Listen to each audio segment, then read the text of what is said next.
Hello everybody, I am Judimple and welcome back to Honkai Star Rail. Okay, we are going to play the new updates. Back-to-back Zenless Zone Zero yesterday just updated and now Honkai Star Rail. I just wish they gave the updates more space together. Okay, before I start, I'm going to grab some water.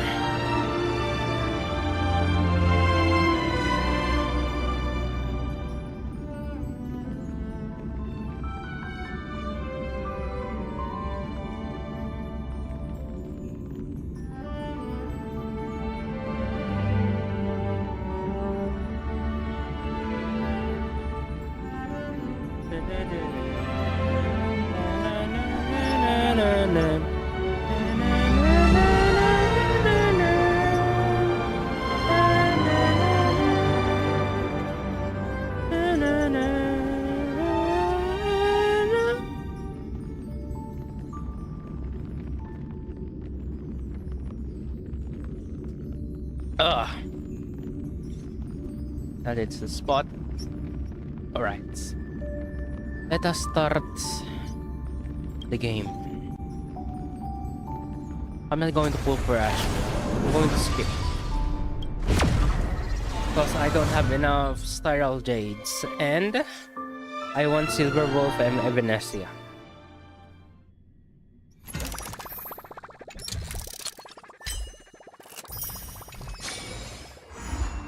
Portrait of a middle-aged artist. Oh! Wait a minute, why is Pearl here? This is not Plan Arcadia. So much enthusiasm. After receiving an invitation from Jade's Anti-Destruction Alliance, the Astral Express set its course for Himiko's homeland. The world from which the Express set off again after its fall. Plain Arcadia. In this world blessed by the elation, there exists the Phantasmoon Games. Wearing ancient masks of the elation, 8 chosen participants strive to create miracles that moves the hearts and souls of Plain Arcadia's people, hoping to share in the power of the Aeon. Having managed this world for many years, the IPC seeks to profit by controlling this Aeonic game. In response, the Astral Express, too, has decided to enter the fray. Meanwhile, General Yao Guang, the Xianzhou envoy to the Anti-Destruction Alliance, foresaw through divination the great crisis looming over Plain Arcadia. In her reading, the Stellaron hunter Blade, who had arrived for the Phantasmoon Games, would become the source of this impending catastrophe. To uncover the truth behind the coming apocalypse, Yao Guang seized a mask of elation meant for the Stellaron hunters and placed it upon Sunday's face. Thus, due to this unexpected turn of events, Sunday was made a participant in the games. Meanwhile, we journeyed to the school tied to Himiko's family in search of the mask of elation that had once belonged to her. Yet before we could reach it, we were attacked by the streamer Sparksy, a double of Sparkle, who seized the mask for herself. After seeing through the illusion, I encountered a mysterious girl named Evanesia in the school's archive room. With her help, I obtained another mask of her own creation, and thus became a supplicant of the Phantasmoon Games. To defeat supplicant Sparksy, we ventured deep into the Fool's base of operations, the World's End Tavern, and later returned to the school to overcome her. In doing so, we achieved the first miracle of the Phantasmoon Games. The Express hero defeats the villain, spreading the virus. Yet, at the close of the supplicant's first battle, greater mysteries emerged. A stranger appeared, claiming himself to be Himiko's father, and revealed a long-buried tale. 15 years ago, during the Phantasmoon Games, someone known as the Herald of Death went on a murderous rampage. Wait, let's wait. Oh god. Oh yeah, DU is gone. So I guess why Pearl is here, they're going to upgrade the DU. Sad. Okay, at least I finished the DU.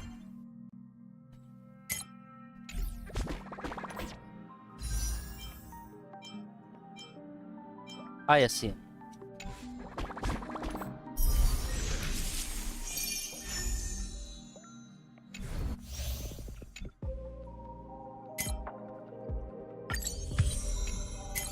What's their level up boost? Nameless honor level up boost. This very nameless honor duration has been shortened to 4 weeks. Oh, I see. Look at today.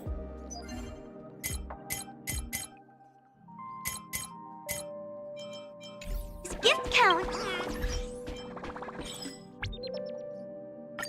Yum yum yum yum. Stellar Jades.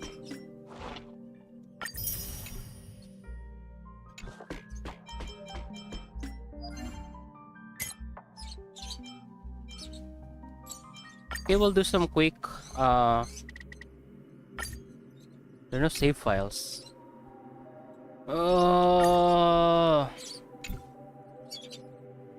Never mind. I'll just do that later.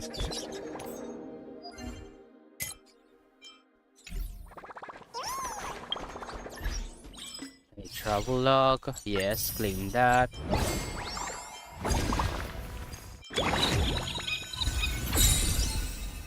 Secret showcase. Whoa. Anomaly arbitration. It's pom-pom. Let's do the trial of Ashveil. Cause the target to become bait and launches follow-up attack. Follow-up attack in this economy. During the follow-up attack, if bait is defeated, then he continues to attack. To attacking with baits. Causes creature damage to increase and defense to increase.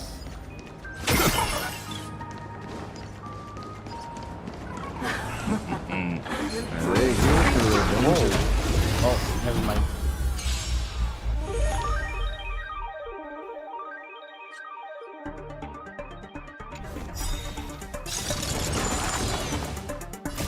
Fighting the west wind.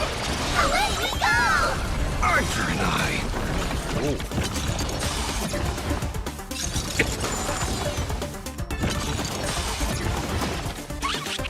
Mountains move. Dragons rise!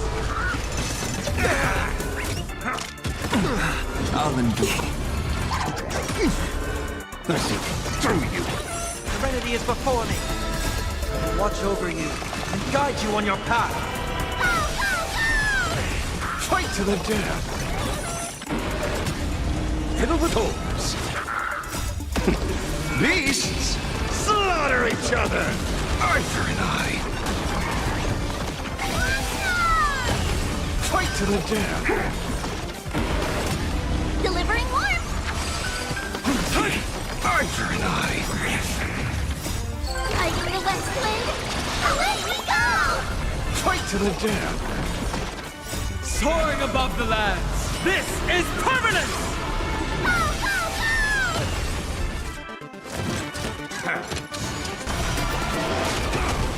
Mercy, through you. Moment and doubt farewell. Fiddle with holes. Beasts slaughter each other. Arthur and I. Okay. Fight to the death. Arthur and I. Mercy, through you. Fight to the He's death. alright. Serenity is before me. Fiddle with holes. Beasts slaughter each other. Arthur and I. Fight to the death. Fighting the west wind. Away also his ultimate Soaring above the lands. This generates follow-up Fight to the death. generates follow-up attack for them. Entangled It's of no consequence. to my heart's content. Mountains move. Kraken, guys! Listen, through you. To doubt farewell. Watch over you and guide you on your path. Beasts, slaughter each other.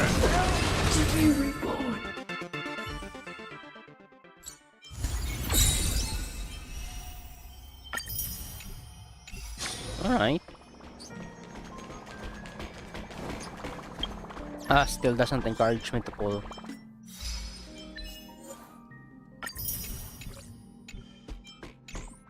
Alright, let's continue to the main story.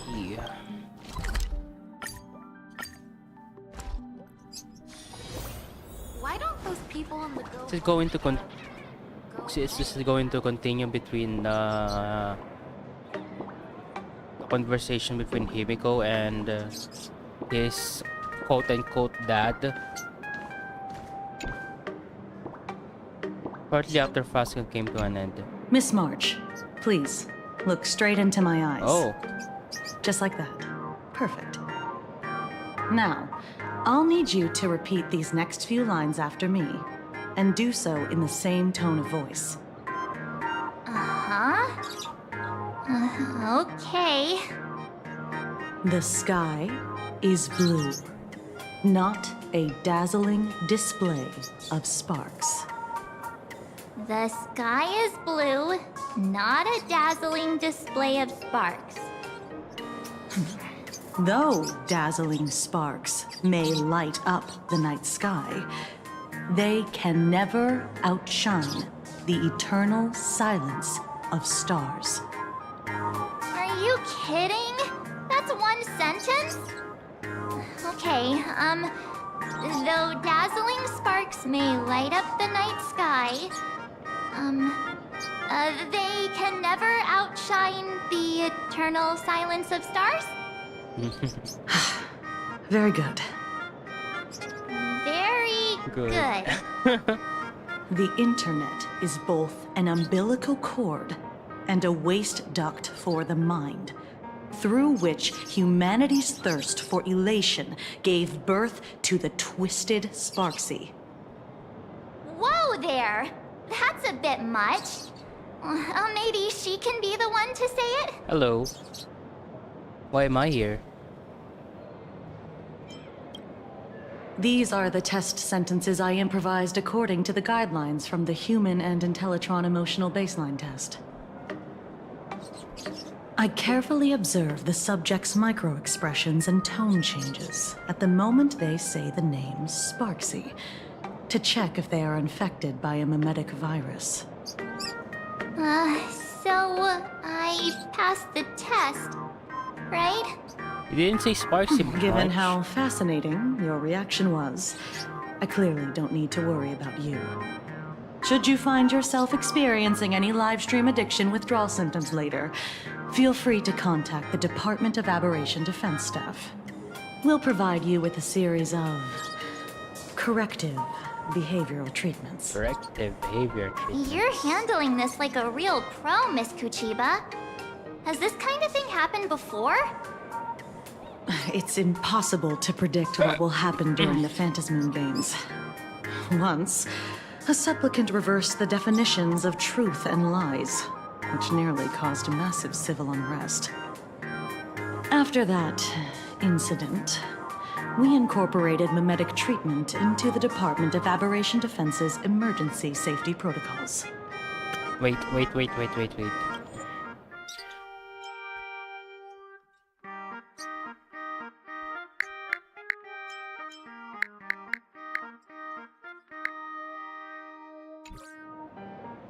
Go on. Sparksy Khan didn't cause any casualties this time. But if your partner hadn't stopped Sparksy from spreading the virus, she might have turned into a calamity-level aberration. Oh. without proper containment measures? A calamity-level aberration can destroy dozens of cities as it spreads.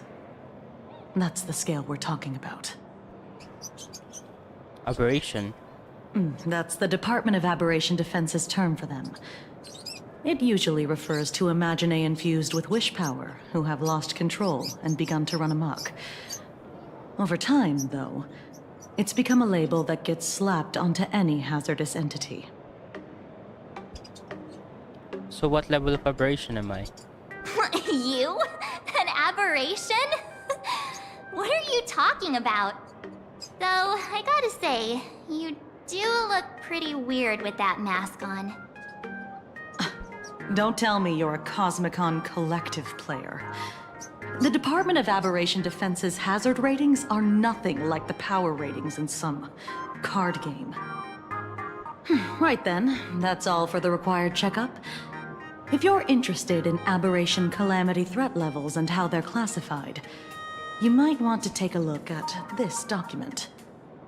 However, do bear in mind that causing damage of the aforementioned scale during the Phantasmoon games will cause you to be classified as an aberration and dealt with accordingly. Oh.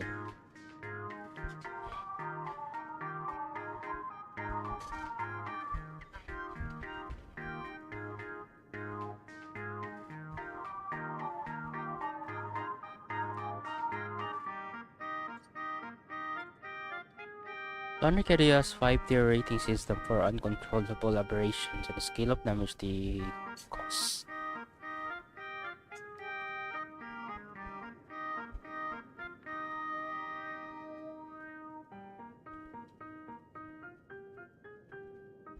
Calamity.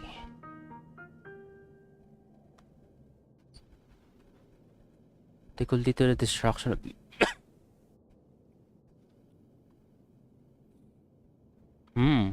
Cataclysm. Catastrophic threat capable of crippling an entire continent, causing mass casualties. Oh. Apocalypse, a level of threat capable of causing civilization collapse. Before I leave, there's one more thing I need to tell you. Remember Lyndon Scott, the man who served as your tour guide? He was murdered. What? Scott's dead? Yeah, the Scott we knew was, a really tenacious opponent. We're sure. Both the ID and genetic information of the deceased match that of Mr. Scott's. You said he was once your opponent? Well, yeah. You don't suspect us, do you? I wouldn't exactly call Scott a friend, but we'd never do anything like that to him. Easy there, young lady. I haven't even started asking questions yet.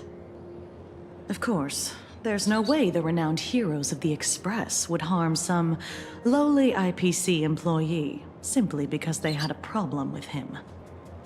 More importantly, both of you have solid alibis. The initial results of our investigation suggest his murder might be connected to the Phantasmoon games. I'm informing you both of this to warn you to be extremely careful. The Phantasmoon games are far from a simple game intended for passing the time or relaxation. Anyway, I wish you success. Farewell. Farewell.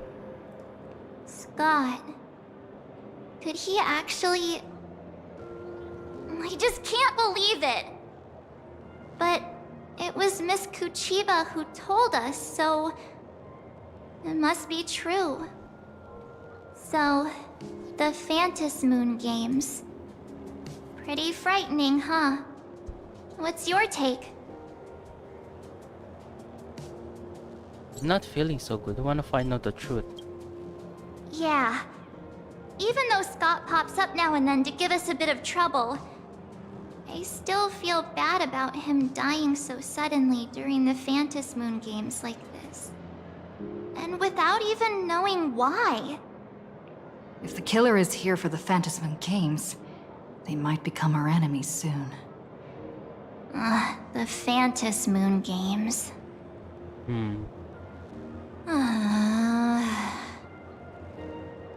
Hey, what's that for? You're way too young to sigh like that. Good thing Himeko entrusted this mission to the two of us. Who would have imagined that the Great March herself would be stopped at the doorstep in the very first round? Forget it. I'm not like you. I was never hero material to begin with.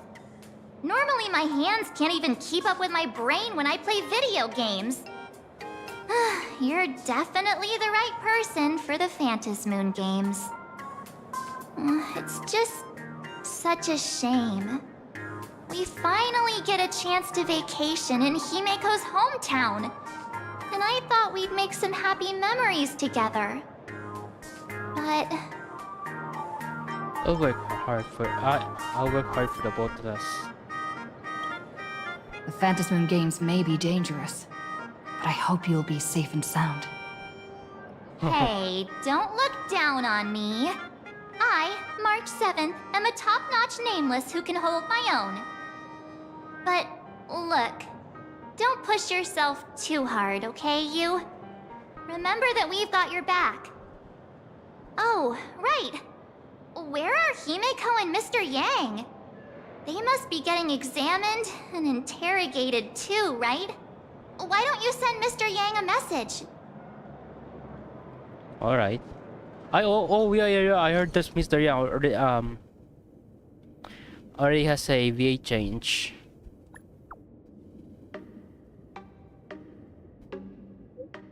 We switched to romantic infection screening. Himeko is still here, but I don't know where she went after. I'm heard Himeko reunited with her father. She seemed rather out of it. I didn't press her for details. Would you fill me on a reunion convo that was hard to chim? Wanna hear the whole story? I'll be waiting for you in the classroom with that ghost you mentioned earlier. I'll be waiting for you in that classroom with that ghost you mentioned earlier? You mean Venezia?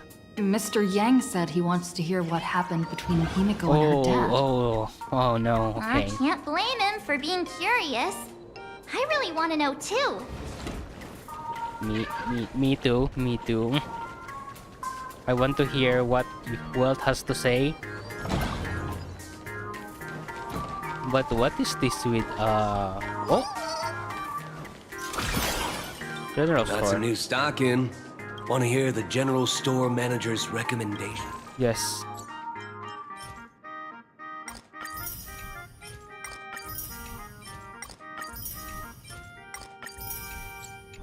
Thank you.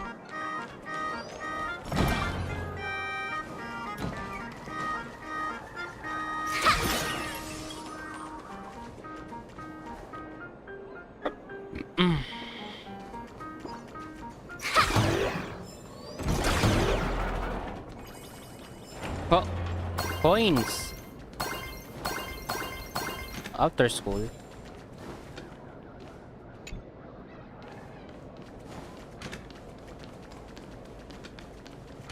Coins. Eh? Imagine, eh? Let's go buy some snacks together during lunch break. Wait. Where's it? So they are passive by the My gosh, why am I coughing so much?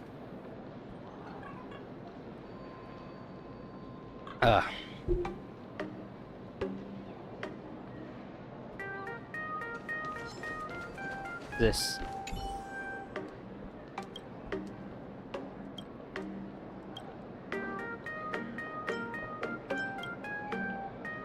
Congratulations, you're the winner group. Planning areas first ever keep money to random strangers challenge. You're lucky.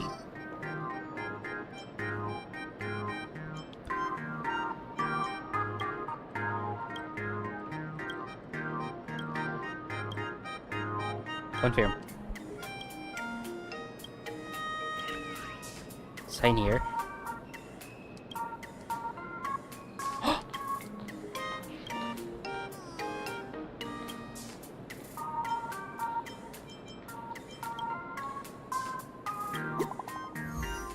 Wait, what?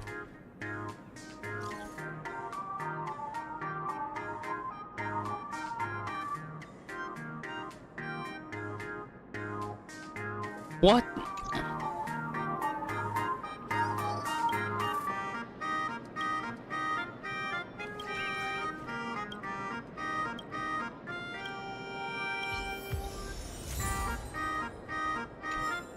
I got scammed.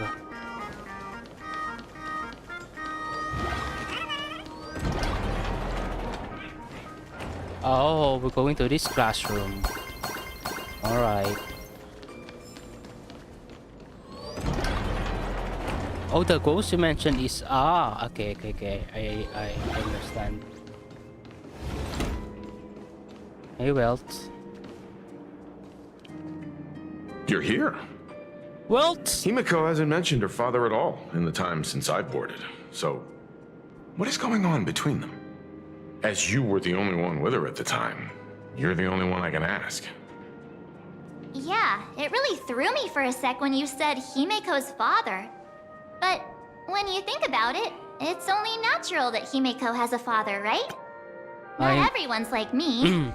Thought out of an ice block. I think Welt talks too fast. The new way of Welt, I think, talk too fast, and I think he sounds too young.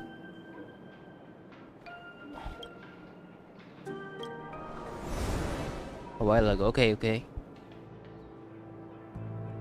15 years ago. The Phantom Moon Games of that year came to be remembered as the Blood-Stained Games. So many parents lost their children.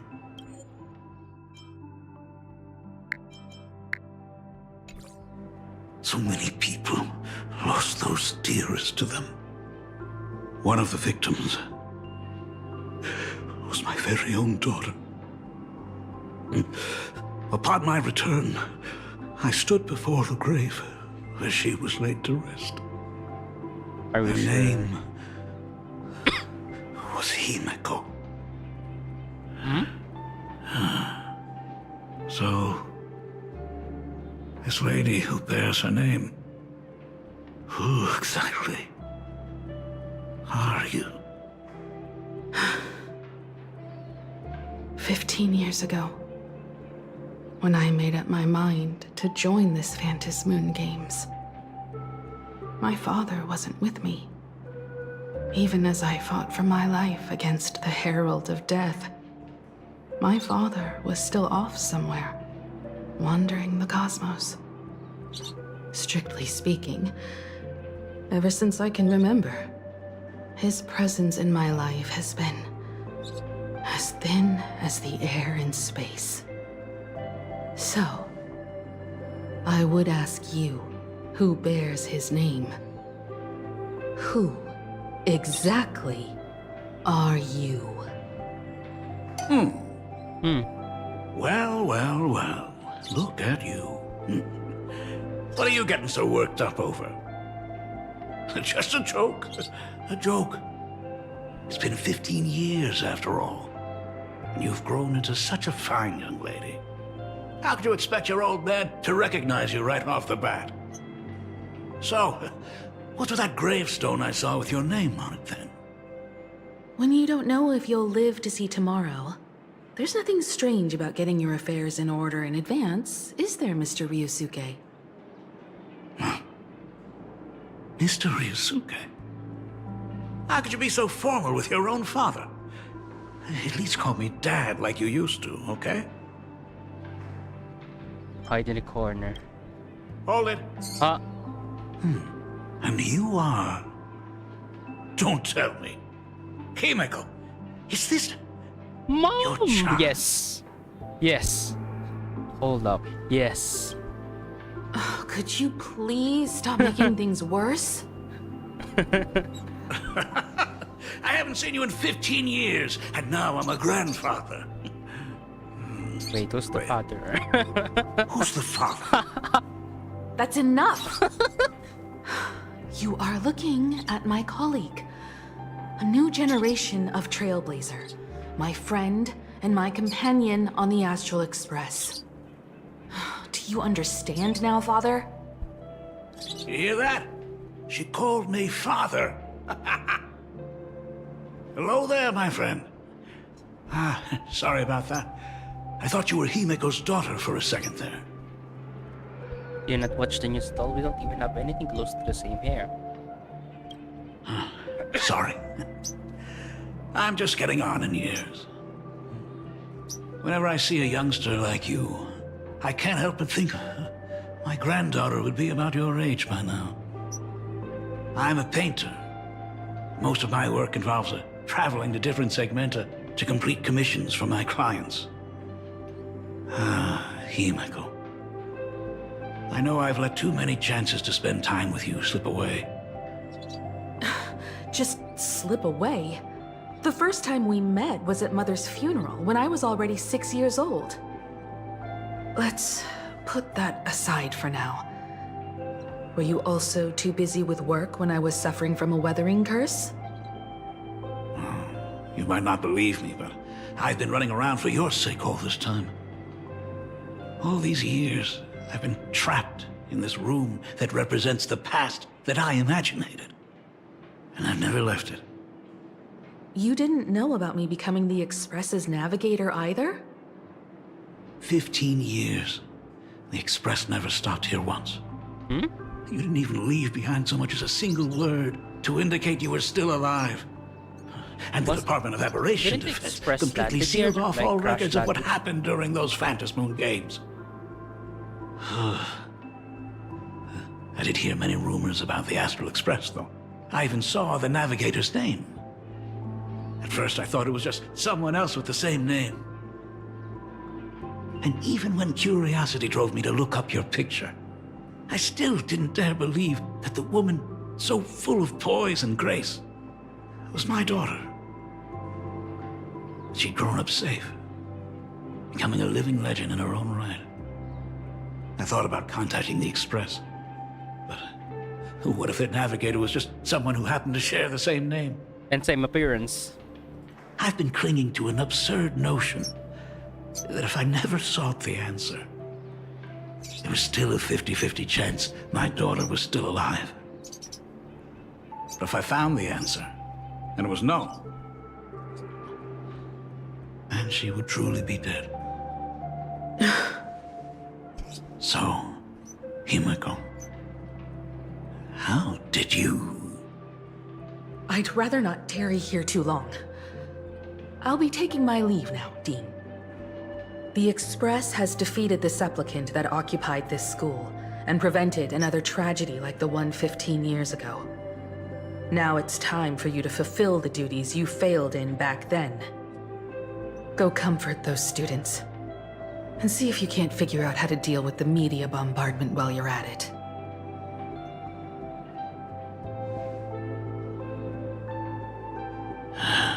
Failed in my duties.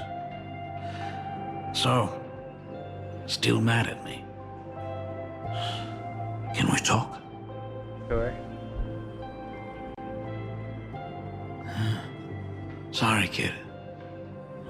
This might be a bit abrupt, but... has Himiko ever mentioned her surname to you? Shirley talks about herself. I'm a failure of a father. I broke her heart. But... what exactly happened 15 years ago? I can't believe it. She actually survived the weathering curse. Weathering curse. Have you heard the tale of the legendary painter Graphia, who hid everything on this planet's surface within a scroll? It is said that to achieve such a monumental feat, she made a forbidden exchange, sacrificing both her own life and that of her descendants, resulting in the weathering curse. Few descendants carrying the Graphia bloodline have lived past 30. Most of them wither like flowers while they're still young, skin cracking and peeling like dried paint. Himiko is no exception.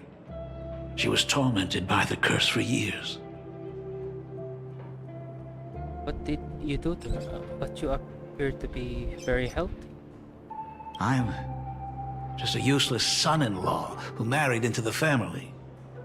Strictly speaking, I can't really be considered a Graphia descendant. And what did you do for her as a shepherd? What I did doesn't matter anymore. The Elixir Seekers' folk remedies, the Intelligentsia's guild treatments. I tried them all, but nothing could reverse the curse. All the time spent searching for cures only resulted in me not being by her side when she needed me the most. In the end, I am nothing but a useless father.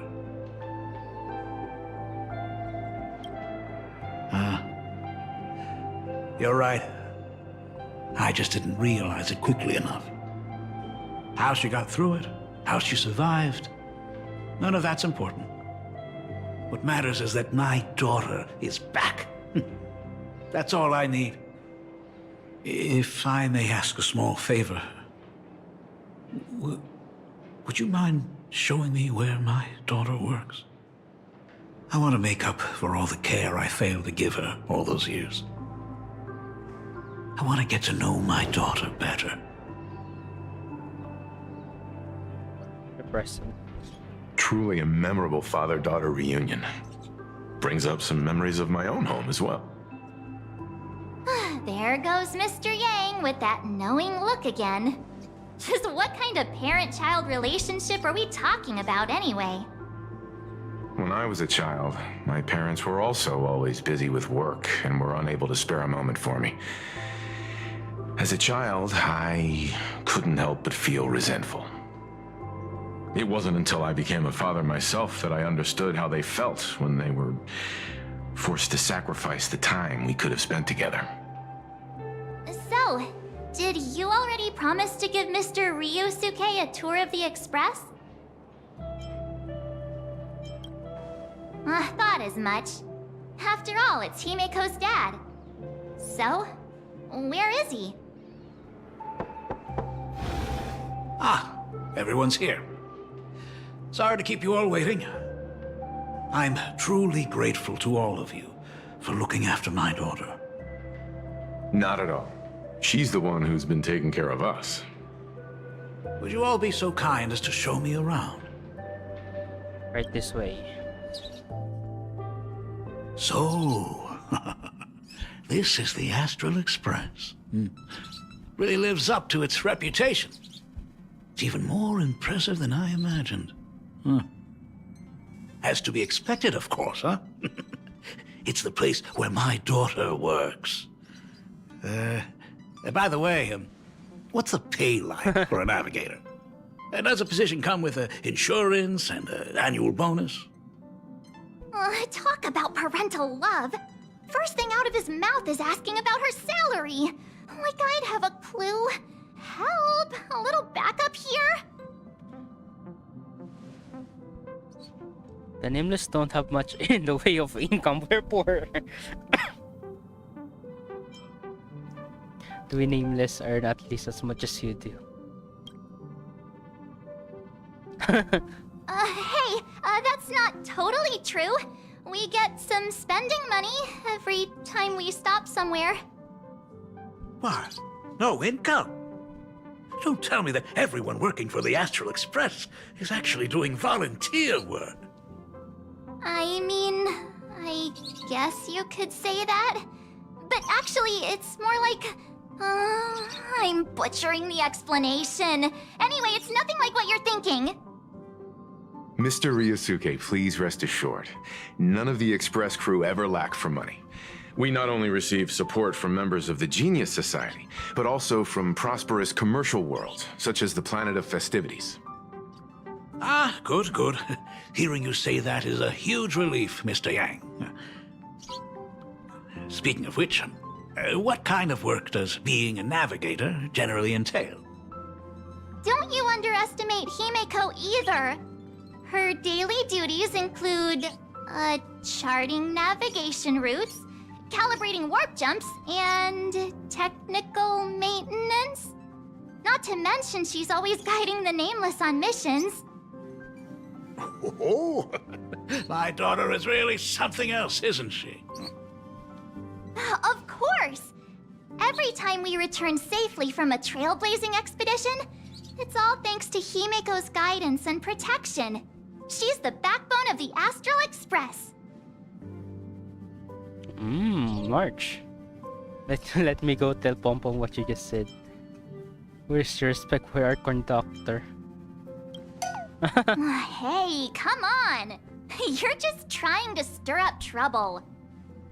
If Himiko's the backbone of the Express, then our conductor is the absolute cutest and hardest working of all. Right, Pom Pom? Oh? We got a new passenger? This gentleman does look kind of familiar.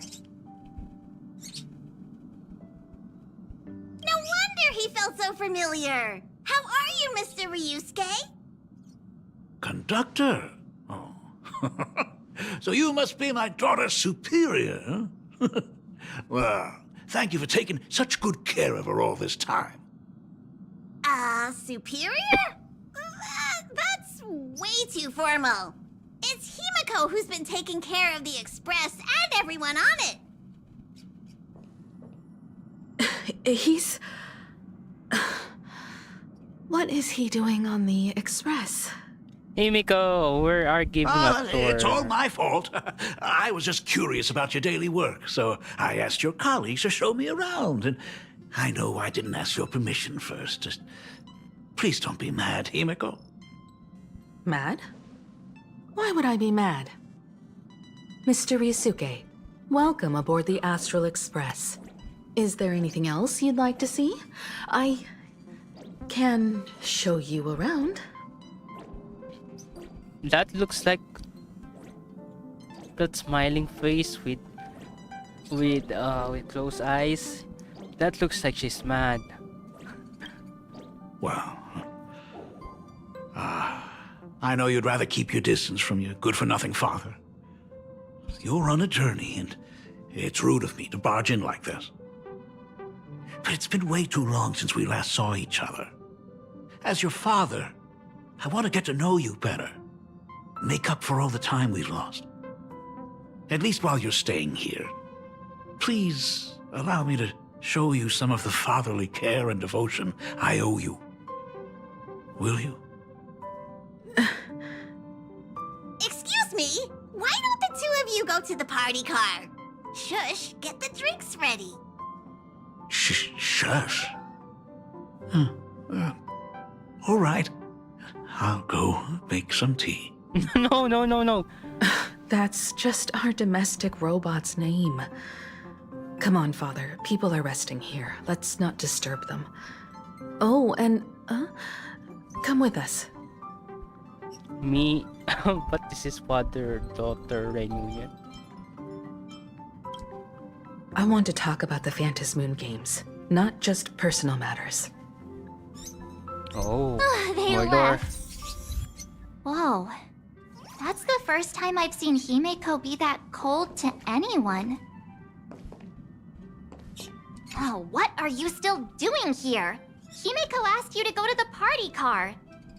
I get it. Reunions are private, and you don't want to spoil it for them. That's fair. It won't hurt to give them some time. Well, what do you have to say for yourself? I hope a drink will help the two of them set aside their past differences. If they do argue, I'm counting on you to play peacemaker. Peacemaker. Me. I'm good at steering troubles, not bringing peace.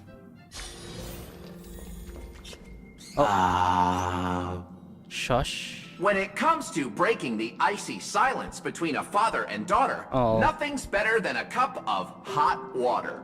Why? The person who drinks it will yelp, "Hot!" and be immediately met with a concerned, "How could you be so careless?" from the other party. And just like that, the conversation starts flowing. Friendly reminder, that is not a joke. What a practical ice-breaking tip. What? Your robot is hilarious. I'm surprised how relaxing and comfy the work environment is here. Got it. I'll make myself scarce.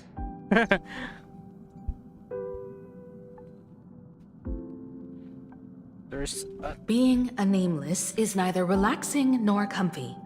Most of the time, we are facing down Void Rangers from the Antimatter Legion, bugs left by the Swarm disaster, Borisin, and various organizations that are suspicious of the Express or have malicious intentions for us. That dangerous? Huh. Maybe this trip home is a great chance to quit your job, huh?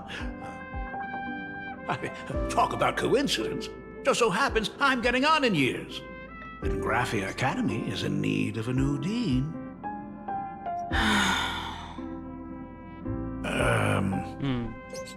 You know that's not what I meant. Once I've set my mind on something, I never look back. Ever since I was 6, when you told me those stories about traveling through the cosmos, I knew that someday I would walk among the stars. Actually, I was just kidding. I'm not completely clueless about what the Express and what you do.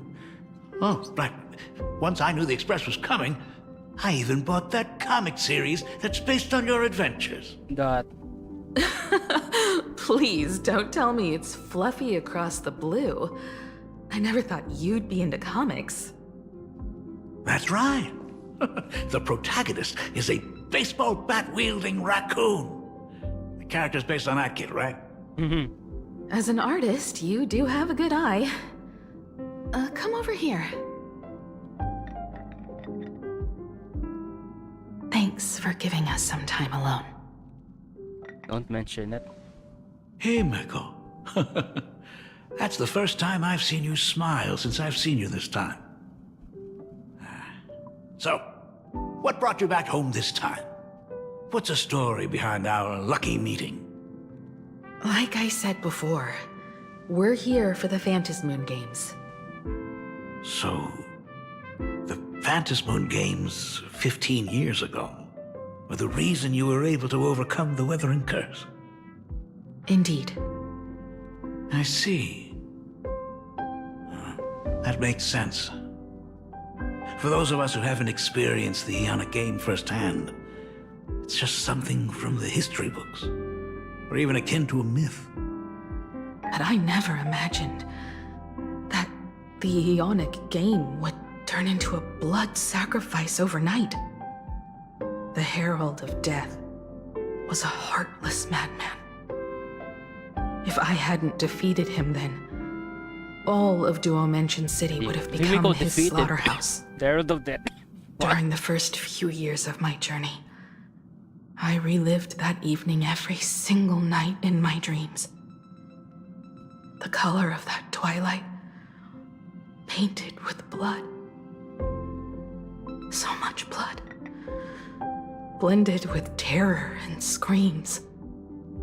The victims were twisted like clay into grotesque shapes, like paint tubes that had been snapped, one after the other. And that man, he reveled in the colors splattered everywhere and wanted the whole world to be his canvas. Even if I could avenge his victims, in the end, it won't bring them back to life. The entire thing is like a heavy piece of baggage. Only by letting it go can I travel the road ahead more easily. You did your best, and I'm glad to see you made it back here safe and sound. I thought I'd never come back. But the times have changed. The conditions to hold the Phantasmoon Games have been met again. However, to hold 2 games in just 15 years? That in itself is far from normal. Just like 15 years ago, the IPC wants to control everything. However, a game woven by the most fickle of eons is destined to slip through everyone's grasp. I received a report from the Department of Aberration Defense.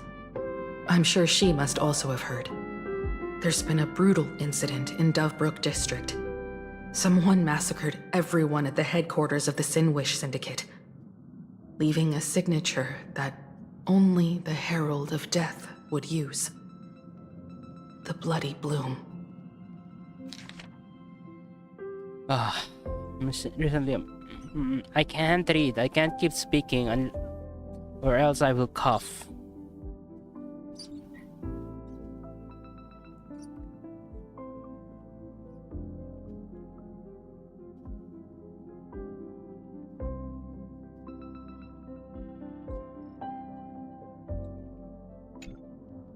What? The Herald of Death is still alive? People at the Department of Aberration Defense told me that the Herald of Death was executed after his verdict was passed. Even were he to be resurrected, the rules dictate that the same person cannot become a supplicant twice. Are you saying we've got a copycat? That's right. The Herald of Death has a copycat.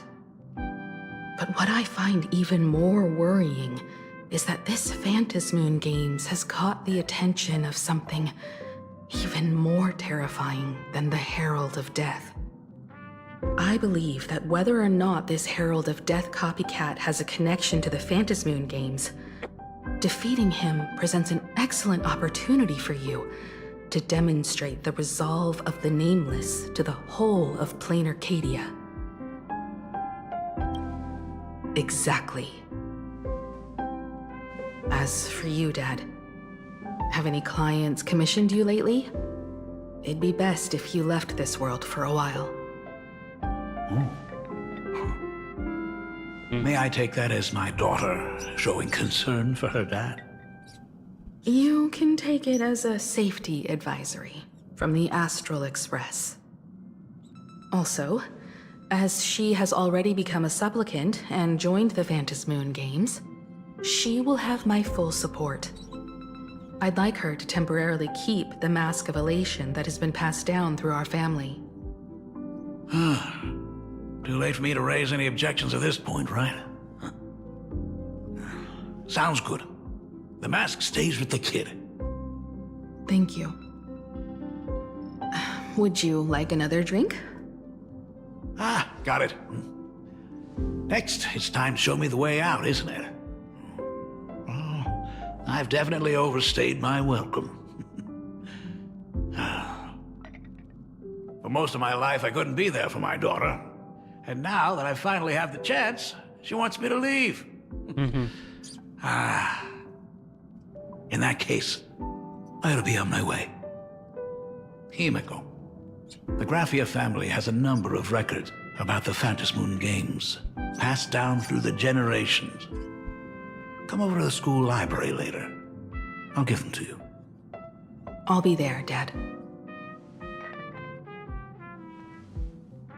I apologize. My father's little tour seems to have made things awkward for everyone on the Express. Let's head to the parlor car and check in on Welt and March. Now that my father's gone, we can all relax a bit.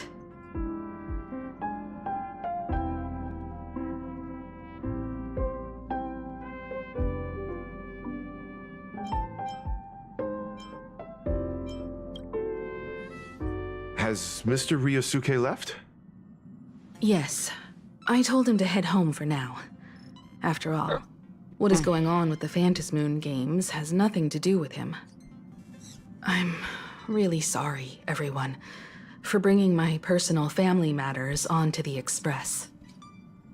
Not at all. Mr. Ryusuke is your family. And that makes him part of our family too. And the most important thing for family is to be together. So he's welcome to drop by anytime. Madame Pearl sent a message to the Express just now, inviting our supplicant to a meeting. She'll have a private car waiting for us. Yes. The meeting won't be held in some stuffy, formal reception room. She would like us to visit and tour the headquarters of a company under her name instead. Himiko, you know about Perlux Corp, right? Of course.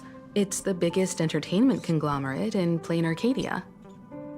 Entertainment company? That's right. Perlux Corp is a titan, dominating the entertainment consumer market, including cartoons, comics, games, toys, and the like. They've cornered half the market. Oh, so that's where the Pearl in Perlux comes from. It's a play on her name. Did Pearl mention what she wanted to talk about? She didn't say much, but she specifically mentioned wanting to discuss the developments regarding the Phantasmoon games, and that she could provide us with a bit of help. Helping her opponents in the Eonic game? Oh, looks like she realizes we are all in the same boat. Perhaps she has also realized that the Phantasmoon games cannot be artificially manipulated. We may be able to get a clearer picture of Pearl's intentions after we meet with her.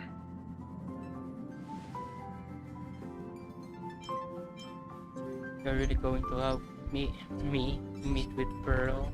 Think about it.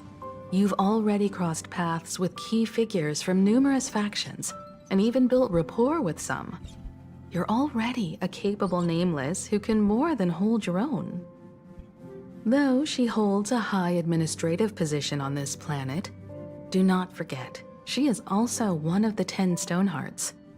You've already dealt with Aventurine on numerous occasions, so you should have ample experience handling members of the 10 Stonehearts.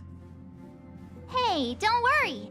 If things do get messy, yours truly is here to save the day. Thank you, March. Looks like March wants to visit too. I'm just trying to look out for her here. Even if things do go sideways, Pearl wouldn't dare get mad at two adorable young ladies like us, right? Well then, I'll leave this meeting to you two. Aren't you coming with us, Himeko? I'd like to talk with my father. Didn't he say he would hand over the records about the Phantasmoon games from our family history to me? And honestly, isn't this a good chance for you youngsters to handle things independently?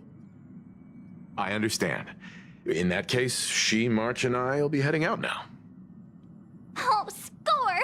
A private car! So, where are we getting picked up? You should be familiar with it. It's just under the giant gate next to the At Plaza. Plaza. Isn't that where we first met Sparksy? Since we're getting chauffeured there, why not just come straight to us? Isn't this the perfect chance to do some shopping? Perfect! I've been wanting to stop by the comic store to grab a copy of Fluffy Across the Blue.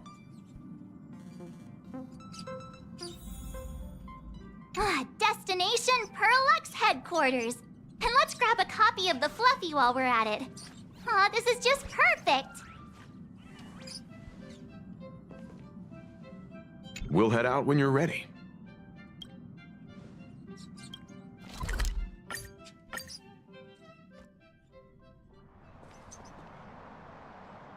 Look! There's a convenience store. Mind if I grab a copy of Fluffy Across the Blue while we're waiting?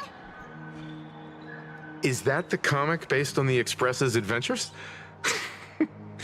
The author sure knows how to tap into what's trending. The best part is that the author drew all of us as adorable little animals. Totally fits our personas, don't you think? You're super adorable, March Bunny.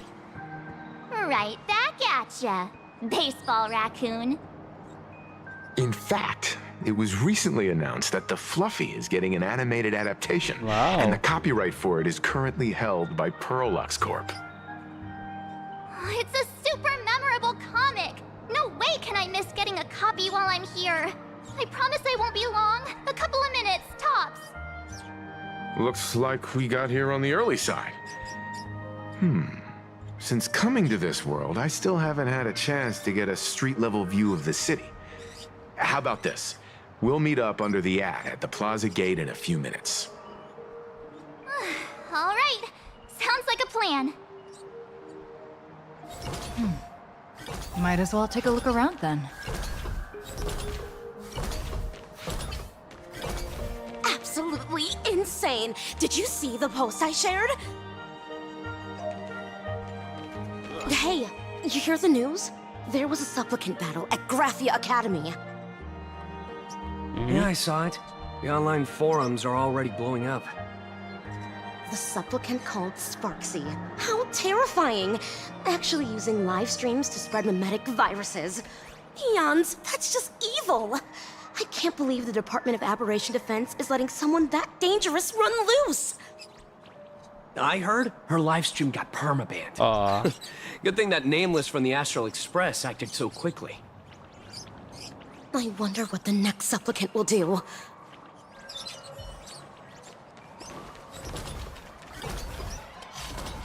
Is that Peppy?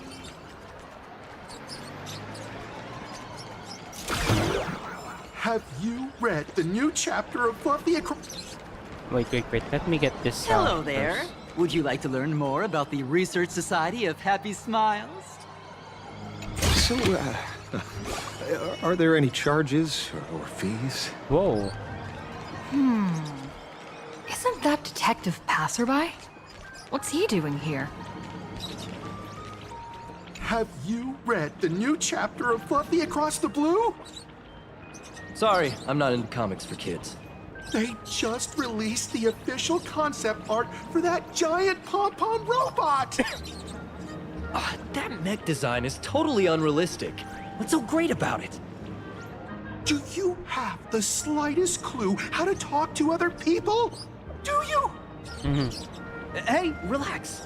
Now, if we were talking about a fusion between Daybreak Squadron and the Raccoon, that would totally get my attention. Wow! You are unbelievably childish! Blurry QR code is the goat! I've tried buying a copy of the Fluffy from a couple of stores, but they were always sold out. I really hope this store has it in stock. What happened in the newest issue? My life had very serious. Ah.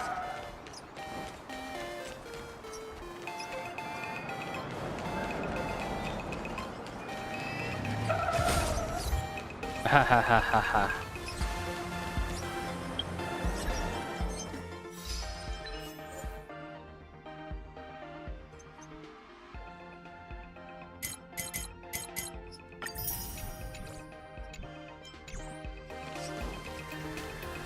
Is the weight of work and stress in your life crushing you? Check out the Research Society of Happy Smiles. So, this free? Rest assured, the only thing joining our Research Society will cost you is a bit of your precious time. We've set up a venue near Dovebrook, where we offer free psychological counseling and living assistance to all visitors. All our services are provided free of charge. I had a friend who passed away, and he'd mentioned you before. He told me that if I ever ran into trouble, the kind people at the Research Society would help me. Your friend passed away? How terribly sad! But the words he left you have illuminated your path in life. He told me that if I joined the Research Society of Happy Smiles, I could get rid of my suffering forever and be eternally happy. That true? Of course it's true. Just look at the society we live in. Everyone's suspicious and dismissive of one another, and willing to take dangerous risks just for a little pleasure, for a thrill. Did you hear about how a streamer took over Graphia Academy and was trying to spread a mimetic virus through the internet?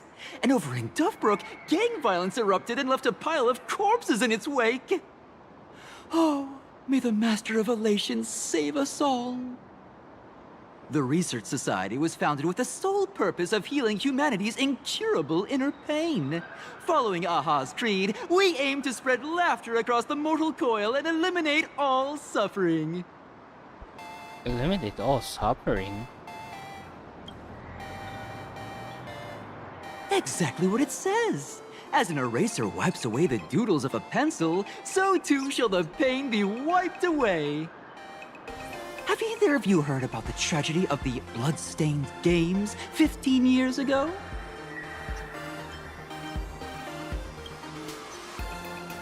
Why, of course you have. You're the Astral Express's superstar. You've even dug up everything there is to know about something that happened over a decade ago. There was an awful accident during the last Phantom Moon Games, and many people lost their loved ones and children. It was as if a hole that could never be filled had been drilled into their hearts, leaving only sorrow to accompany them for the rest of their lives. To escape their suffering, these people who had lost their loved ones gathered together and established a mutual support association. This was the Research Society of Happy Smile's predecessor. It's now been well over a decade, and the Research Society continues to help more and more people emerge from the darkness in their lives and step into a brighter, happier future. Come to think of it, it would be most wonderful if a distinguished person like yourself were also interested in our Research Society. Should you find yourself with a moment to spare, please come and visit our Mutual Aid Society. Well, if it isn't the Astral Express's superstar. Of course it's you. Looks like we really were bound to run into each other. A detective passerby. I'm here to do my job. Problem is, you've gone and messed up my investigation. How do you manage that? Here I was, pretending to be a broke passerby to infiltrate this shady research society. You should have ignored me, but no, you acted like some approachable celebrity waltzing into a supermarket, hijacking my conversation with their recruiter. And with a star like you here, I can't even test the waters anymore. You must have heard about the Sinwish Syndicate killings in Dovebrook, right? The lead I'm following might be connected to this Research Society of Happy Smiles. But I'll stop there. Not like you're going to pay for my intel, and none of this is any of your business anyway.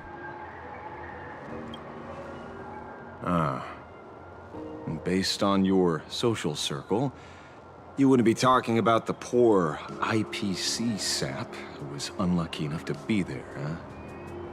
Planning to avenge him?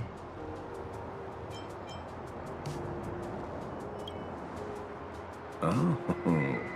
So your next miracle will be executing the Herald of Death. Can't say I'm surprised. Be careful. The murderer is the Herald of Death. He's dangerous. Oh, thanks for your concern. Oh, be careful. Been a hot minute since anyone said that to me. Even so, it's my duty to solve the case.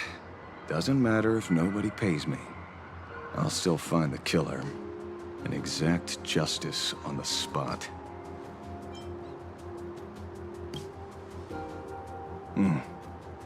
A fool I happen to be on fairly good terms with. Revenge killings or turf wars. Wouldn't be unusual for gang members to die like that, but dying at the hands of some psycho who kills for kicks? That I can't accept.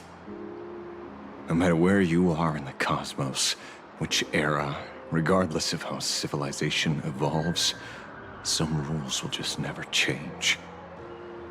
Like an eye for an eye, a tooth for a tooth. Hey, guess which lucky girl just managed to snag the last copy in the whole store? Who's this? Allow me to introduce myself. I'm Ashveil, the famous detective. You could say your friend and I are acquainted through past clashes. You didn't actually fight though. We did have a bit of a clash of opinions back at the tavern, did we not? That's what you meant by clash? Fair enough. First time I've ever heard anyone introduce themselves as a famous detective. Mr. Ashveil? Why are you staring at me? Is there something weird on my face? Young lady, you're holding a copy of Fluffy Across the Blue, right? Would you mind giving it to me? Huh? Why? Well, give it to you! This was the last copy in the store, you know. Oh, I see. Of course. I'm not asking you to give it away for free. I'll pay for it. The retail price is 300 credits. I can pay you 10 times sticker price. 3,000 credits. What do you say? Hey, mister, this isn't about the money. Because it was the last one on the shelves. True. The last item in stock is like the final slice of cake on a plate. The last prey animal on the plains never fails to stir our urge to seize it before anyone else. So... 30,000 credits. Oh, how about that? That's my final offer. I'm not exactly rolling in money here.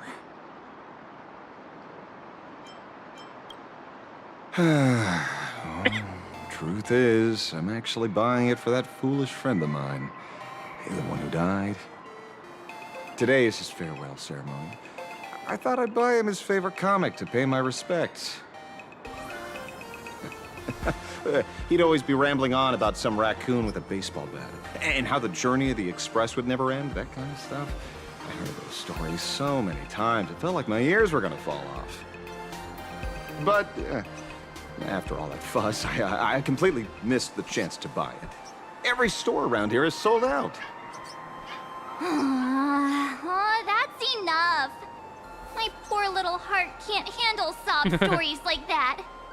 Here, Mr. Ashveil, take the comic. Oh, thank you very much for the comic, young lady. Here's the 30,000 credits, as promised. Oh, I heard you're the real-life inspirations for the characters. Since you're here, could I perhaps trouble you to sign it? Unbelievable. Aww. Sign Amon. May your journey never end. Thank you both. If Kostat could see this from where he is now, I'm sure he'd be smiling down on us. As a token of my gratitude, I'd like to give you a friendly word of caution, little girl.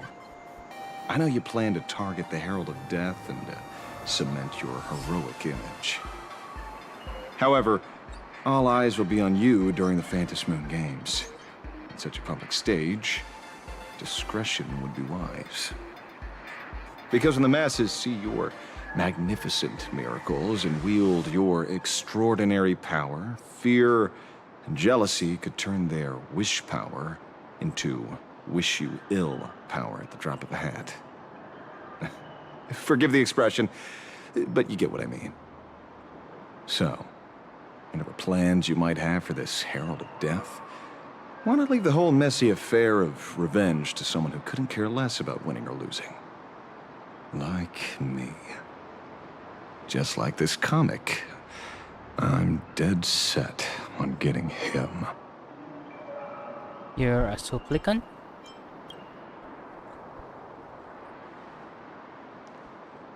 Is he an acquaintance of yours?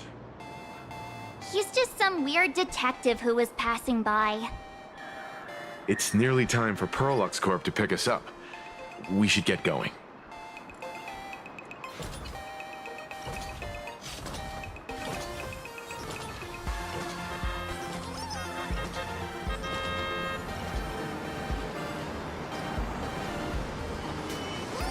Look at today's gift count. So much enthusiasm.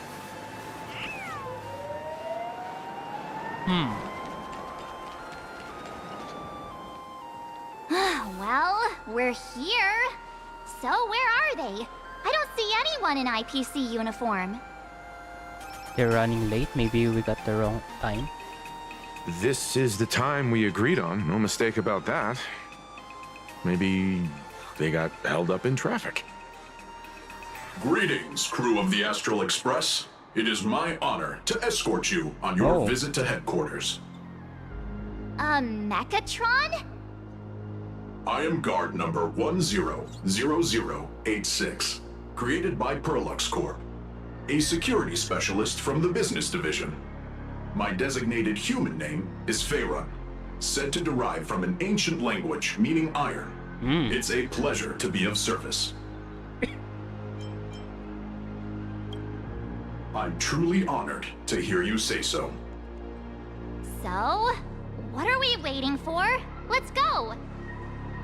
According to the instructions given to me by Madame Pearl's secretary, there is One more still guest. one more guest I need to pick up. Ashveil. Oh, now, how did I not see this coming? Looks like we're going the same way after all. It's you again!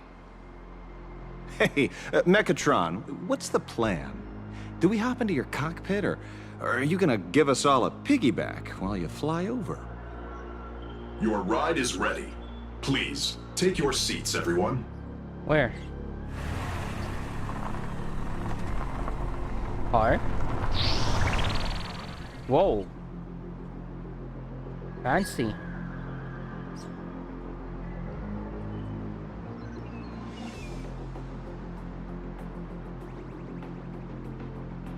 Whoa! Now that's what I call a custom paint job. Your ride isn't your run-of-the-mill business car, but a customized, made-to-order vehicle, used especially for receiving guests. Sorry. This might come across as a bit insensitive, but I have to ask. Can Faerun actually fit in the driver's seat? Of course not. I'll be driving and monitoring this vehicle remotely. Please, take your seats.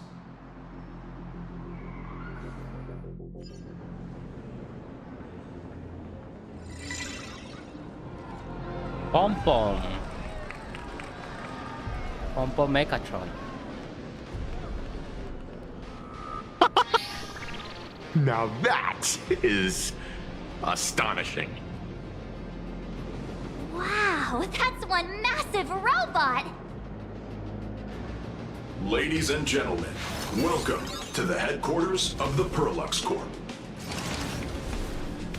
Back when Himeko said this was an entertainment company, I knew their headquarters wouldn't be some ordinary old office building. But this is way too much. That giant robot statue? This place is totally like some supersized mega hangar! Ha! You're absolutely right. In accordance with the vision of our founder, our lobby was intentionally constructed as you see it now. To realize dreams that far exceed what consumers imagine has always been Perlux Corp's core design philosophy, and we have never strayed from it. If any of you are familiar with our company's works, you may recognize this as... Mechatron Warrior Series, the Daybreak Squadron's base of operations. Looks like Mr. Yang here is quite a fan of our company's animated works. Now, Madame Pearl would like to invite everyone from the Astral Express to take a tour before your official meeting begins. She has arranged for a member of our staff to accompany you, so please, wait here a moment. I understand, Mr. Faerun. Thank you for escorting us all this way. Well then, I'll take my leave. This way, Detective.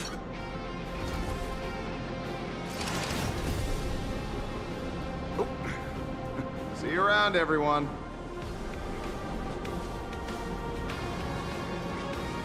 Oh, really? Pearl wants us to look around here before the meeting? That seems kinda weird. Could it be related to her proposed collaboration? Perhaps this is her way of introducing her other identity. It's all good as long as we get a chance to look around. That works for me. Why don't we explore while we wait for our new guide? Mr. Yang! Over here, quick, come on! Looks like March's inner explorer has been awakened again. Let's not wander too far this time, shall we?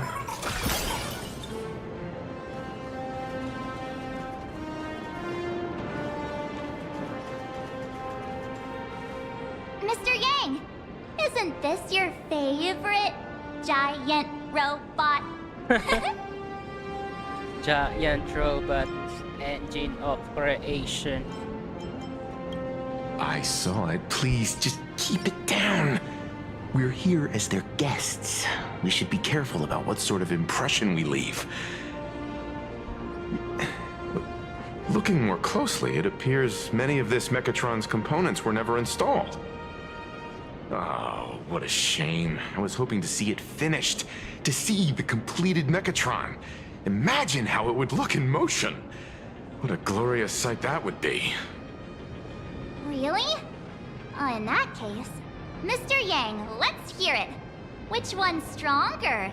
This giant robot, or that Arahato you designed back when you were an animator?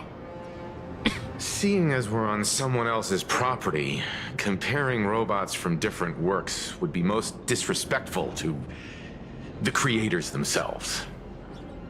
Come on, tell us, pretty please. I wanna know too. Arahato is an animation all about robots, while Daybreak Squadron is a live-action hero drama. The two really cannot be compared. Oh, what a stereotypically textbook mature answer. My days of being a hot-headed young man are well behind me, so please, cut this mature old man some slack, would you? We don't usually come to a place this cool. So why don't the three of us take a photo under this massive Mechatron? Now we're talking. Let me set the self-timer, so we can all get in the shot together. Oh yeah. Oh, standing below a huge Mechatron like this is just incredible. Looks like Mr. Yang's still young at heart after all.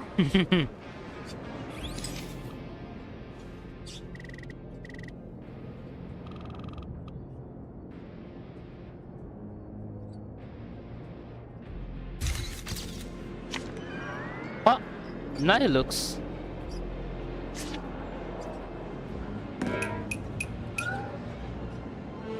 Where did this extra person in the photo come from? Ghost? But it's daytime, and there's way too many people here anyway.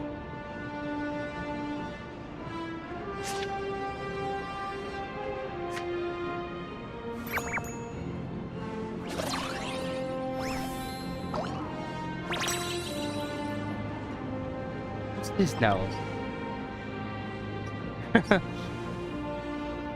Who are you? Oh. Wow, this truly is a magnificent face. Oh, it's nothing like how it looks on the news. Being able to see it up close feels almost surreal.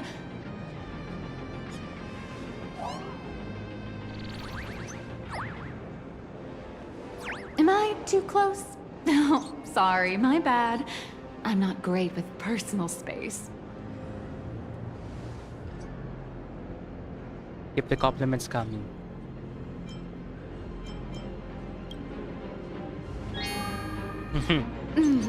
Sorry. It's impossible not to stare at a face this amazing. You'll forgive me, right? Oh, right, I forgot to show you my ID. Right, here we are. I'm Nihilux, and I work at Perlux Corp's Imagenesis Technology Department. I'm a P-30 agent who works for the IPC.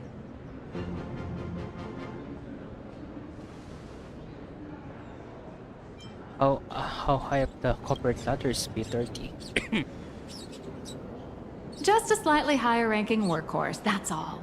Not on the same level as those big shots from the Strategic Investment Department who you folks usually deal with. So, what brings you here? Well, this so Madam energetic. Pearl sent me to the lobby to pick you up. All of you are famous super cosmic level heroes whose faces have been all over the news more times than I can count. So of course I recognized you right away and just couldn't help rushing over here to snap a selfie with you. Hope you don't mind. I see. Well, then, hello, Miss Nihilux. Hello everyone! Starting now, I'll be your tour guide, taking you on a comprehensive and in-depth tour to every single must-visit place in this building. From the Mechatron Imagenesis that managed to pique Mr. Yang's interest, to Miss March's favorite fluffy across the blue merchandise, I'll reveal all the secrets behind our hottest products. Oh, seriously? I can't wait! Of course I'm being serious. If there's anything you want to see, learn about, or even get your hands on along the way, anything at all, just let me know. Why don't we head to the gift shop first? I'll get you all some souvenirs. Welcome, ladies and gentlemen, to Pearl Corp. The Mechatron production line. We have Please observe all Crush mediocrity. There's a saying that goes, dreams of wealth, the heart of a hero, and countless efforts all lead to Perlux Corp. Whether you're a kid or an adult, everyone has their own sweet dreams. Becoming a hero who saves the world from evil forces. Merging with a giant Mechatron to unleash awesome ultimate moves. Yeah! Perlux Corp sells these dreams and makes a killing off of them. If I could have everyone's attention, you can buy models of Perlux Corp's Mechatrons in this area. Among them is the best-selling Daybreak Squadron series. Well, Wow, look at this. calm yourself. It's so intricate. No wonder Mr. Yang's got Mechatrons on the brain. I very much envy the kids here in Plain Arcadia. Back in my day, robot toys were still quite the luxury. Seeing all your eyes light up like that reminded me that I, too, was once young. Back then, there was a stretch when I was so broke that I'd spend ages debating whether to buy a carton of milk from the convenience store. I kept telling myself that I had to work hard so I could get rich someday. I'll get some water.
I am back.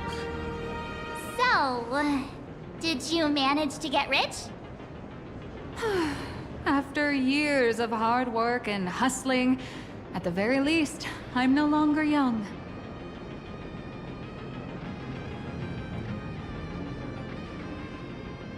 Nihilux, You look young and beautiful. Oh, aren't you the sweetest? But I do have my secret to staying young. That is, lying about your actual age. Keep that in mind, just in case. Now, back to the grind. I wouldn't call it striking it rich, but I'm pretty close to making a sweet little profit. Oh, don't keep us in suspense, Miss Nihilux. Just spill the beans. Pretty please. You might not believe this, but I have some friends who've been trying to create a decentralized digital currency to fight against the IPC's credit system. Oh? Are these people from Punk Lord? That's right. These people are from the Nomadic Miners faction.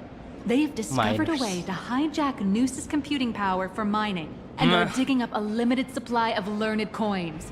And I have gone all in with everything I got on this project. Cryptocurrency. I feel like this is a very risky way of doing things. Life's full of ups and downs, right?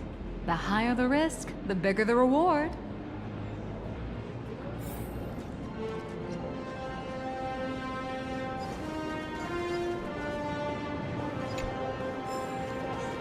Wait, why can't I attack? Oh, wait, okay. Oh.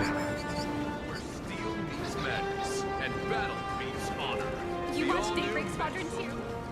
Oh, Mr. Yang. Ladies and gentlemen. Mr. Yang, you seem reluctant to part with the Mechatron. Want to take a few more pictures with it? The constructions are beginning outside, so I have to get my earphone like yesterday, and hopefully the mic doesn't pick up the noise.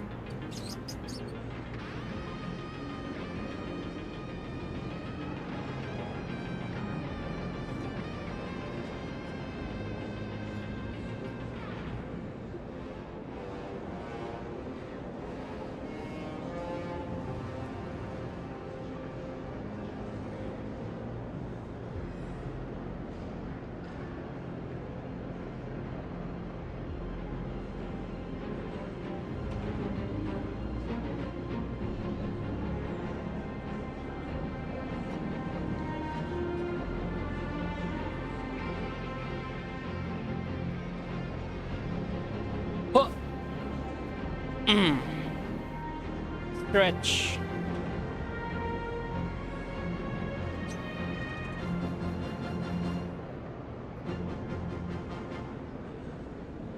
Presume. I'm just curious. When will this giant robot be completed? Here's a little spoiler. That's actually part of today's tour. Ooh. We'd like to invite the heroes of the Astral Express to help complete this Mechatron statue. Will it be able to move like the other Mechatrons in Plain Arcadia once it's done? Oh, I'm afraid it'll be a bit tricky. You're probably all aware that Mechatrons are imaginae driven by wish power, which means they don't actually have any complex machinery inside them.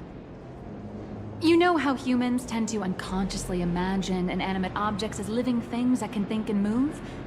It's this empathetic projection that grants wish power to Mechatrons. No, to all imaginae, giving them life.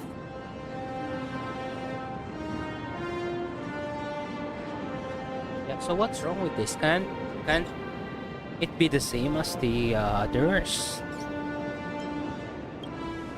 Think away. But one person's thoughts alone won't cut it. The bigger the imaginae, the more wish power needed to sustain it. Oh. We'd need to break free from the mental shackles of impossibility to bring such a massive imaginae to life. That in turn requires stories filled with the grandest of wishes and imaginations that know no bounds. Alas, modern humans think way too practically. People can't help but wonder, how does such a huge Mechatron even move? Given how massive it is, why doesn't it just collapse under its own weight? The tiniest seed of doubt in the giant Mechatron, standing tall astride the Earth, becomes nothing but an impossibility. Maybe it'd have a better chance of coming to life in a more primitive society. Oh, truly a pity. Oh, cheer up! Today's your chance to finish building this massive Mechatron! Think of how many robot enthusiasts would kill for this kind of opportunity.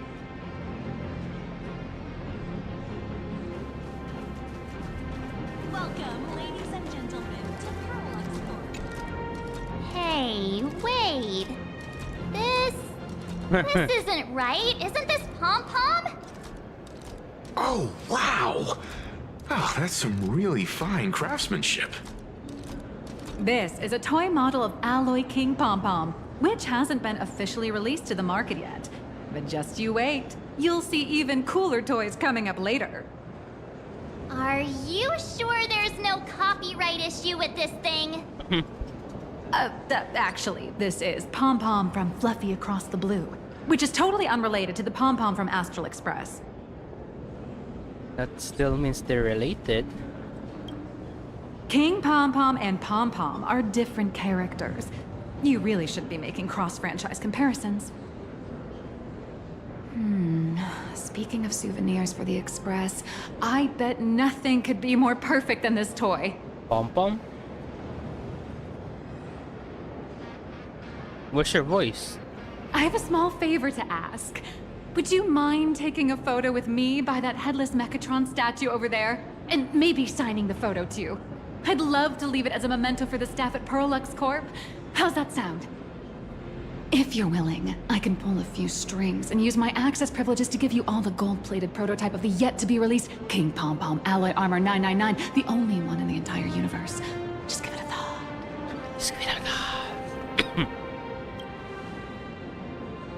A one-of-a-kind souvenir in the entire universe? Our conductor will definitely love it. It's all up to you. Come on, let's go.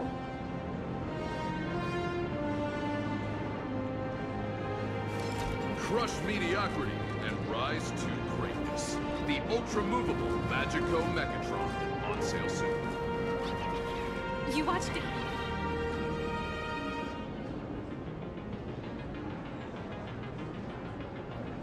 Man and Mechatron in perfect harmony. Ready to take a photo? I'm ready.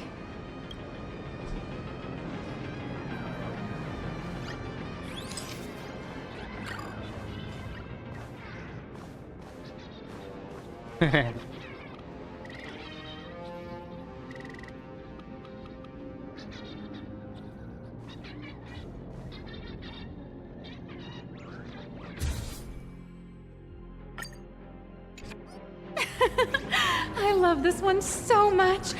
I suddenly have this selfish urge to keep it all to myself. And don't forget about that exclusive gift you promised.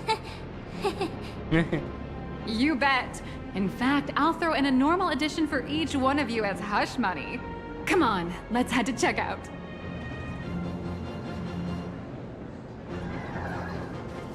You watched Daybreak Squadron 2? Welcome, ladies and gentlemen, to Parallax Corp.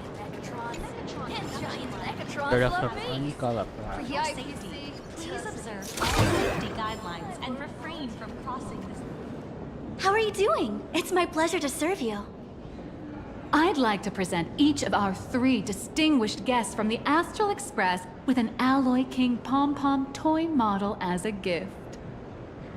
Sure, you got it. For the gift expense record, could you please provide your employee ID? Please charge these expenses to this employee ID. Huh. This is Madame Pearl's ID number. After all, you are esteemed guests invited by Madame Pearl herself. It would only be fitting for the gifts to be presented in her name. I see. Please wait a moment. Your Alloy King Pom-Pom is all packed up. Would you like to take it with you, or shall we use our delivery service? Since we still have the tour to go through, please just have it delivered to the Astral Express. No problem. Hope you enjoy your visit here. Now that the gifts are done, I'll take you to the Mechatron Design Lab. Oh. This is the part I've been looking forward to the most. Ladies and gentlemen, to Lux Corp. All Mechatron units displayed in the exhibition area What? are available for purchase. For more information... Ah! You're the... Huh? No way! You're Miss Raccoon! No, that's not right. You're oh! From the Astral Express! Wow! And is Miss March Bunny herself here, too? Hi. I actually prefer to be called by my real name, March 7th. This is Mr. Yang. How lucky to meet 3 members of the Express crew at once! I'm a huge fan of you all, especially my senior. I haven't missed a single episode of Fluffy Across the Blue. And I've even bought all the collector's editions. Oh, how could this guy say he likes you more than me to my face? Good thing I'm not that petty. Don't worry, March. It's hard to tell if people in this world love the real Express crew or just the cute animal crew from the Fluffy. I don't just follow the Fluffy series. I've been keeping tabs on all your adventures in Bellabog, the Cienjo, Penacony, and Emphorius. Though, it's such a shame there's so little video footage of the Emphorian War online. Oh, right! I just rewatched the scene where the Trailblazer embarked on another trailblazing expedition in Holy Grail Stay Night. Oh, Holy Grail. Your speech was so inspiring. Oh, right! I have a precious trash can in my collection at home. If I'd have known I'd meet my senior today, I'd have brought that can with me. Could I ask for your autograph? If that's okay with you. Just sign my clothes, please. I'm never gonna watch this ever again. Oh, you're acting exactly like me from 10 minutes ago, kid. Don't worry, she won't fly away just yet. As for you, you've been chattering away nonstop. How about giving us a proper introduction so that your idol gets to know you better? Sorry, I got way too excited. I'm Warrior Cinderborn from Daybreak Squadron, and my real name... Well, my real name doesn't matter. Just call me Cinderborn. If you're not in a hurry, would you mind chatting with me for a bit? Actually, don't know much about the...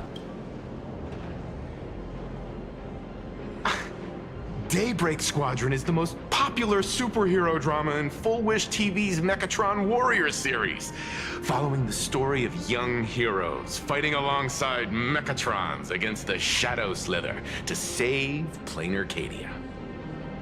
I never expected Mr. Yang to be so familiar with our story's background. After all, I'm a loyal fan of your show. I'm truly honored. I'm just a small-time actor playing a hero on TV. And like my senior's deeds inspired me, Daybreak Squadron has also motivated people to fight against all challenges in real life. Recently, Full Wish TV got approval from the Department of Aberration Defense. So now, the magical Mechatron Daybreak Warriors from the show can operate in reality. My friends and I are just honored to fight alongside the real Bullet Worm. Sorry. I didn't quite understand that. So, are you still an actor or not? How should I put this? My teammates and I are both actors and real masked heroes. Whenever disaster strikes the city or evil threatens citizens, we show up alongside Mechatron warriors to protect everyone. I'm here today to test a Mechatron's performance and do some advertising shoots while I'm at it. Full Wish TV and Parallax Corp have always been partners. Even the squad's transformation Mechatron is imaginated by Parallax Corp. The more popular Daybreak Squadron's drama becomes, the more wish power flows into the Mechatrons, making the squad shine even brighter in reality. And the more active they are, the better Parallax Corp's model kits sell. It's a perfect, virtuous cycle.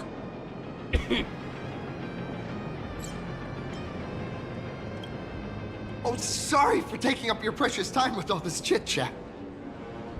If the crew hasn't visited the combat testing area yet, I'd like to volunteer myself as my senior's opponent for the test. If that's all right with you. The hero of the Astral Express gracing us with guidance and leaving some data would surely make the staff here very happy. Oh, what perfect timing! The combat testing area is also part of today's tour. That's the way to fame for ya. Don't let down those kids who look up to you. Honestly, that's my weakness. I can't allow myself to let adorable kids down. First, have everyone take part in the assembly process for the Mechatron in the control room. Then, using this Mechatron as a template, we'll build a smaller unit for her so she can try out the combat test program. So, follow me, everyone.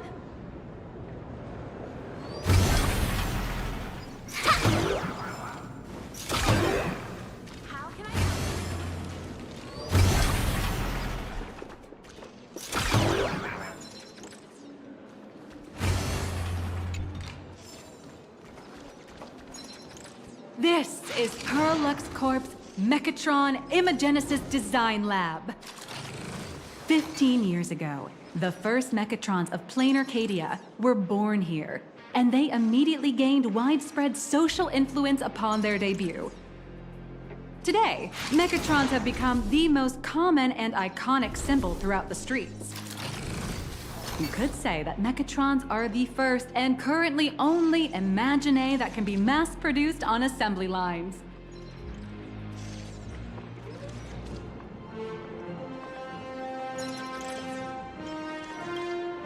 Imagine such as Mechatrons, which can be produced and discontinued at will, are the perfect residents for plain Arcadia, and perhaps the perfect IPC employees too. In some people's eyes, being able to create an infinite army of Mechatrons would be even better. Say, dear guests, do you know what the first step is to creating an Imagine in plain Arcadia?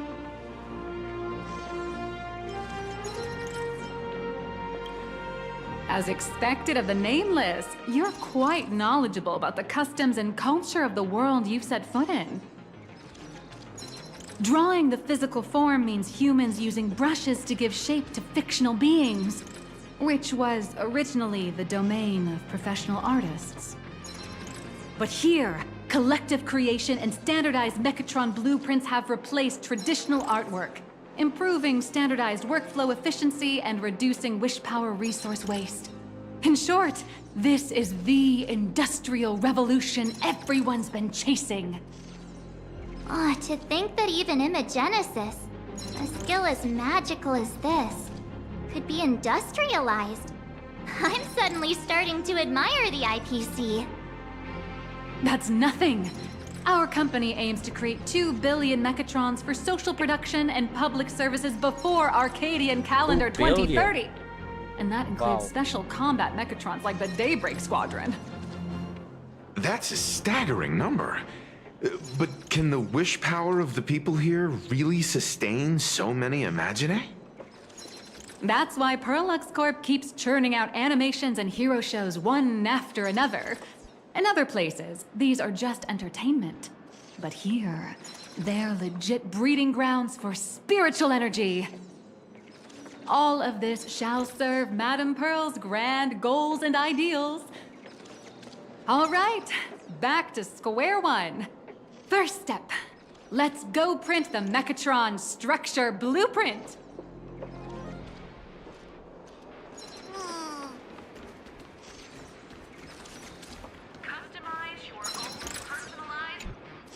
Please adjust the Mechatron design parameters according to your needs. Pwede to adjust the parameters then restore to the floor. Mechatron assembly blueprint updated. Processing. Printing.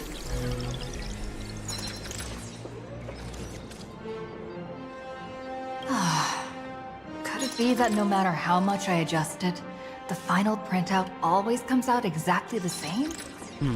Your suspicion makes sense. But please answer my question first. Which do you prefer?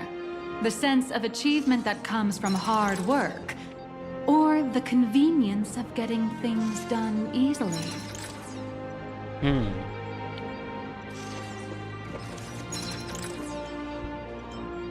Both.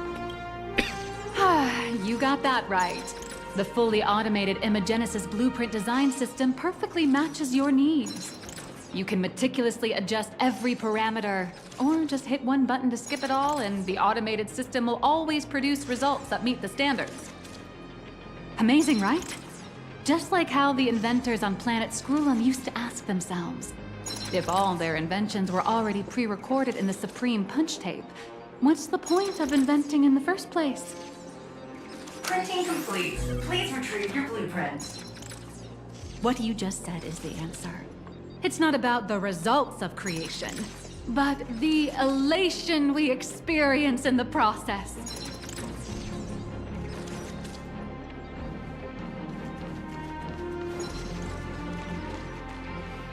Oh, hello. But please, show me your Mechatron assembly blueprint.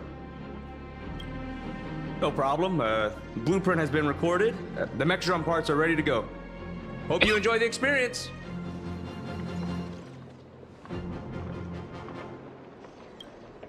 No. March and I will just watch you play from the side.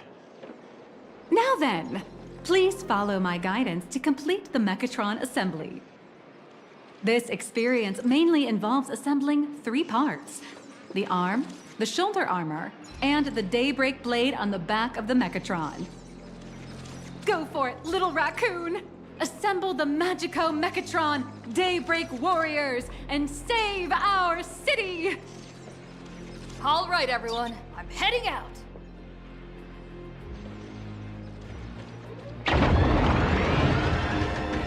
Whoa.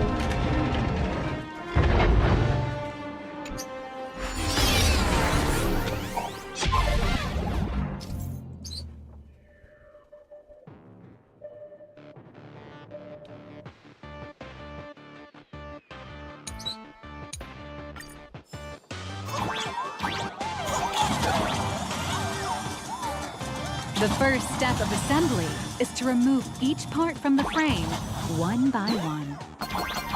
Nippers, hobby knife, sandpaper, sanding stick. Parallax doesn't provide any of these. But don't worry, the explosive device will solve all your problems. Just step on it, bravely. It may look brutal, but it leaves no burrs. And that's the magic that we at Parallax Corp are so proud of.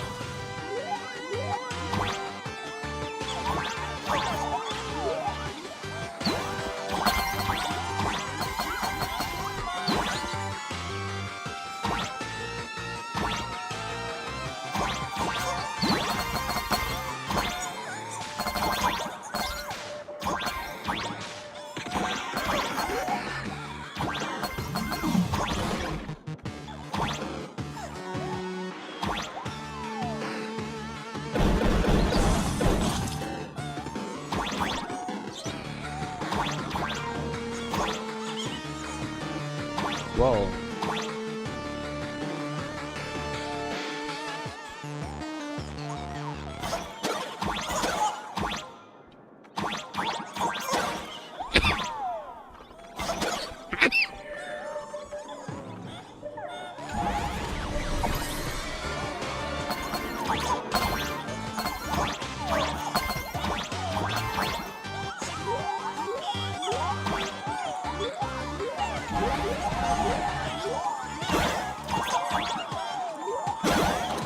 Oh.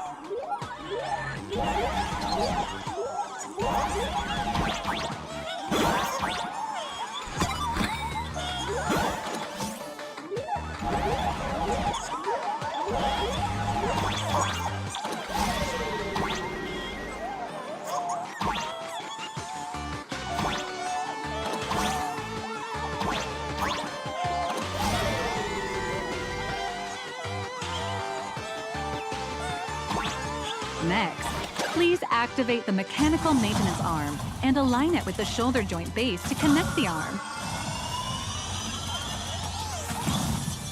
It's moving. Good. We're done with the arm for now. Next, activate the mobile maintenance rack and adjust the mech armor to the shoulder armor panel position. Whoa.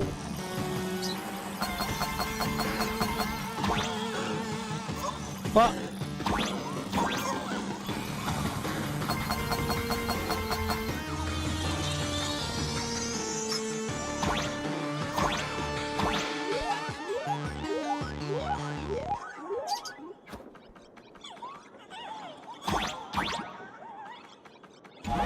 Just like before, the first step is to remove the parts from the frame.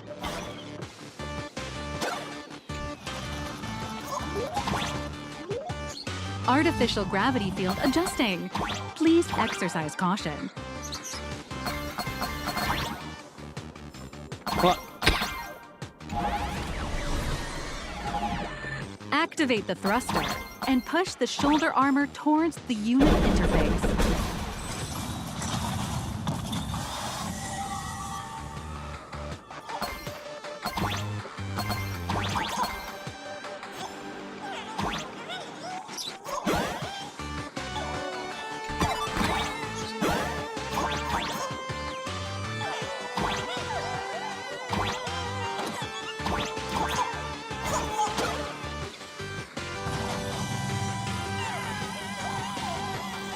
Beautiful. Absolutely beautiful. This giant Mechatron is truly the soul of Perlux Corp.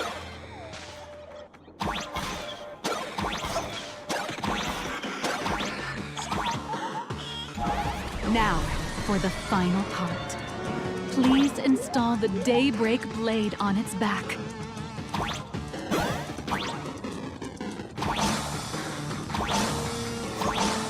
Aim at the mounting point on the back, and fire! Awaken! Daybreak blade!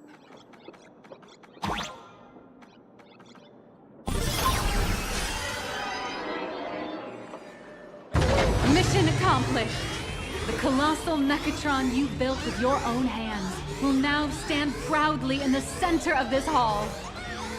The great hero of the Astral Express has graced this place, left behind a blueprint, and even contributed their own inspiration to the completion of the Mechatron statue.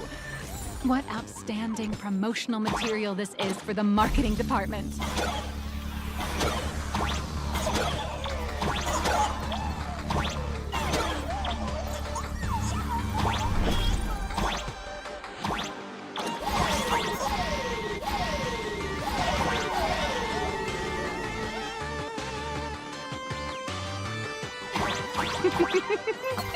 A new hero is born right here.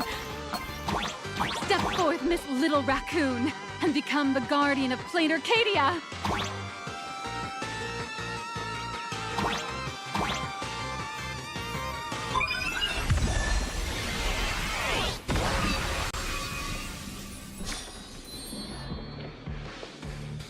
Powerful wish power supply entity detected. Initiating link. Whoa.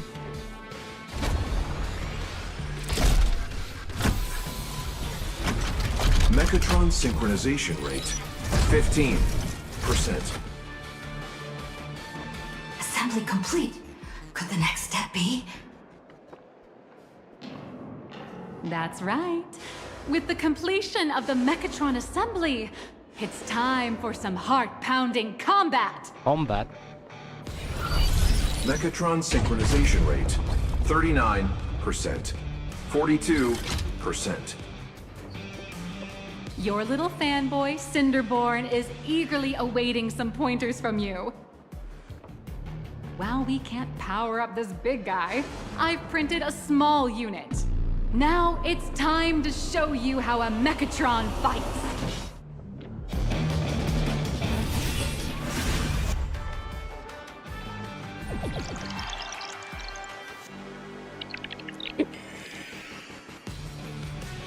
I merged with the Mechatron? Where am I now?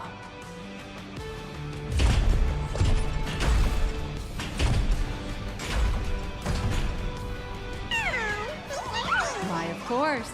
It's the combat testing sandbox. Look, those dazzling colors are like an express train traversing through the stars. Enhanced full body armor, a steadfast shield. What a powerful strike! That's our hero, Little Raccoon! This strike carries the hope of all citizens. Hi-ya!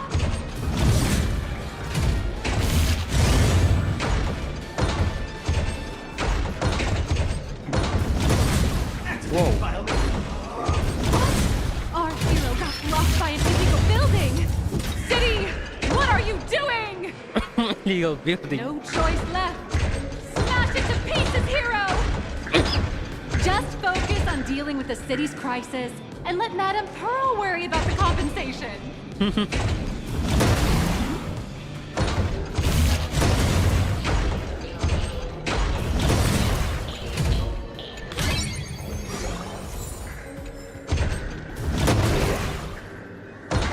Duo Mention City has made it through the worst of it! Now it's do we press on? Or wipe out the monsters entirely? Hero!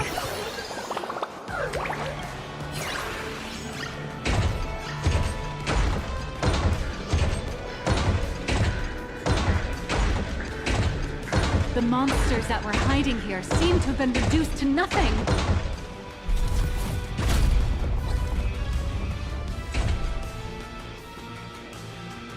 Could it be the one and only trailblazer of the Astral Express walking towards us?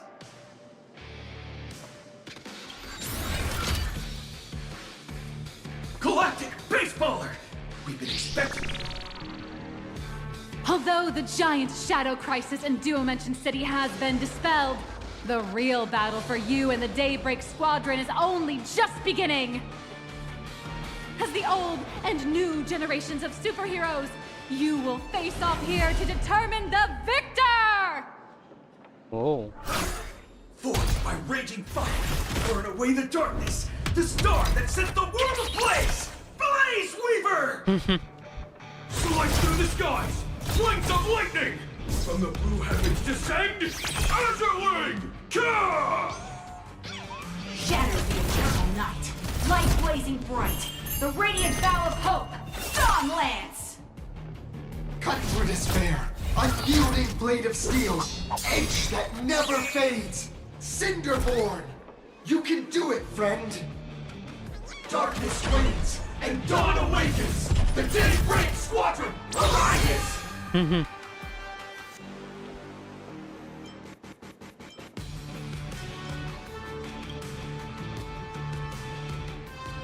This is an official challenge from the Daybreak Squadron, great hero of the Astral Express.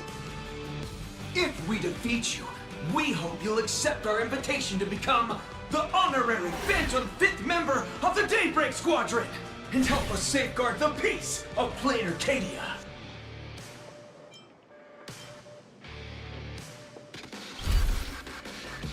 Ha ha! I admire your confidence. Hey, Greg, didn't you have something to tell your hero? Now's your perfect chance!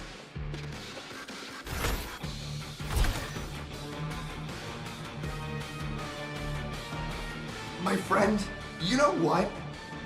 Every time I transform into a Mechatron, I imagine I'm you. I think about what you would do when facing danger. It is your adventure stories that give me strength. So I'll give it my all from now on. Please, don't hold back.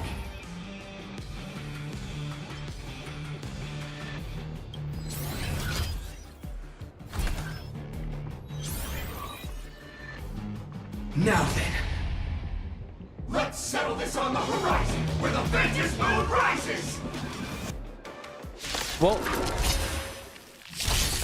Let the two of us see what you're made of. Come on! One and only Trailblazer! It's your turn! Too slow!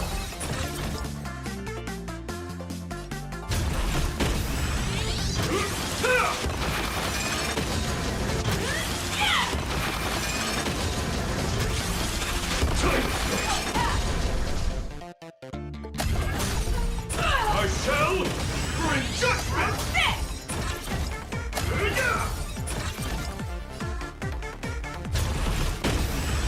Out of my way! Where are you hiding?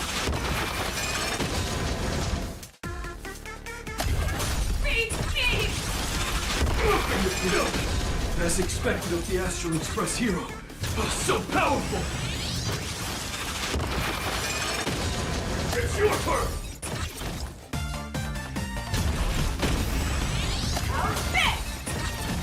Leave it to me!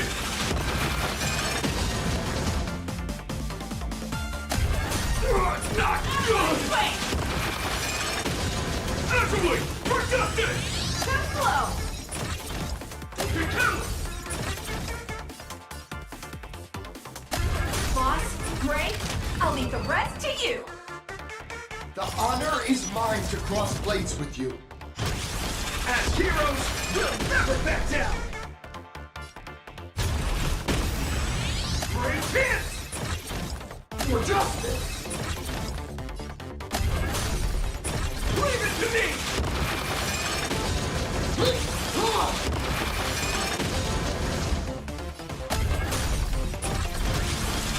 Doesn't look interesting. This strike contains all my respect.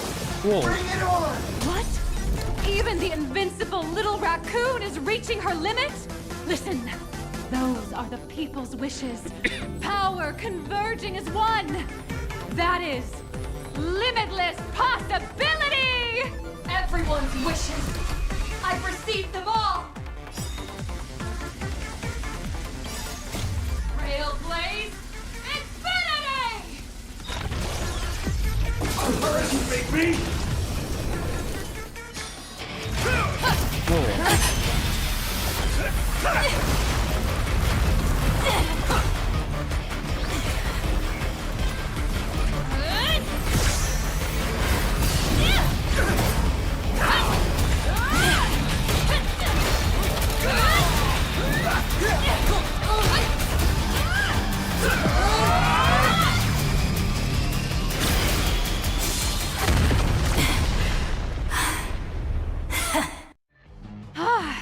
You really got into character.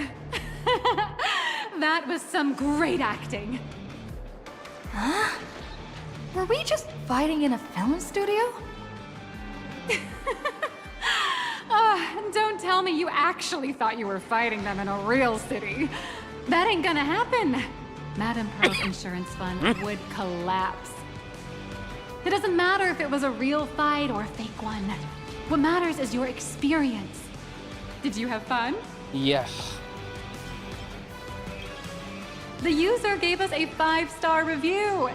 Thank you for your kind feedback.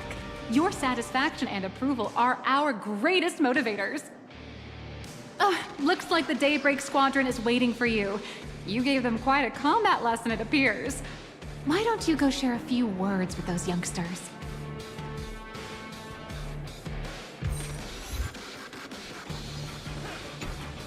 As expected of my senior, that was awesome!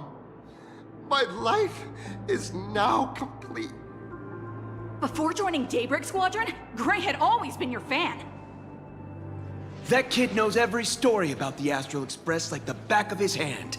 And he's always looked up to you as his role model. Even as his leader, I'm nowhere near as important to him as you are. Huh, what an amazing battle! Well, more than beating you, We were hoping Gray would leave a lasting impression on you.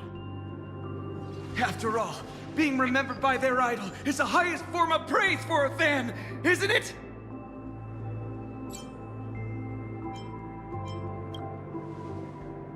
Oh, I'm already satisfied just knowing that the name Cinderborn will remain in my senior's memory. It's a shame, though. If she really could become the 5th member of our team, our recognition would rise even further. After all, many people still think we're just playing hero. That's only because we haven't done anything truly heroic yet. Don't worry. Given the state of Duo-Mention City, a mind-blowing crisis is bound to happen sooner or later, and that's when we'll get our chance to shine! Ha ha! Yeah, just yesterday, I rescued 5 people from a gas explosion. Hope they recover soon, and spread the word about how awesome Daybreak Squadron is! There you go again, casually saying the strangest things. Like the Astral Express. We don't need to act to prove something so long as we stay true to our own path. Sooner or later, Daybreak Squadron will be recognized by everyone. Silly you. Is the Astral Express all you ever think about? Why don't you just go join the Express as one of the Nameless? Come on. Don't make fun of me. I'm still just a rookie. How could I possibly be worthy of boarding the Express and fighting alongside seasoned veterans?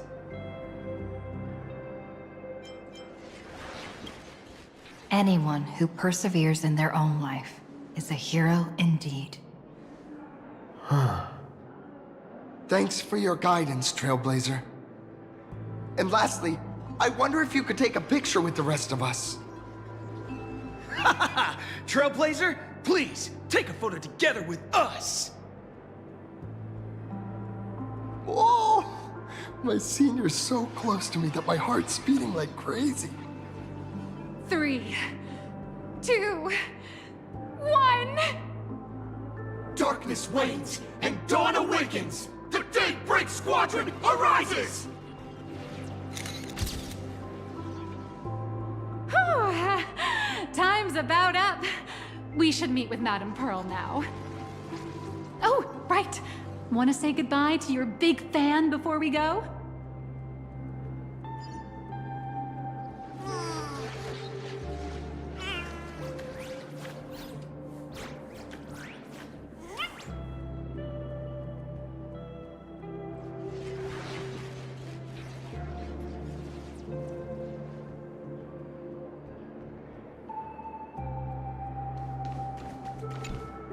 Blue, yellow! You guys were amazing back there! If we record this for promo material, we'll definitely get a ton of new followers!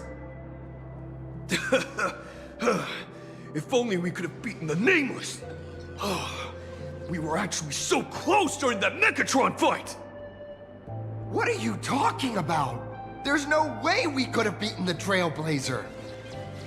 Well, it's not entirely impossible, I'd say. Ever since I converted, I feel like both my mind and body have become so much lighter. Gray, you really should join us and do the same. Haha, Gray. Being a masked hero means facing all kinds of dangers. You'd definitely feel pretty bad if you couldn't contribute your strength to the team when we needed you the most. Oh, looks like your idol's here to see you. We'll wait for you backstage. Gray. Senior?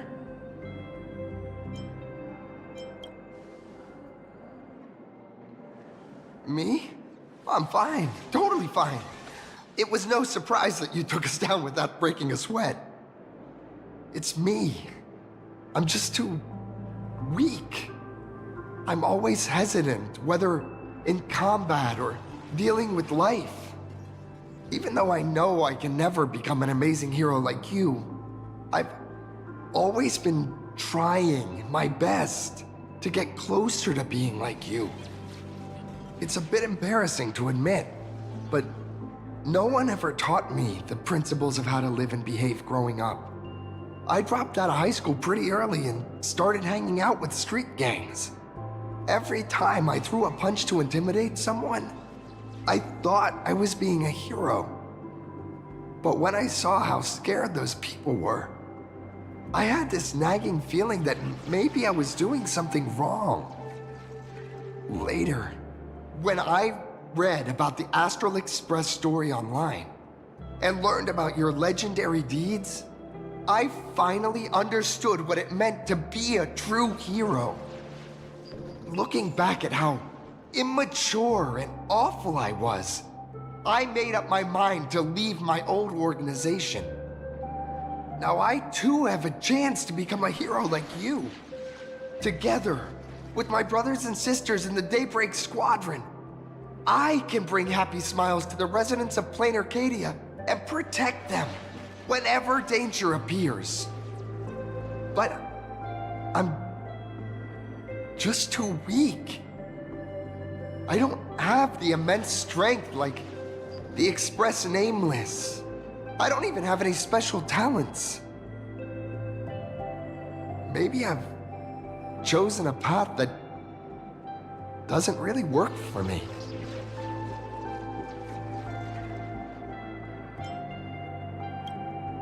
Silly you. There are plenty of powerful ones in this cosmos, but not everyone with strength chooses to become a nameless. Your desire to fight for those around you, and your wish to bring smiles to others. That's a good place to start. Thank you, Trailblazer. Thanks for listening to my ramblings. Could you please sign that famous line? Means journey lead us starboard. That's the one! That's exactly it! Rules are boundaries, and anyone who pushes beyond those boundaries becomes, in a sense, one of the nameless. I'll remember today for the rest of my life. Goodbye, Trailblazer. I hope by the next time we meet, I'll be a true hero just like you. Apparently, we can view the grayscale models in development. This trip is totally worth it!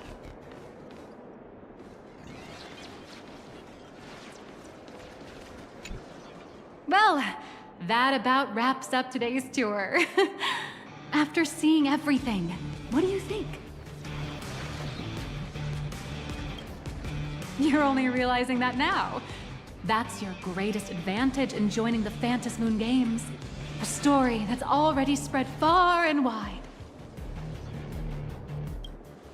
Indeed, rather than the power to rule this world directly, that individual draws even greater strength from Parallax.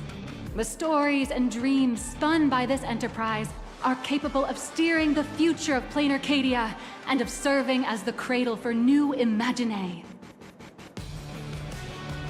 Madame Pearl is waiting for you at the top of this building to discuss matters regarding the Phantom Moon Games.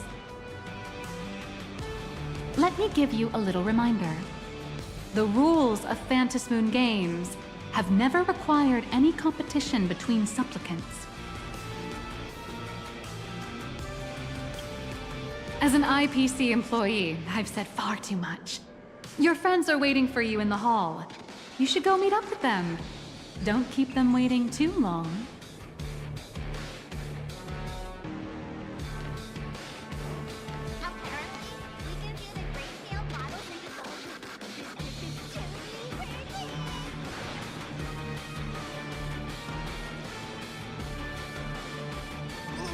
Look at today's gift count. Huh?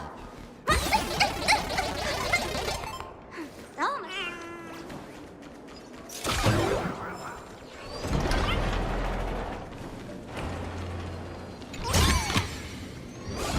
Over here! Over here!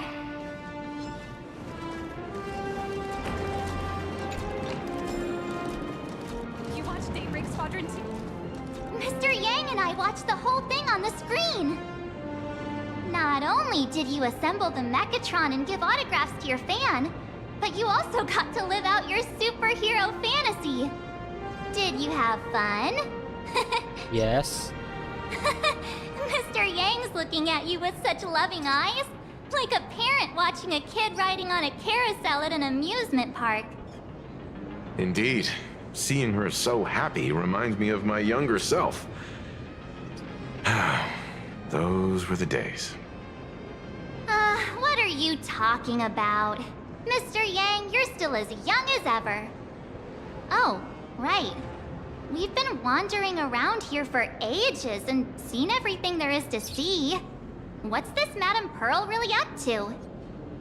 I understand everything she wanted to show us.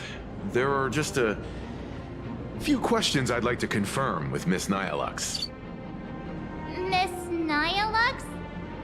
Wait, where did she go? Ah, there you all are. We've been looking everywhere for you. The Secretary's office sent Agent Feld here to keep you company while you wait. But he said he couldn't find any of you.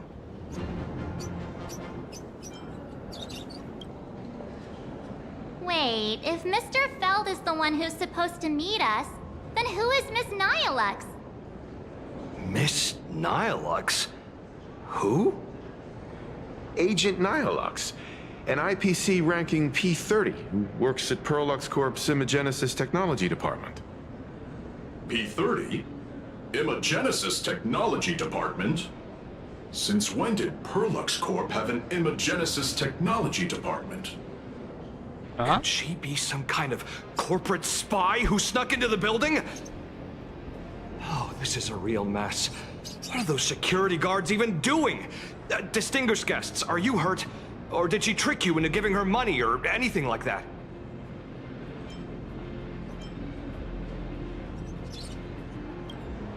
This lady seemed totally legit. She smoothly guided us around the place like a pro. I thought she was one of your people.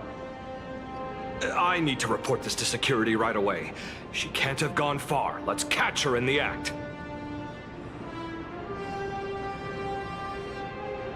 Thank you for your help. Astral Express crew, Madame Pearl has been waiting for quite some time. If it's convenient, shall we head out now? I'll show you the way. Please inform Madame Pearl that the 3 guests from the Express will arrive shortly. Welcome, ladies and gentlemen, to Perlux Corp. To ensure your safety and comfort, please avoid running and move through the area in an orderly fashion. Thank you for your cooperation and have a wonderful Design a bit over the top.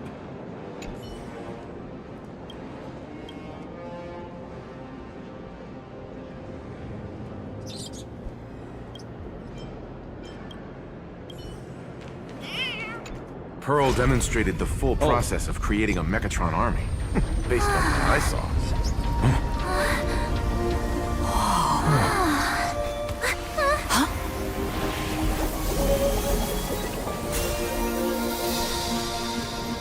What the heck?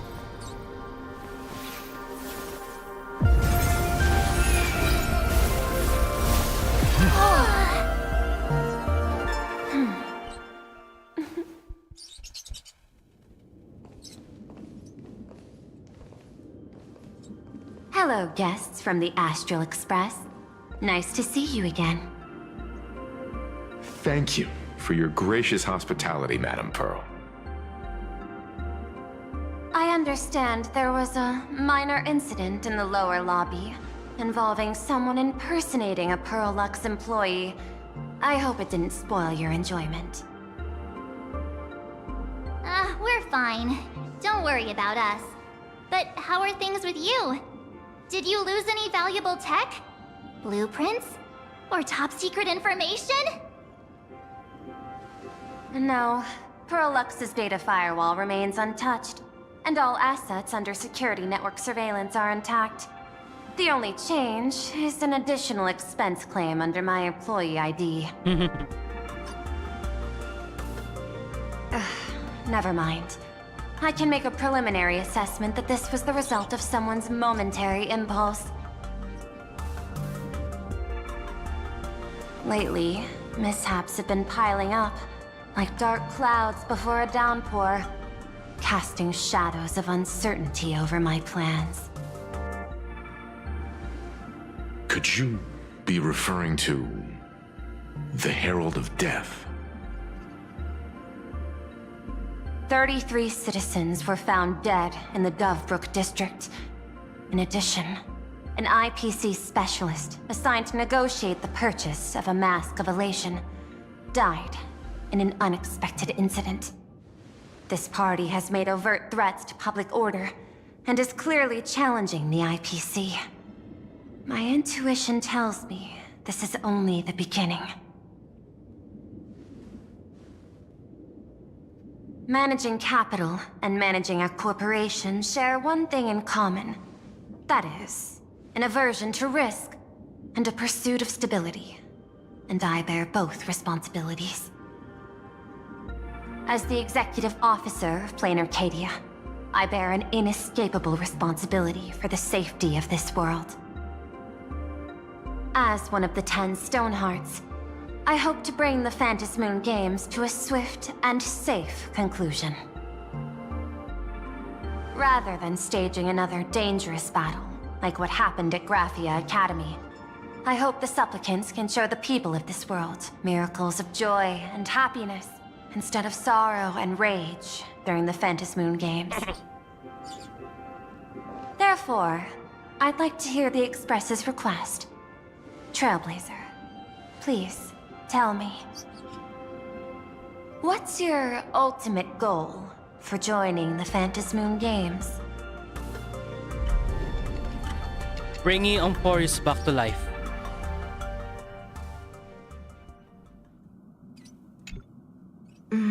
You mentioned earlier that you wanted to talk about the Phantasmoon Games with me?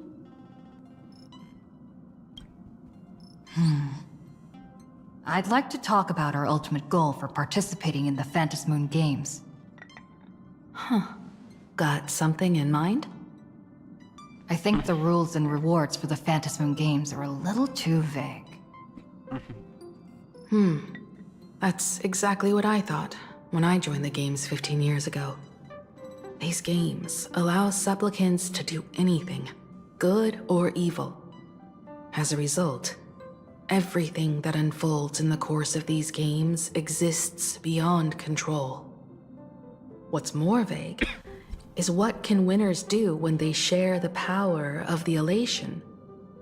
According to legends and historical records from Ahatopia, victors typically first witness the manifestation of Aha themselves. They listen to the victor's wishes and grant them permission to use their power. And the applications of this power seem to be boundlessly vast. When faced with countless choices, the situation becomes even more thorny than having no choice at all. Sometimes I wonder, if we had agreed to become the leader of the Anti-Destruction Alliance, how would this trip have turned out? If I win, I'll give up sharing Aha's power and ask them to be the leader of the Anti-Destruction Alliance.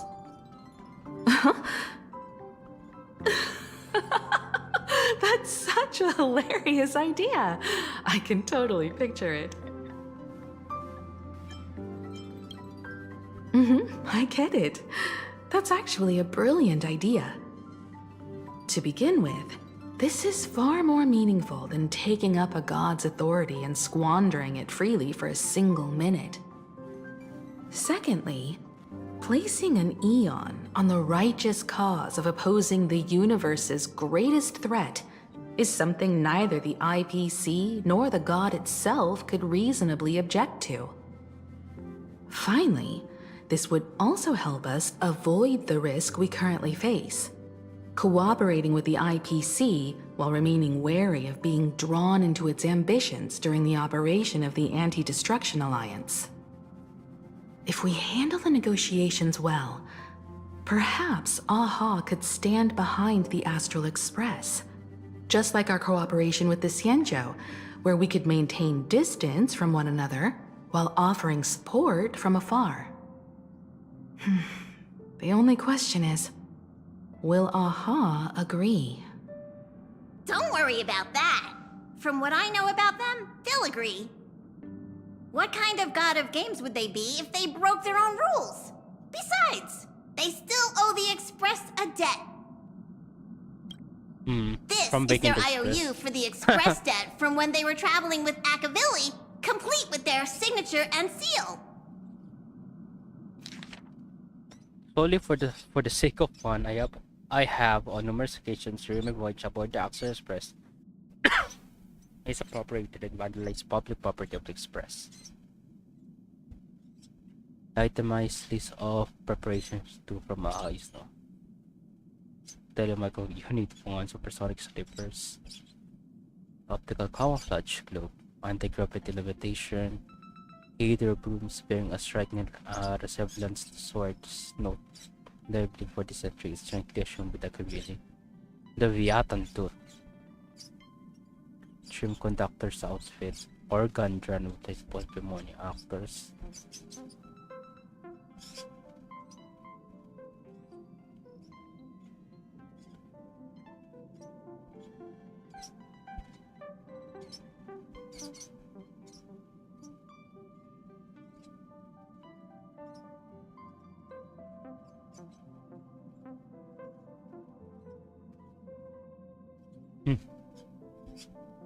Crispy Crunch Pom Pom Pie.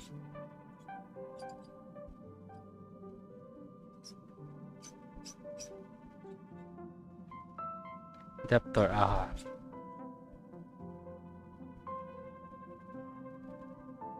Passenger, use this to blackmail them. That one will definitely give in to your demands. Probably. Probably. So, you're saying you want Aha to take on the leadership of the Anti-Destruction Alliance?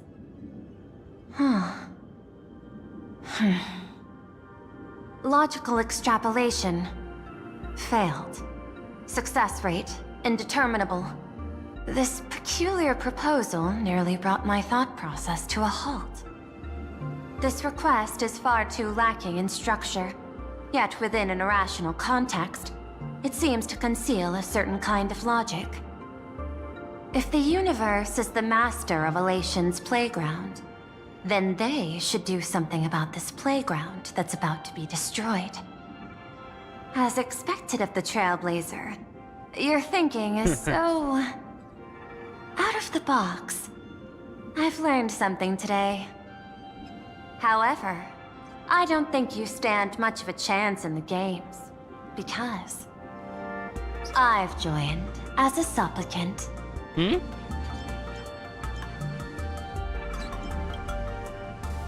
Not a single rule in the Phantasmoon games requires supplicants to engage in combat, so there's no need for hostility between us. Plain Arcadia's administrator is a supplicant? At the same time, she has at her disposal assets of staggering magnitude. What, Perlux Corp among them. With money and power on her side, wouldn't her chances of success be way higher than ours? As I previously proposed to Miss Himiko, I'm willing to cooperate with the Astral Express to ensure the smooth progression of the Phantasmoon games. But the Astral Express isn't your only partner, is it? I have 2 other allies. However, you all are my most promising ones. Once the Astral Express joins, it will maximize the safety and success of this Ionic game. And I will do everything in my power to fulfill my partner's wishes within that limited minute.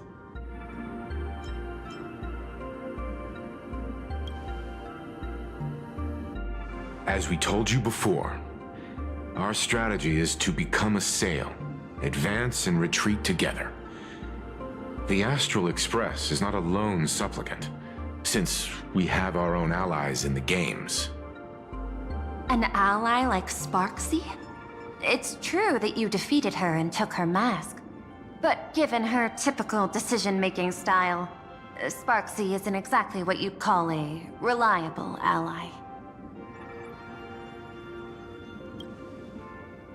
Hypothesis. The Sinwish Syndicate's missing mask.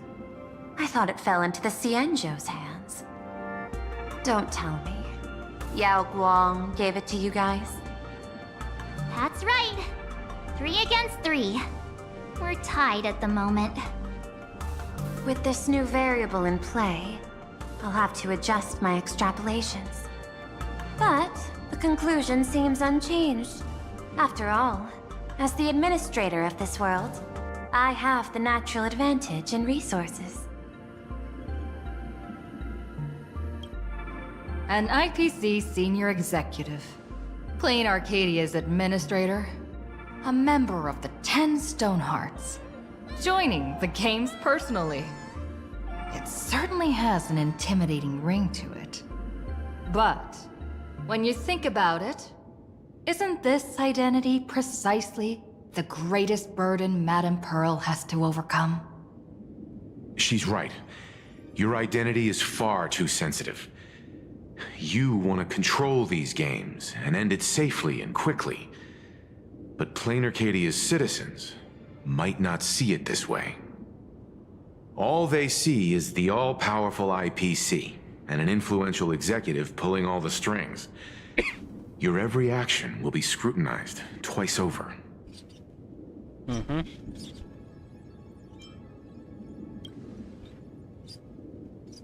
A sharp observation, I must say. Quite impressive. But I do not believe you yourself would overlook this. Madame Pearl, what is it that you seek to obtain from the Phantasmoon games at any cost? What I seek is a treasure lost to this world's history. I want to recreate Graphia's divine art of imagenesis. Does that have something to do with painting?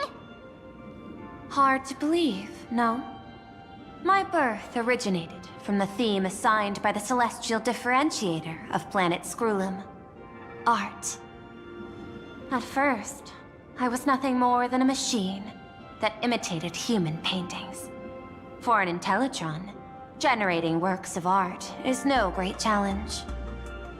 Day after day, I studied. Day after day, I exhausted every possibility. I could instantly analyze the proportional structure and pigment composition of any painting. I could precisely reproduce every pixel of Graphia's masterpieces. Yet I could not create as she did. Graphia's ultimate creation was establishing the world in canvas at the end of the Phantasmoon games. I want to understand her thoughts at that moment and touch the essence of creation. Is this your personal pursuit? Or the IPC's demands on this world? Both. The IPC's point of view is far more pragmatic. The world in canvas is a dimension that can shield us from the Antimatter Legion's warfare, and they've always been eager to master this technology. Unfortunately, it seems we can't convince each other to back out for now.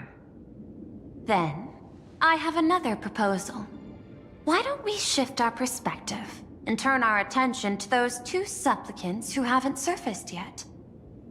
These 2 individuals' objectives are unclear, and their abilities remain a mystery. If left unchecked, we might see a repeat of the Herald of Death tragedy. I have a cooperation proposal that could help us gather intelligence on them, and I'm willing to share this piece of information with you all.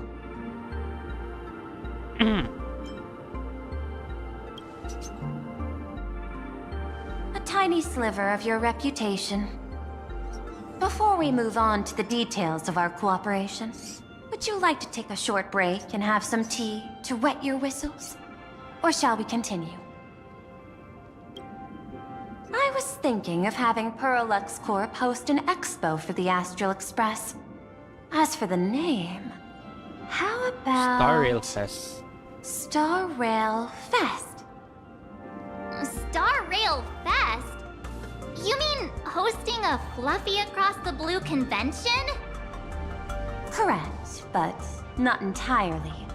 The Fluffy is well known in this world, so it's a good collaboration element. But what I want is an unprecedented Astral Express exhibition, with the Fluffy being just a small part of it. The real stars of this grand event will be you, the Express crew. You'll be there in person to meet the people of this world. Are you trying to use this exhibition to lure those two unidentified supplicants out of hiding? Huh? What if they're up to no good? Won't that just make us walking targets?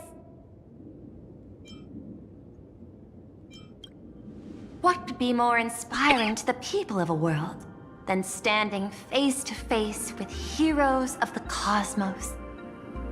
That's an enormous amount of wish power, and the Astral Express is the very source from which this wish power originates.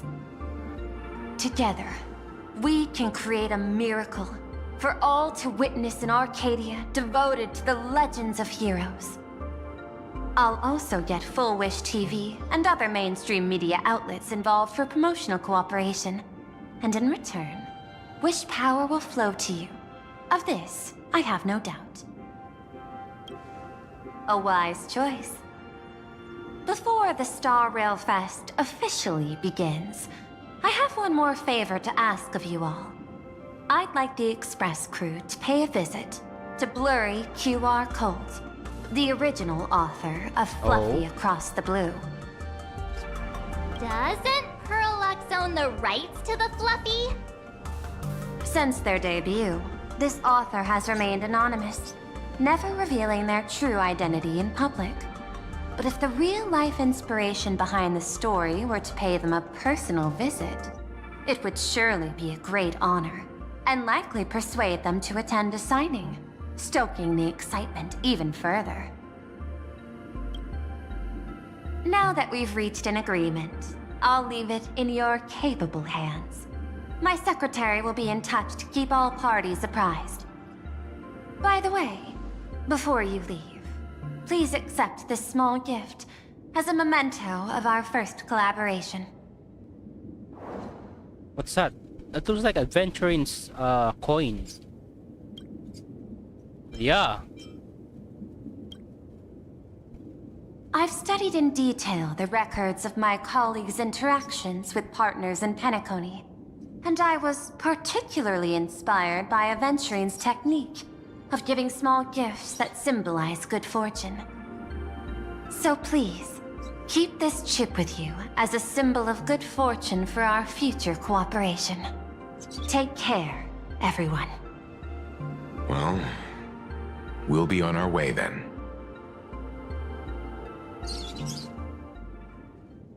As your private detective, I must warn you that a grand exhibition of unprecedented scale would make for a perfect opportunity to reenact the blood-stained games. I understand. That's why I have a mission for you. Protect the Nameless at Star Rail Fest. You actually think they would need my protection with their strength? Don't tell me your extrapolations predict even bigger trouble ahead.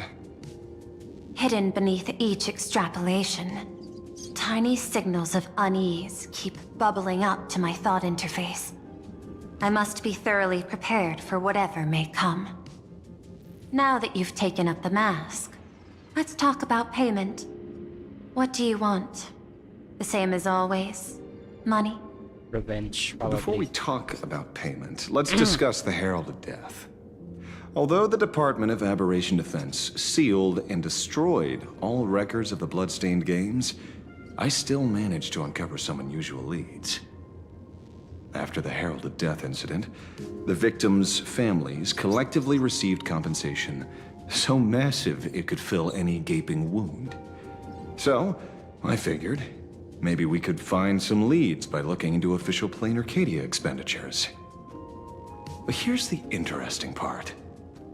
This item was nowhere to be found in that year's public financial report. Care to guess whose books this money went through? It was you, the omnipresent IPC.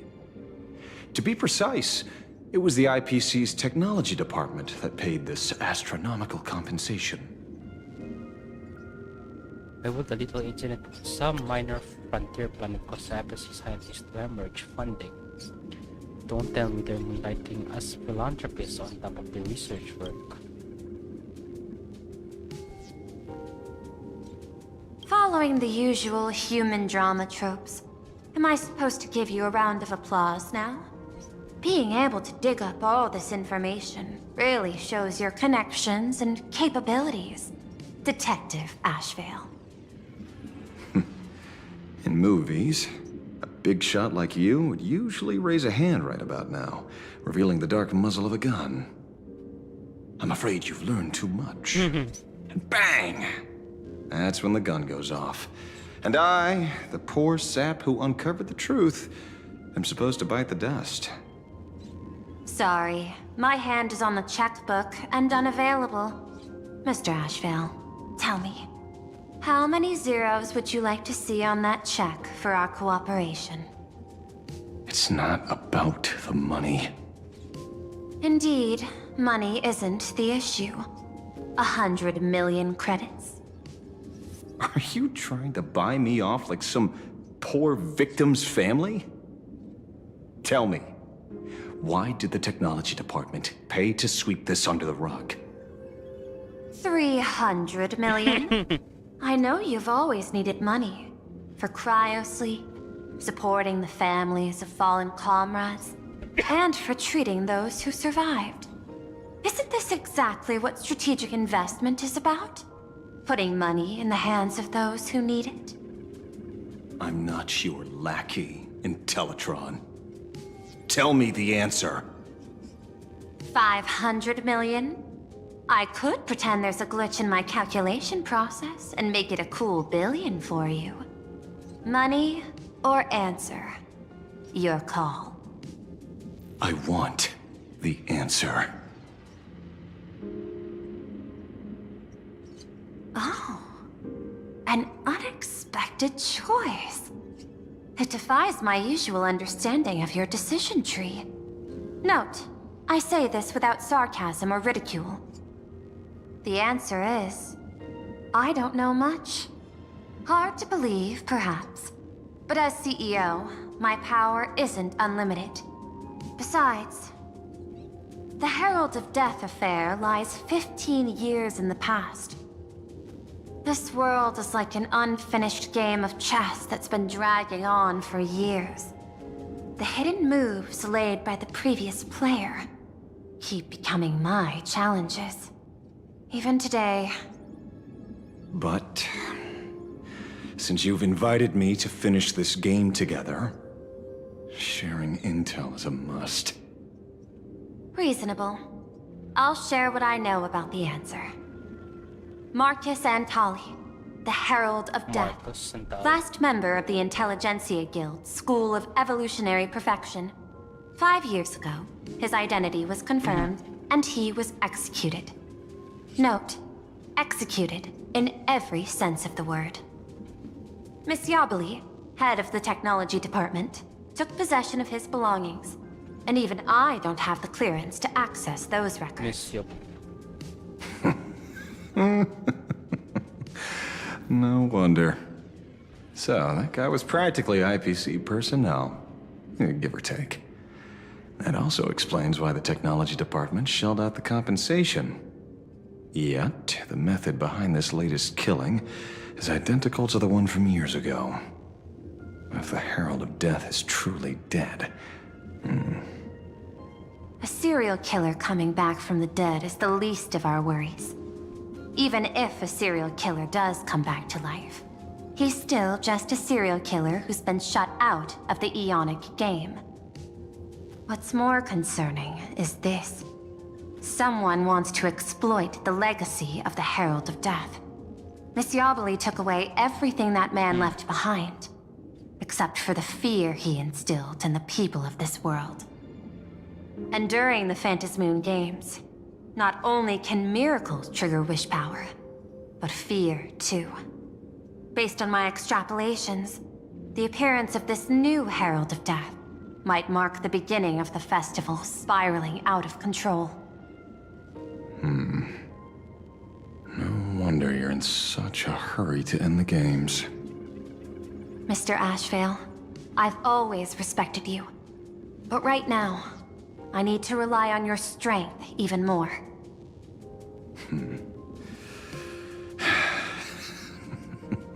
Respect. When I was younger, what I really wanted was to make the IPC fear me.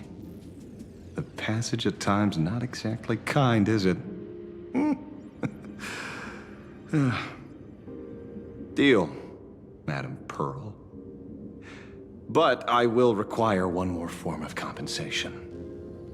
Whoever this new Herald of Death is, I must deliver justice with my own hands. This time, there won't be any lengthy interrogation. By the authority vested in me as CEO of Plain Arcadia, I pardon all crimes committed in the course of your revenge. Go ahead and do what you must, Mr. Ashveil.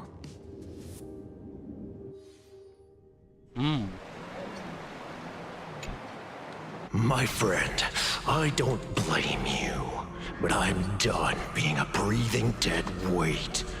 So do me a favor and pay me back for that drink with this bullet.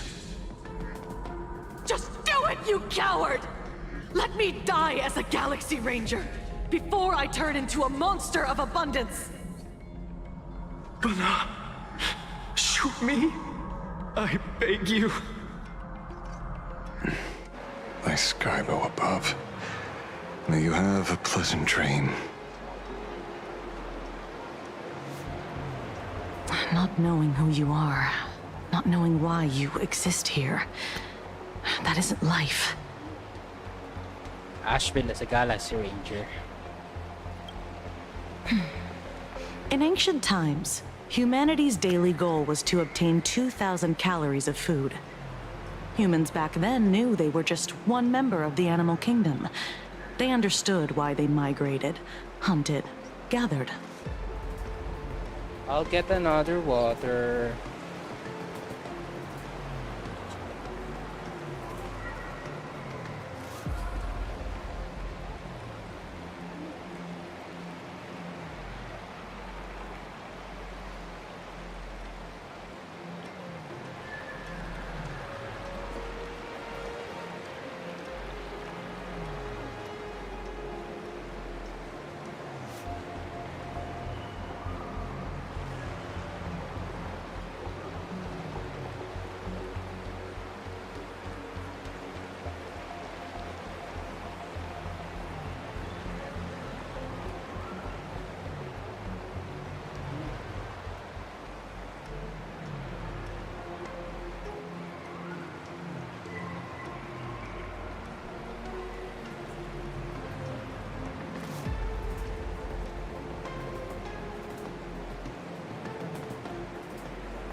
I'm back.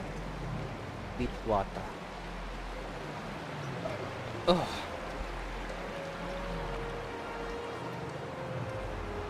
I have okay. I hit the mic. It's hot in here. Anyway, what's right now? What's the temperature right now? Let me see. It is about 33 degrees. Days here. I don't have any temperature inside of this room, but it says online it says about 34 degrees.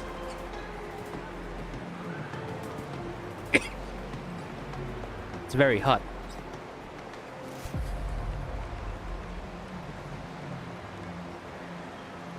And I also have cough. And this room is also very hot. I have the windows open. 1, 2, 3. Windows open. But still it's very hot.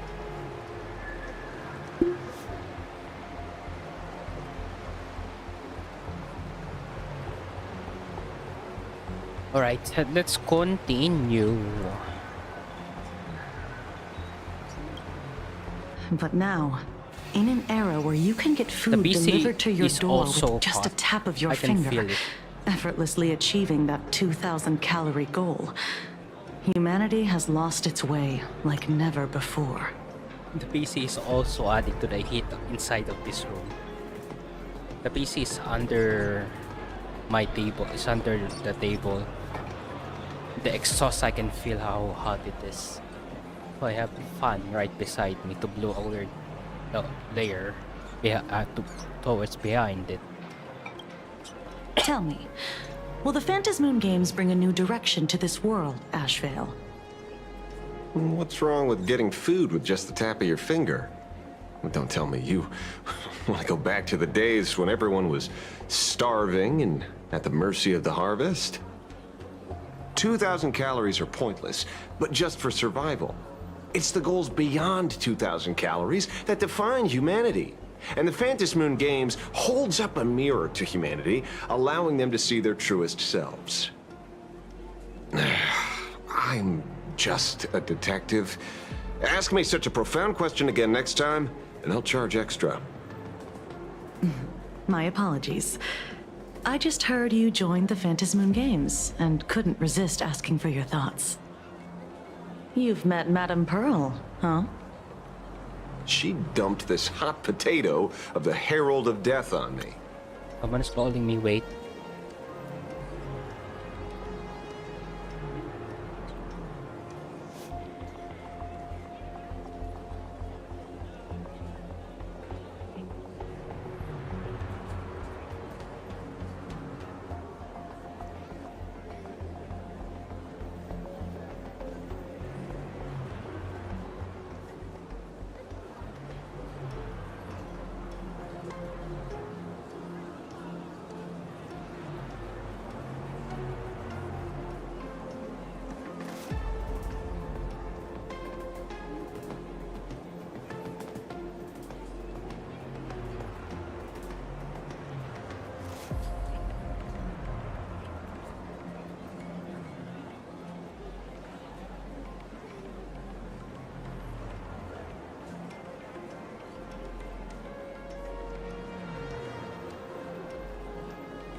On us.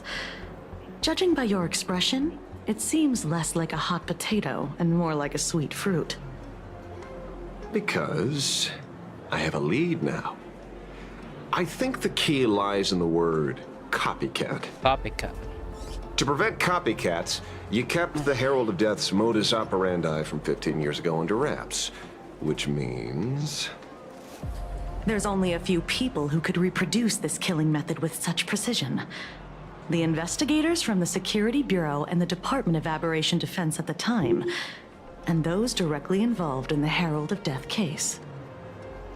Detective Kuchiba, I've heard that you've devoted considerable time to researching the crimes from the Phantasmoon games. So, I'm the prime suspect now. Is that it? Just a bit of minor deduction. After all, murderers always love to return to the scene of the crime. Isn't it coincidental that you happen to be standing right before my eyes? That's not deduction. It's a conjecture at best. As for investigating those two categories of suspects, we've been doing that for a long time already. It's been 15 years. The relevant people and the victims' families have all gone their separate ways. Tracking them down now won't be easy. Yeah. After losing their loved ones in such a cruel way, their hearts were shattered. Many couldn't bear to stay in Daybreak District and chose to move away. I remember seeing that in the case files you sent me. They even formed a mutual aid society for the victims. I wonder, after all these years, have they managed to heal the wounds in their hearts? Maybe they have. After all, they go by a new name now. The Research Society of Happy Smiles.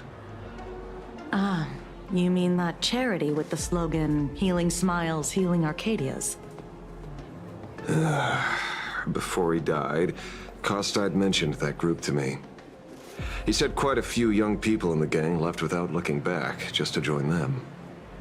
So I thought, maybe we should start by looking into their rivals. The Research Society of Happy Smiles, huh? A charity that helps people escape their pain and find happiness, offering free counseling, medical care, all of that good stuff. Sounds like they've turned over a new leaf. How could you call them rivals to the underworld? I dug a little deeper into them, and found something interesting. Oh? You mean your monkey dug up something interesting, right? Okay. Mr. N dug up something interesting. Have you heard the name of the sponsor behind the Research Society? Fullwish. Her name's Fullwish. Oh, Fullwish TV. That name rings a bell. Wait, isn't she the boss of Fullwish TV? I think she was one of the survivors of Graphia Academy too. This is getting a little too coincidental. Just like every case you've accidentally cracked before.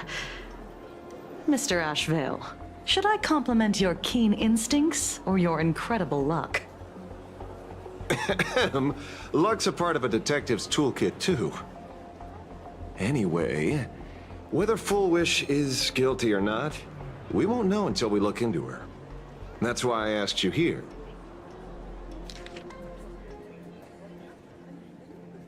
Daybreak District.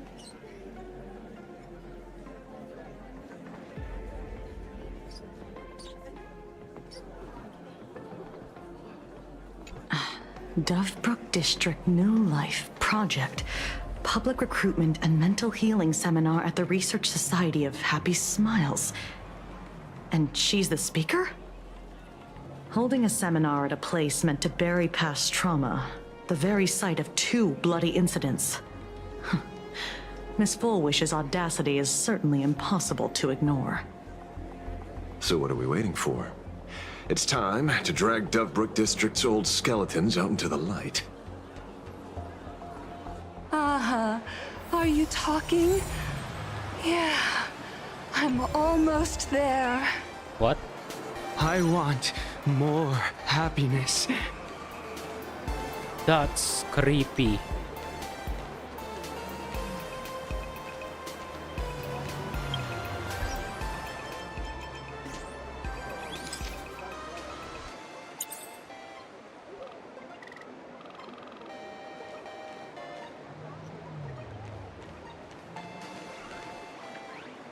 Is there a way to remove the glare?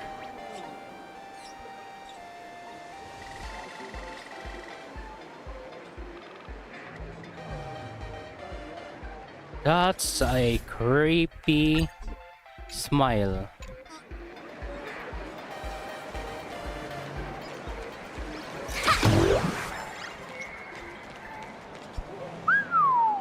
This place is buzzing. Are they all here waiting for Fullwish to grant their wishes? A rich person like Full Wish can make most people's wildest dreams come true with the snap of her fingers. I'm less curious about who she'll help than what she wants for herself. If money could really accomplish everything, the IPC wouldn't be eyeing this world. My bet, I'm sure that Full Wish wishes the tragedy 15 years ago never happened. Erasing history. Can the laughter really pull it off? I mean, In past victory records, there have been countless and often bizarre instances where the victor used the elation's authority to change reality. You have to understand, the Phantasmoon Games isn't just some wish-granting lamp. What makes it irresistible is that it turns the one who wishes into the genie. That's quite alluring. Have you heard about the noblest worm Aha made godlike? It became the happiest creature in existence. Happy enough to burst apart, leaving no intact body behind. What? Your knowledge of these unofficial records is enough to rival ours. Since you see things so clearly, Mr. Ashveil, why sign up for the games?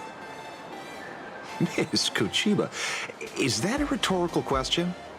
Or are you fishing for a confession?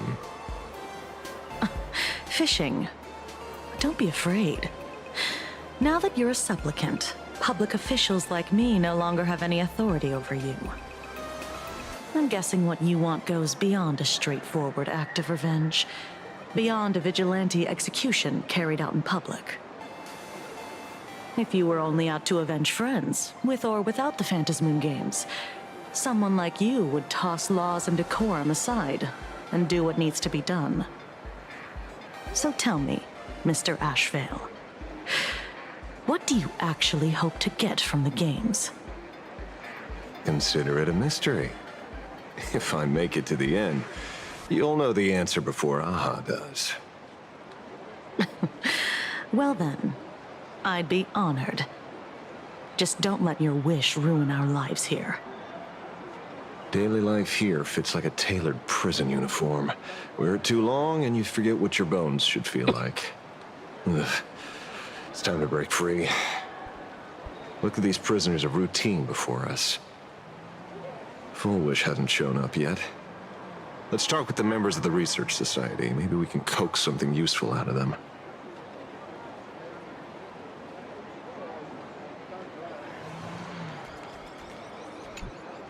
I got called into another chat with the boss today. Never thought he'd care about me this much. Everyone is smiling at me. The office feels downright cheerful. These days, I go home, change my baby boy's diaper, help my daughter with her homework, prepare tomorrow's lunch, and clean up the house. It's hard to describe how satisfying that feels. When Emma left me, you must have left the kids to me for my own happiness. When I look back, I realize I was someone who had it good, and I never understood how lucky I was. Right? All thanks to Miss Foolish. Yesterday, during my tumor removal, the anesthesia wore off halfway through. I squinted and watched the doctors pull all kinds of things out of my stomach. There was this lump still twitching when they cut it out. I used to be too weak to even get out of bed. But after the Society's treatment, I am almost ready to walk out of the hospital. Isn't that amazing? Oh, I kind of want to see someone slice me open too. What? It should be fun. Hey, did you two hear about the Sinwish Syndicate? You've come to the right person. My neighbor got a visit from their debt collectors. You should have heard the racket. I saw the news too. Those parasites who ruined the peace, who kept people from being happy. Gone. Wiped clean. Oh, praise Aha. Wait, they extorted you too? Something like that. Still owed their underboss tens of thousands of credits. So your debt's wiped clean. Oh, must feel pretty great, huh?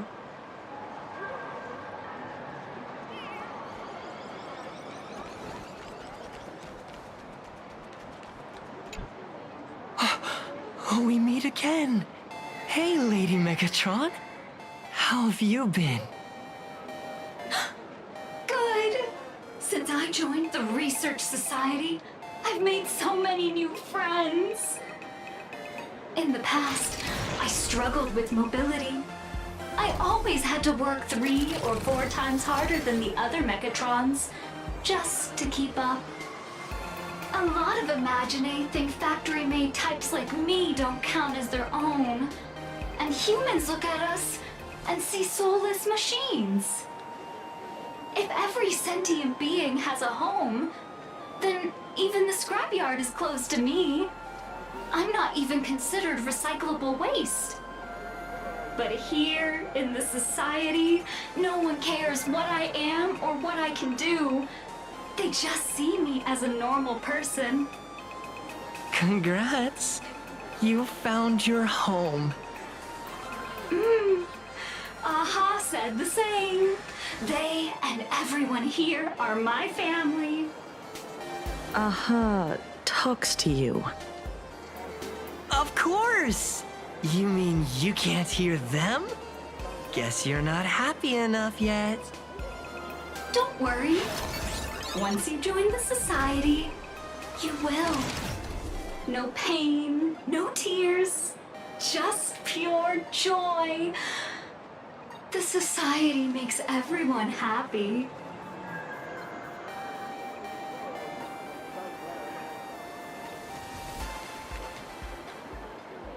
New session.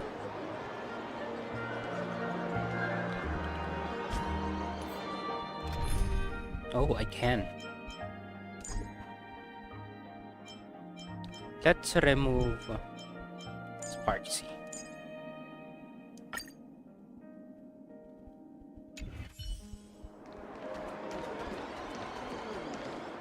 Looks like it's about time. If the star of the show doesn't show up soon, the crowd's gonna burst with anticipation. Everyone, please make some room for Miss Fullwish. Oh.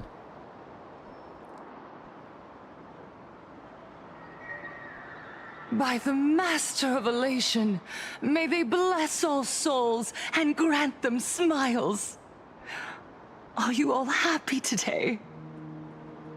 Very happy! Thank you for your smiles. They're like lamps in the dark. So precious. But before we celebrate the elation, let me share a memory drenched in tears. It once dragged me into the abyss. Yet, it also taught me what the elation really means. As you all know, 15 years ago, during the Phantasmoon Games, the shadow cast by the Herald of Death swallowed this place whole. That day, I lost my parents, my classmates, and the others. The morning greetings, the little daily chatter, all went silent under that crimson dusk.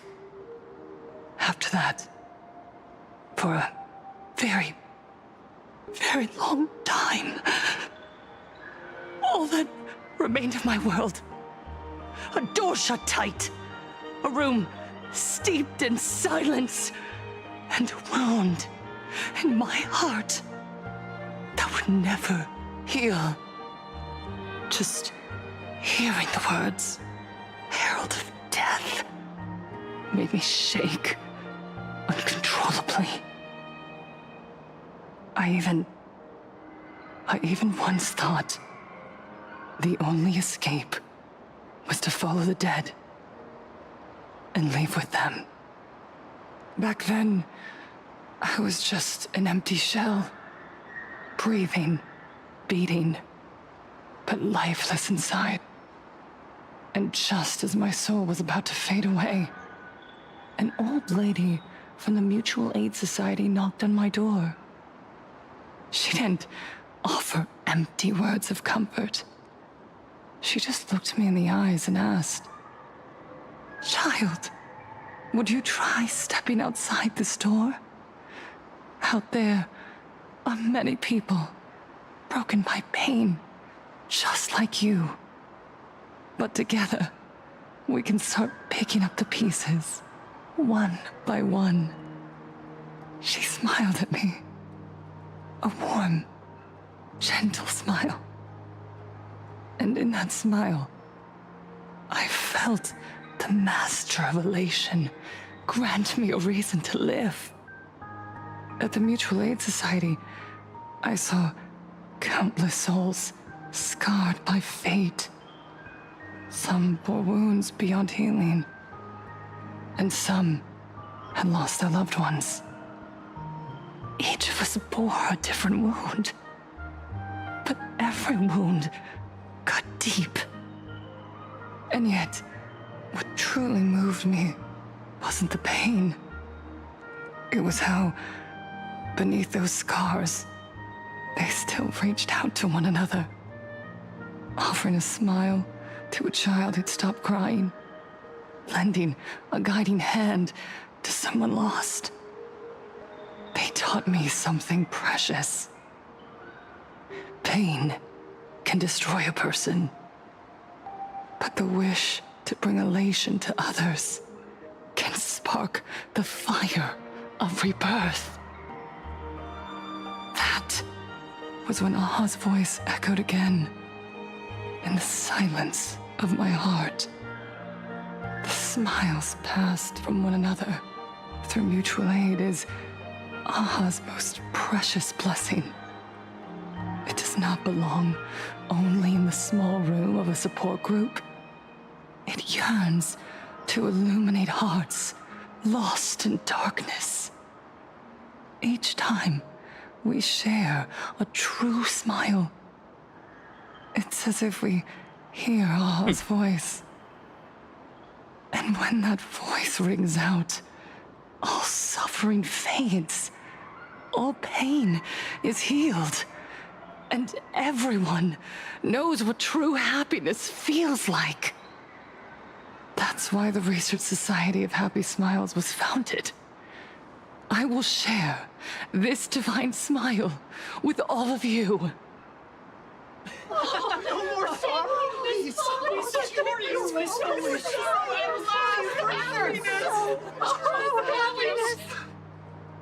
Everyone, I have questions for you. When was the last time you truly smiled? How long has it been since you felt happy from the bottom of your heart?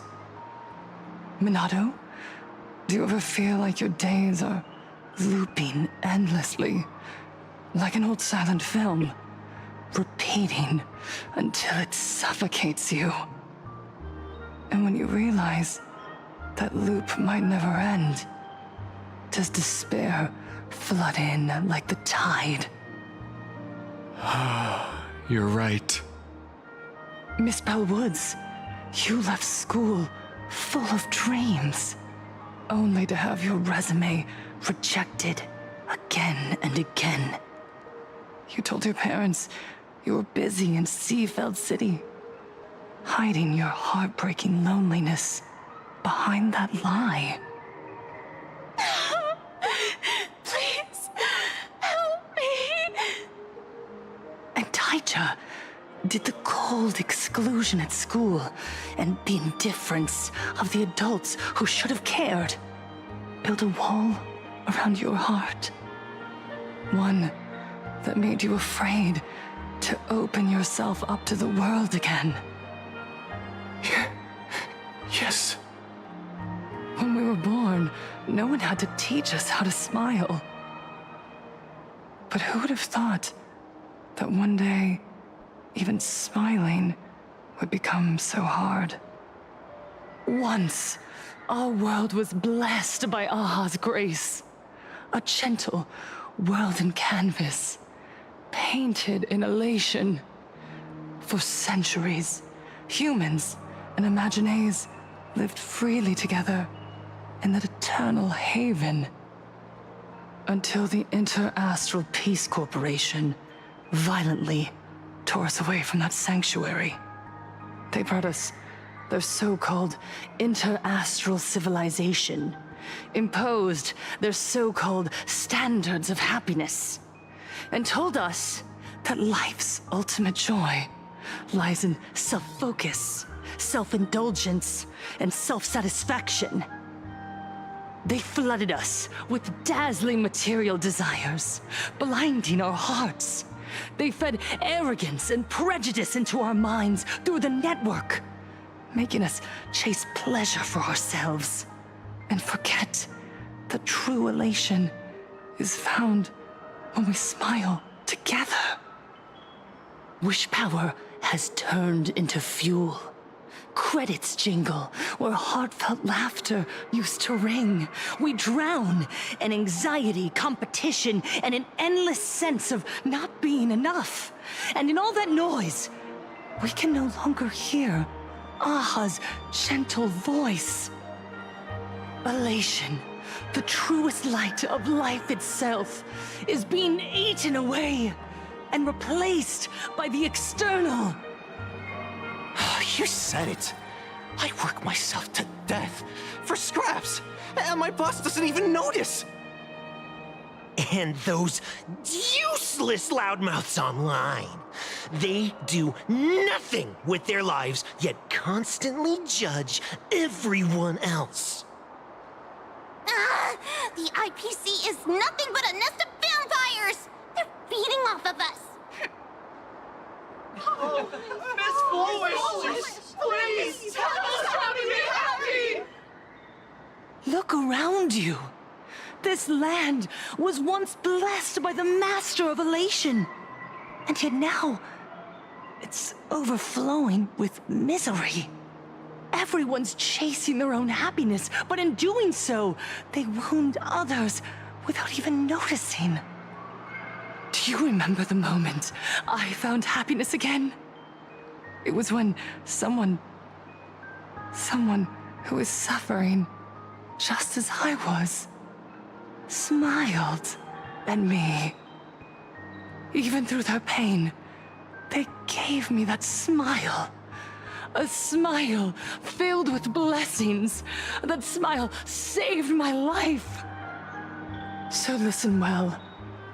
Only by opening your heart and sharing your smile with another can you truly grasp what happiness means. It isn't just giving a smile. It's embracing the power that Aha bestowed upon us to smile. Join the Research Society of Happy Smiles. I'll help you rediscover the smile buried within yourself. And Aha will grant your life a transformation. Our mission doesn't end with finding our own smiles. We must bring them to the world and spread true happiness across all existence. While others pray to the eons for their own desires, we, the true followers of Aha, carry a higher calling to fulfill their wish. To fulfill Aha's wish? Yes, to still every cry of sorrow. To wipe away every bitter tear. We will build, no, rebuild. A world where smiles never fade, and elation never dies. Eternal happiness! Eternal laughter!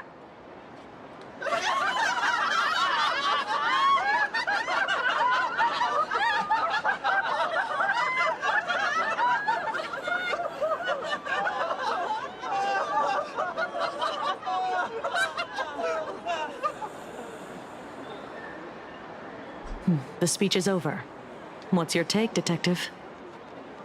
She's so far gone, it's hard to make sense of it. Then let's not overthink it. Let's talk to her directly.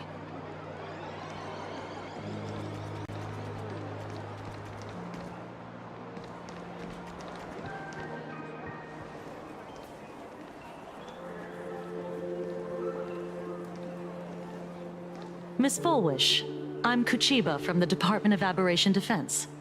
I'd like to have a chat with you. Ah, I see. You're here about the Sinwish Syndicate case, aren't you? So, you were expecting us. Oh, I heard the news. The entire Sinwish Syndicate massacred in Dovebrook District. Ah, such a cursed place. They may not have been saints, but I still pray for them. May their souls rest in peace. Oh. How merciful of you. Though, rumor has it the Research Society of Happy Smiles had a few run-ins with them regarding recruitment, donations, turf. Sounds like plenty of reasons for conflict, don't you think? Are you suggesting we had the Sinwish Syndicate killed? For conflicted interests? Whoa, wait, that's not what I said.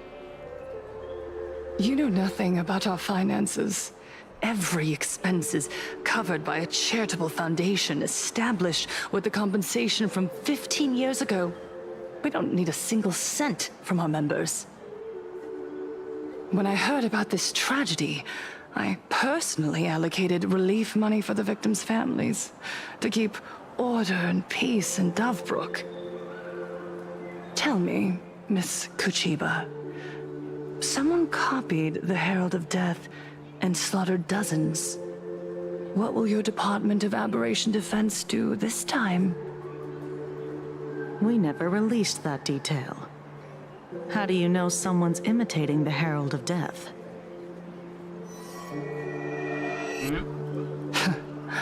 Isn't that what you've been waiting for? For the killer to slip up so you can swoop in and tie everything up nicely? 15 years have passed. You don't seriously believe we're still living in an age where information can be sealed off at will, do you?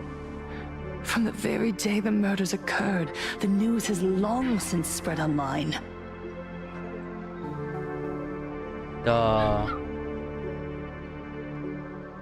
The game and sound just lagged for a moment. I think it's good now. The Sinwish Syndicate paid a fortune for some ancient mask, and the next thing you know, they're all dead. The scene painted red with traces of the bloody bloom. Please pay no attention to baseless rumors. Rumors? And yet you're here. That alone proves one thing. The rumors are true. And the new Herald of Death really does exist. Otherwise, why do you suspect me? Only someone who knows the original case could recreate it so perfectly, right? Everyone! You heard our conversation, didn't you? The Herald of Death has returned. He's here, in Dovebrook. He's slain the entire Sinwish Syndicate. He's back to relive the carnage of the Phantom Moon Games.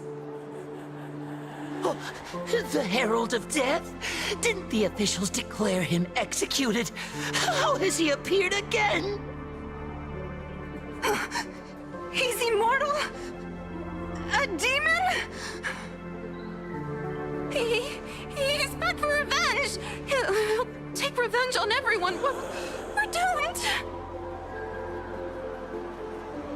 Aren't gang members the very people who steal smiles from others?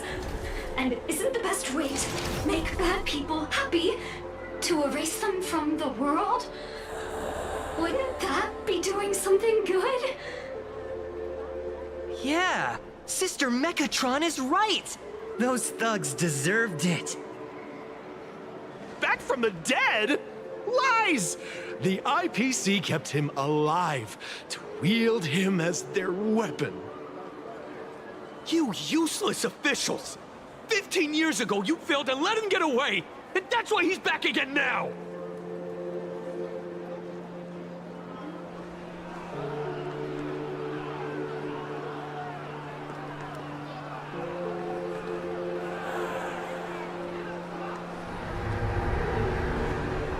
Everyone, there's no need to panic.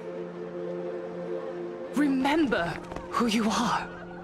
You are those who live beneath Aha's brilliance, who have claimed happiness and cast off the shackles of suffering. Once the Herald of Death fed on our fear and tears, that was the source of his power. Look at the smiles on the faces of those around you. There is no fear left in our hearts, no tears left in our eyes. All that remains is resolve, happiness, and faith in the elation. The Research Society of Happy Smiles will protect this world. Etch this into your hearts. The happy do not die, for even death cannot touch a heart filled with happiness. What's going on? There's something very wrong about this woman. Yes, as long as we're happy enough, there's nothing to fear. We won't die. Oh. Happiness is our weapon. Happiness will destroy the Herald of Death. Happiness will save this world. Operation Spread Happiness. Let happiness infect everyone and spread to every corner of the sky. Make the Phantom Moon smile. Make Lord Aha laugh until they cry for us.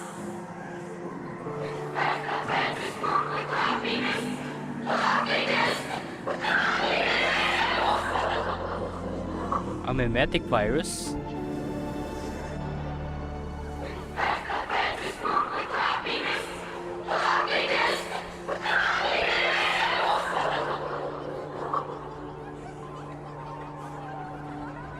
Silence!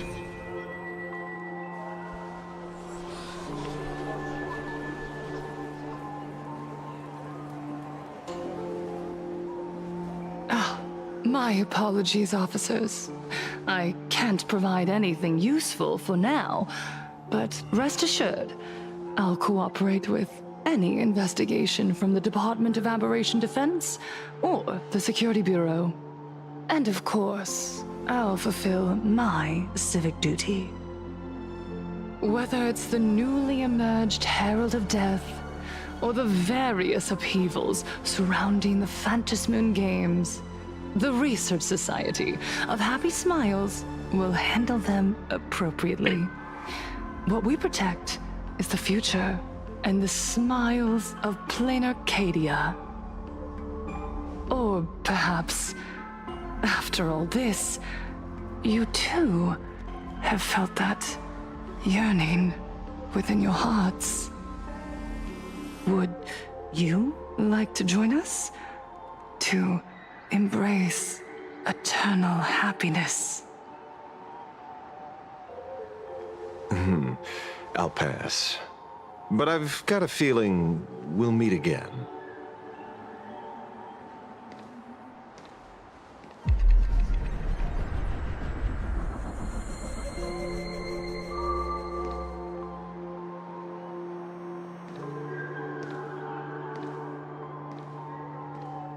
Miss Fullwish, thank you for your cooperation. Hopefully, next time we meet, it won't be like this. May the Master of Elation watch over all, and bless you with their everlasting smile.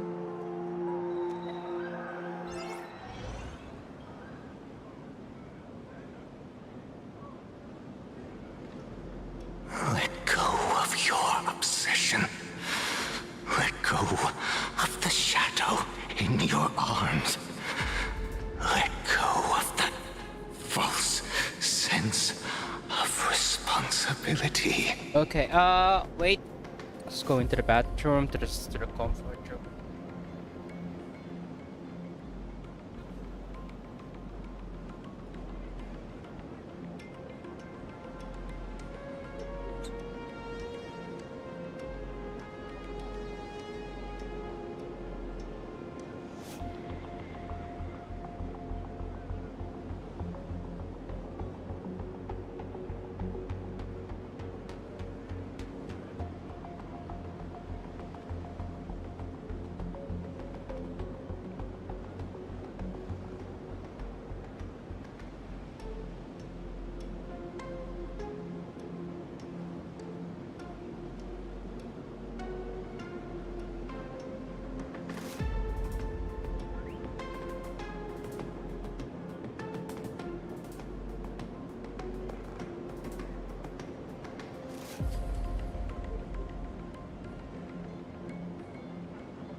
Whoa!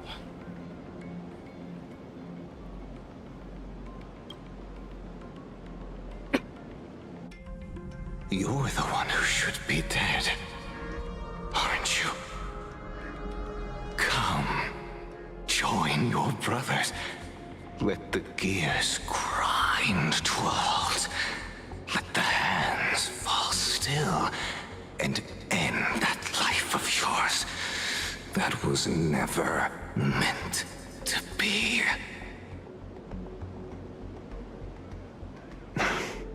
Sorry.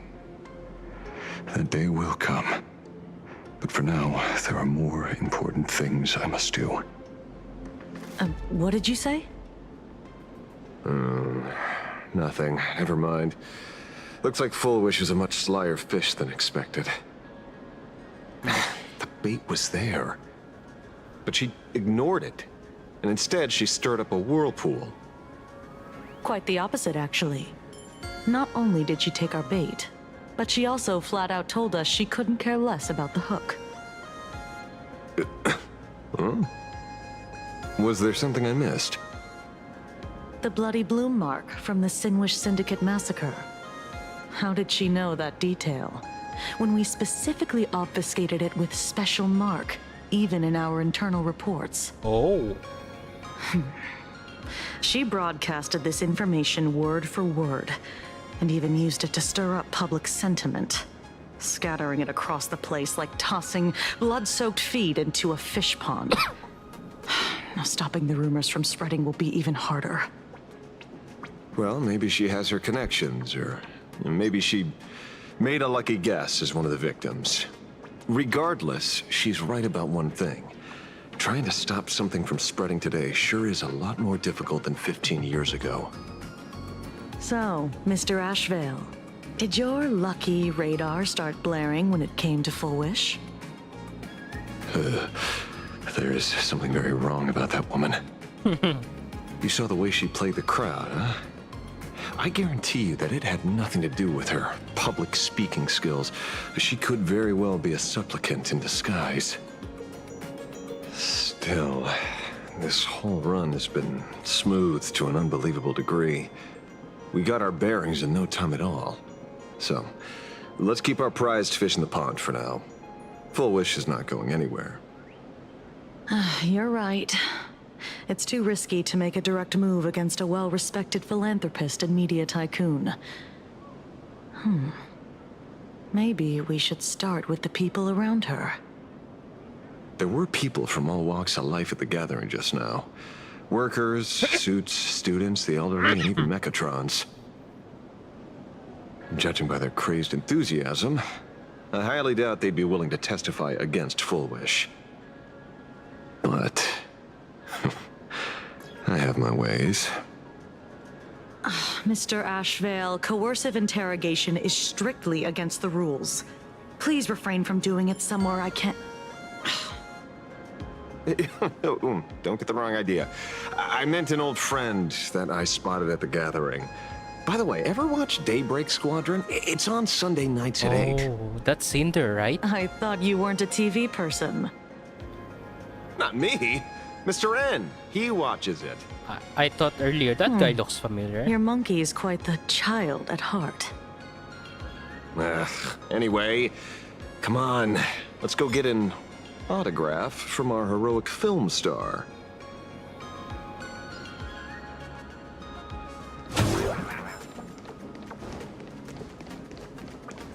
Is that him?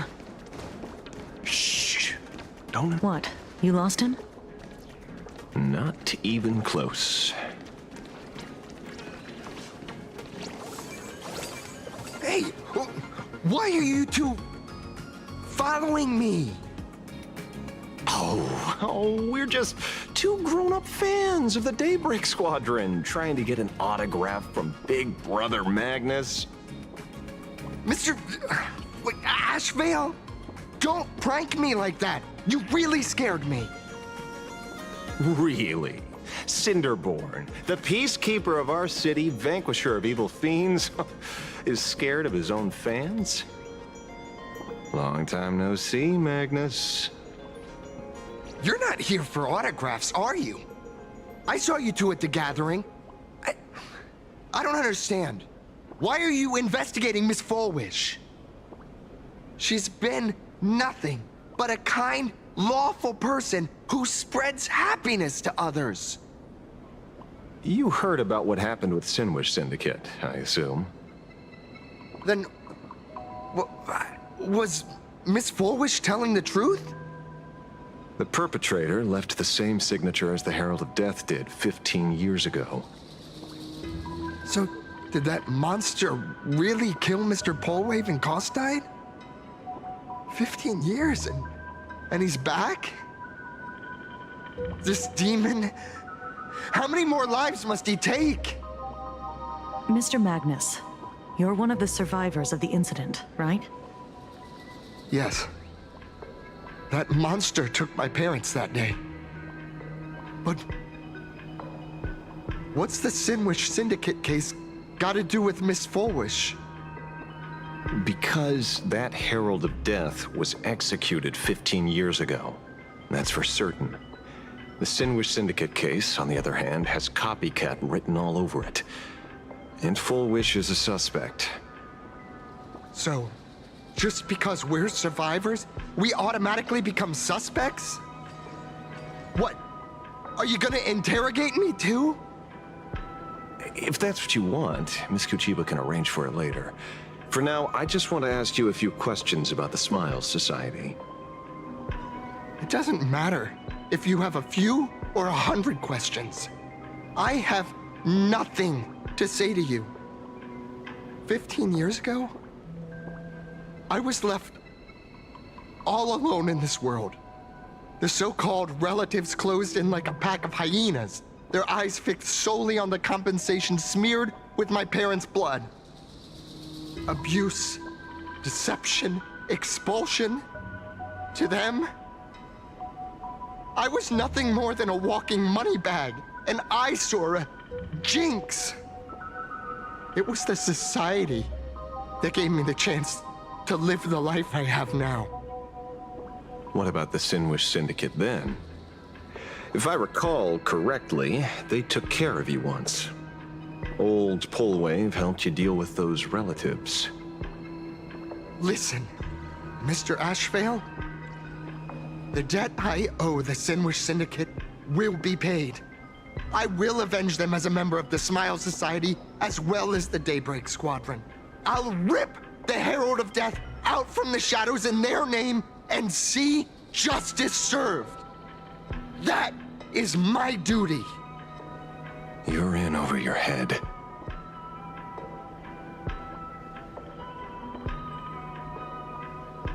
The new Herald of Death is very dangerous. I doubt a handful of actors like you can achieve anything substantial. You think we're just a couple of kids playing superheroes with masks, right? Well, you're wrong. My squad mates and I aren't the easy pushovers we used to be, Mr. Ashveil. I haven't had my transformation surgery yet, but I can already power a Mechatron warrior in battle. We are real heroes here. Transformation Boys, surgery. let's stay on topic, shall we? I just wanted to have a few words about the society. I have nothing to say to you either, Miss Kuchiba. Neither of you are getting a word out of me on this. Well done, Magnus. Your loyalty to the Smile Society warms our hearts. You're following me? Not by choice. These IPC dogs made it clear that they intend to frame Miss Foolish. Oh, we're not going to just let this slide. Would you look at that? The hunters become the hunted. What does it matter? If someone's looking for a beating, we'll gladly give it to them. You have 5 minutes for questioning. So make it count, Mr. Ashveil. They're all yours.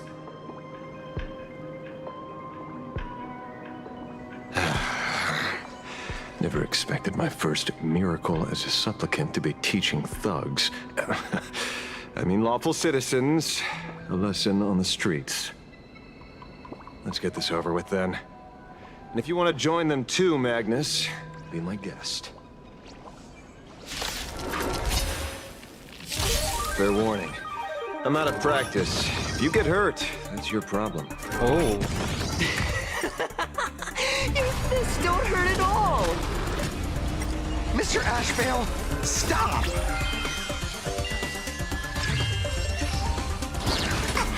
Stars favor us.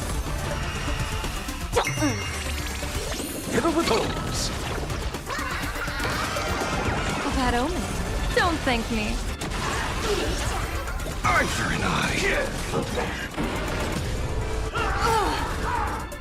Observe the heavens with my divinations. Best of luck. An explosive start. I'm sorry, Mr. Ashveil. I have to stop you. Hooray, Cinderborn! The bringer of justice! Oh, shut up! Don't underestimate! I'll endure. Pushing through you. Earth shatters, heaven trembles. A bad omen. Don't thank me.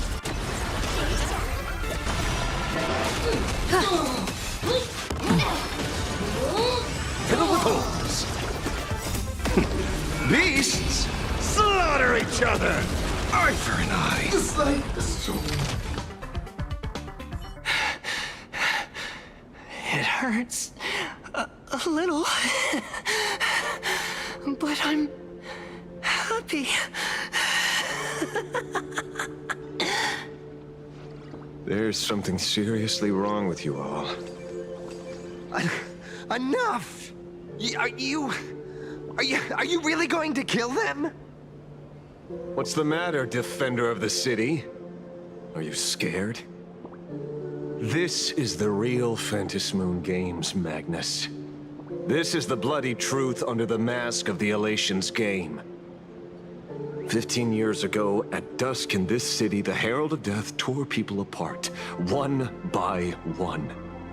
Did he ever stop to ask even once, is it enough? I know you want to make something out of yourself, like the trailblazer of the Astral Express, and I know you want to catch the new Herald of Death and crush him like a bug, using the same methods he used against the Sinwish Syndicate. But here's the deal. It's not your duty. And the Eonic game sure isn't a TV show where you get to play the hero and save the day. You mentioned a conversion surgery earlier. Are you saying that all Society members underwent some kind of unknown modification? That figures. I was wondering why these people looked like they felt no pain at all. Humming along merrily even as they bled. Does this have anything to do with the surgery? What? Nothing to say? Fine by me. 3 minutes left. That's long enough for me to question them. Time to hurry and get some answers from these people while they're still on the ground. Hey, lackey! Wake up! Pain should not exist.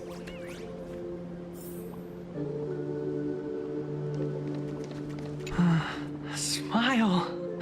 Please, smile. Points! Oh, I cannot get.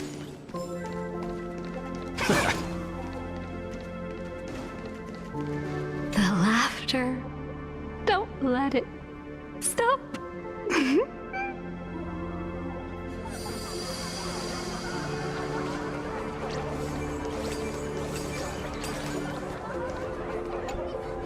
Those who suffer shouldn't exist.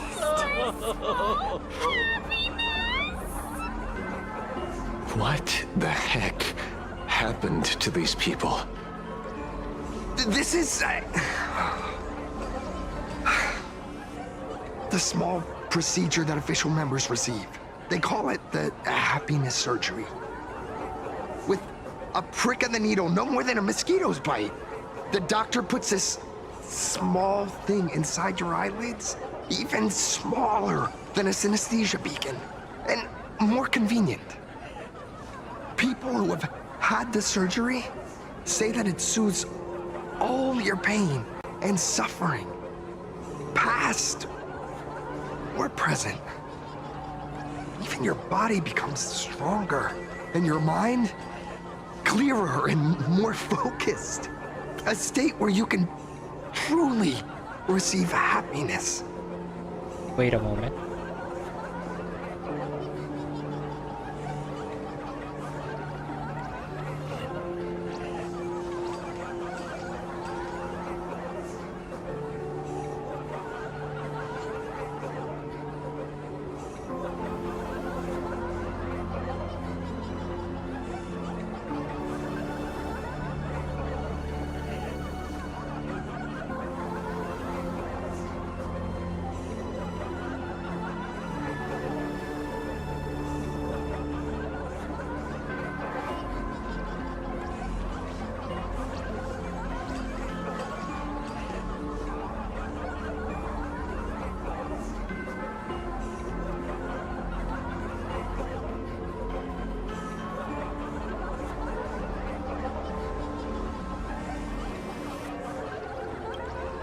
So,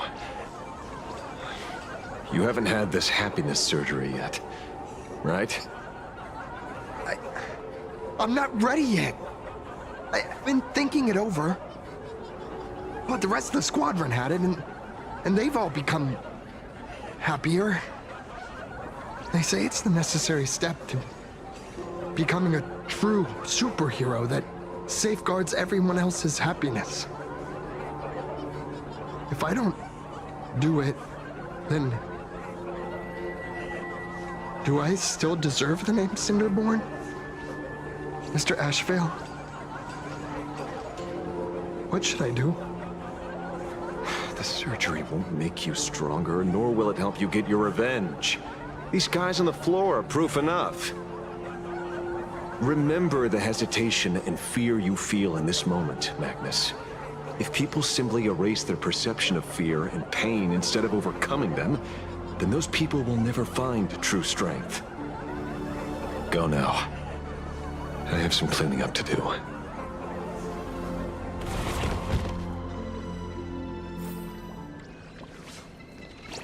Oh, excuse me. I want to get the coin.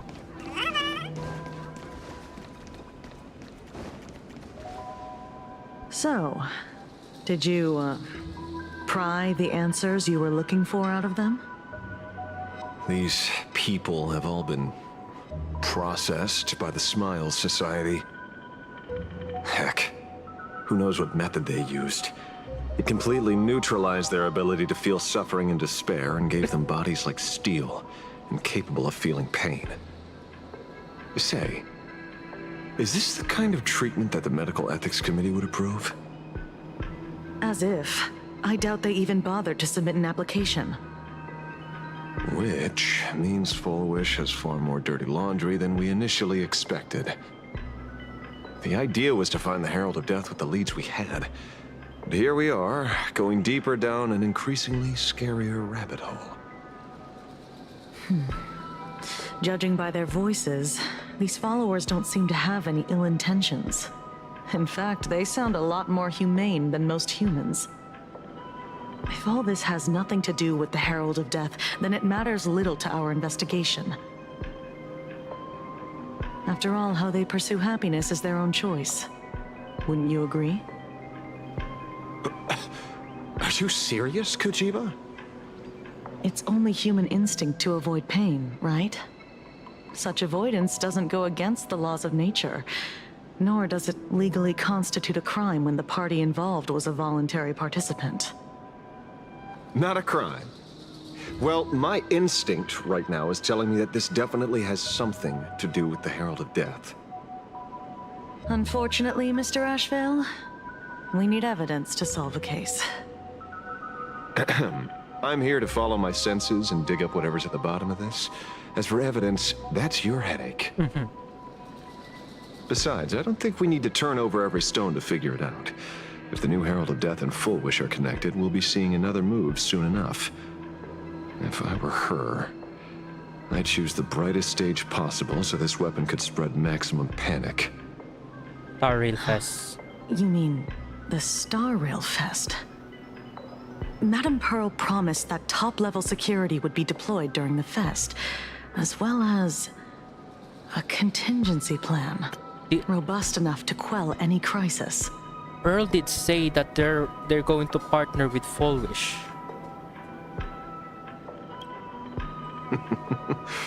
And you are staring right at him.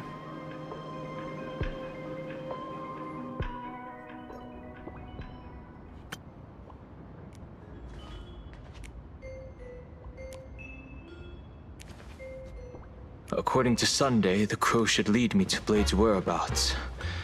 Since it stopped here, that means... Blade. I wasn't even looking for you. Yet here you are, throwing yourself into the fray. Consider me surprised.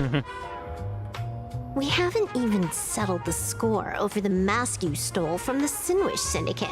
And now you're skulking around and following us? What's your deal? What do you, or should I say, all of you want?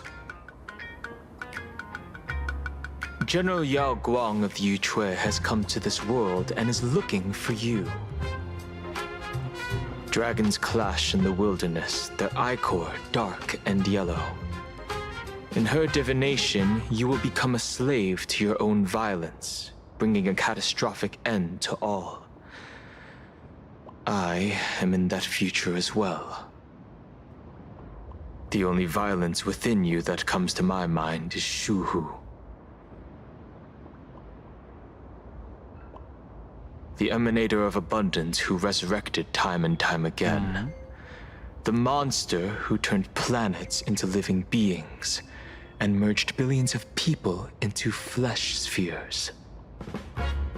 The Xianzhou fears that he is using your body to resurrect himself. So, what's your plan? Kill me again. Oh my. Things are getting a little heated. Should I get you both slushies? Thank you. I'll pass.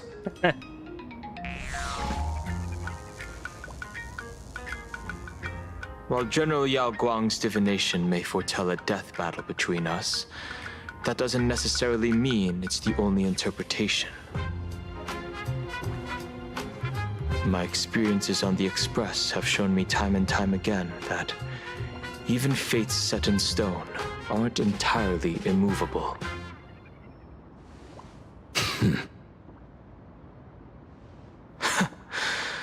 I have no intention of getting into a quarrel with you, but I need to make sure that the presence of the Stellaron hunters won't endanger my companions or the future of this planet.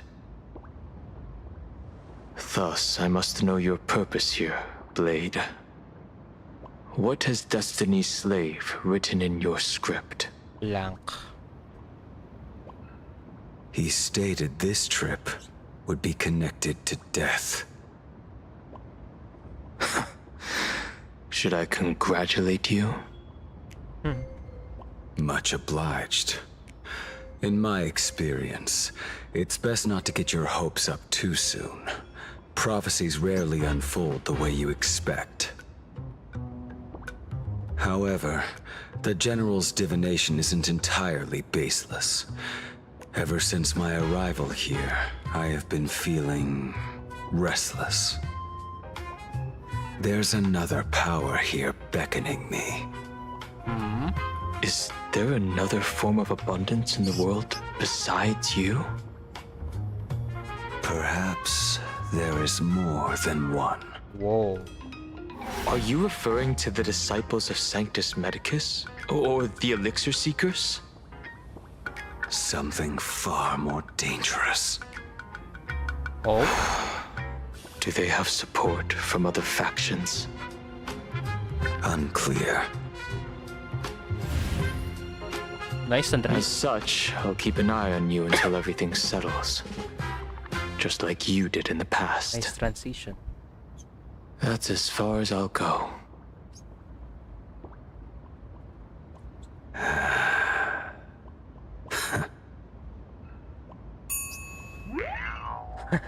Did you two just agree to some weird collaboration before me? I'll leave that matter in your hands, Silverwolf. I don't get it. That good-for-nothing detective didn't even blink an eye before selling us out to Pearl. And you still plan on working with him? There are things only he can get done.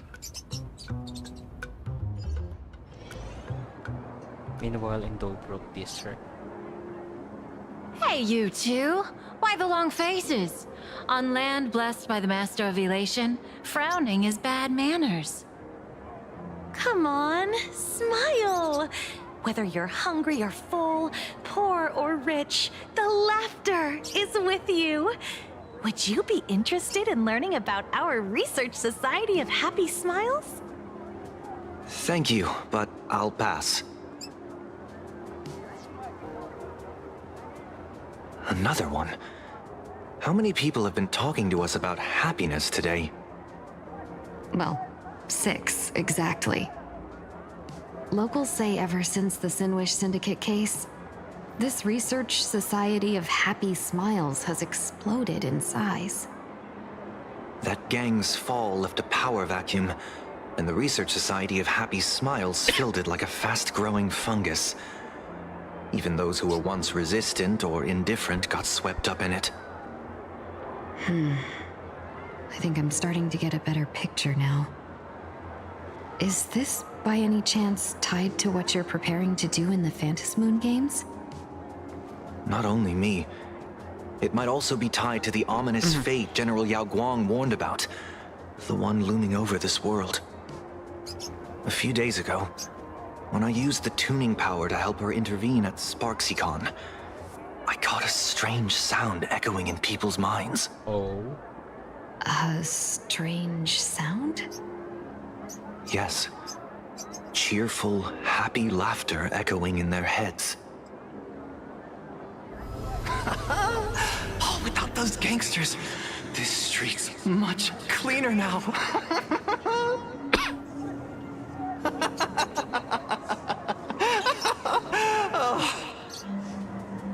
The so-called voice of Aha those society recruiters claim to hear?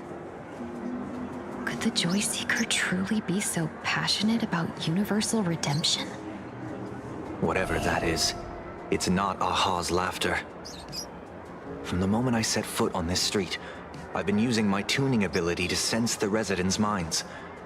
Miss Tingyun, allow me to correct you.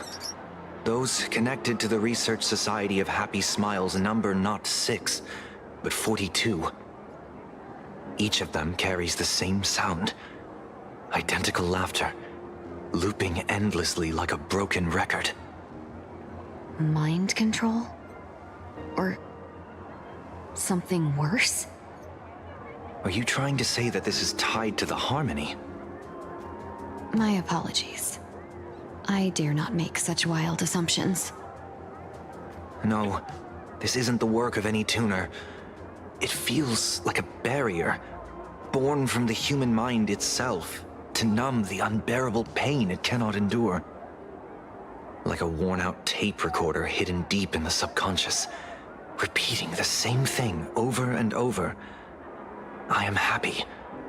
I am happy. So, whose divine handiwork is this supposed to be now? Wherever this laughter comes from, causing so many people to self-deceive in perfect unison while enduring pain is well beyond the capabilities of a mere charitable group. Beneath these calm waters, the undercurrents are far more turbulent than anyone imagines. The bad news just keeps coming. Dan Heng's gone off on his own, and Madame Yao's completely vanished. Can you still sense her?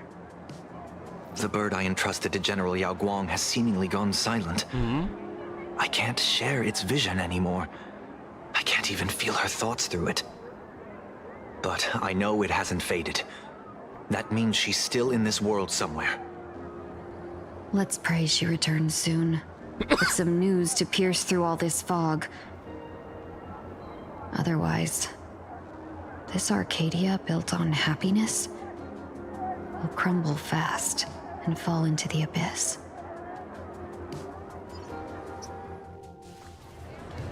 Outside time. Blurry QR cult? That's an unusual name. Why would the author of Nela. Fluffy Across the Blue have such a pen name? You're taking it a bit too literally. But it's not impossible. Someone who can draw something that cute must have a warm, gentle heart. I heard the Fluffy's been running for half a year in a magazine. At first, it wasn't very popular in Plain Arcadia. But after that memory bubble movie, A Holy Grail Stay Night, old Odie produced, became a massive hit. The Astral Express's adventure stories spread far and wide, and the Fluffy started gaining popularity. Now the latest chapter, The Sacred Flames Return, Amphorius's creation, is sold out everywhere. This cult sure knows a lot about our journey. Must be a galactic fan of the Express crew. Another villain, perhaps? Aw, come on. Whatever happened to trust? According to the address the Perlux employee gave us, it looks like we've arrived at a familiar place.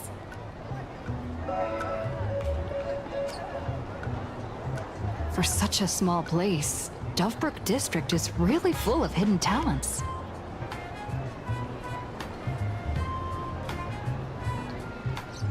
Turn left at the first intersection, then turn right, go straight for 200 meters. Wait, this is... the Furbobo Weekly newspaper? Oh, don't tell me the author of the Fluffy is actually a Furbo. No wonder he rarely shows his face. Come on, let's go upstairs. Furbobo, your bosses. The Fluffy goes puff, puff, puff. Pom-poms for extra fluffy stuff. Furbobo's, your boss is here. Nihilox. I thought so.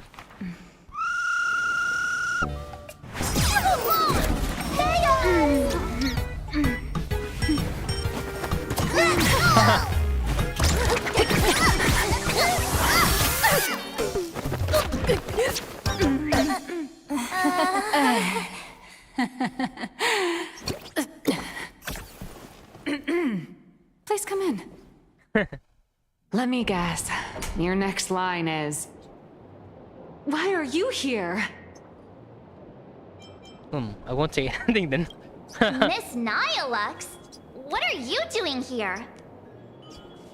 What's the problem? I'm the magazine's founder, its president, and its editor-in-chief. It's only logical that I'd be sitting here. A million? President Nihilux has already been behind on behind on everyone's wages for months. If it weren't for the money, who risked their neck being a tabloid journalist, sneaking photos of the bigwigs on the Astral Express?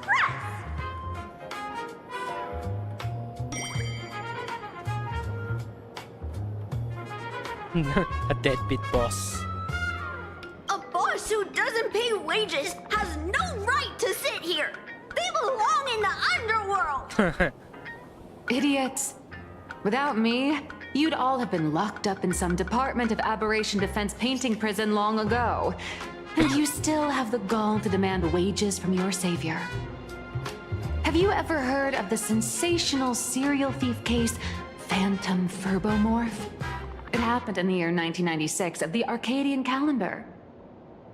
I'm sorry. I was wrong. I shouldn't have talked back. I'm sorry for being born a Furbo. Beep boop. Even if you've got dirt on us, making us work for free is way too ridiculous. We've had enough. We've overthrown the boss. We've got a new president now. Please, stand up for us! Welcome, traveler. Furbo Hot Pot requires a reservation. Rumors are 10,000 credits apiece, and if you're looking to hire a hitman, just head right down the hall to the storeroom. Oh, or maybe... You came to meet the brilliant, charming, and universally adored blurry QR cult. Well then, truth be told, that person is actually... Should really be charging royalties. Who could it be? Verbalizer, it's you? Oh, holy for my paws can't even hold a pen! How could I possibly draw comics? Once you rule out all the wrong answers, only one truth remains. The only one here who can actually draw is you, Nihilux. Your blurry QR cult.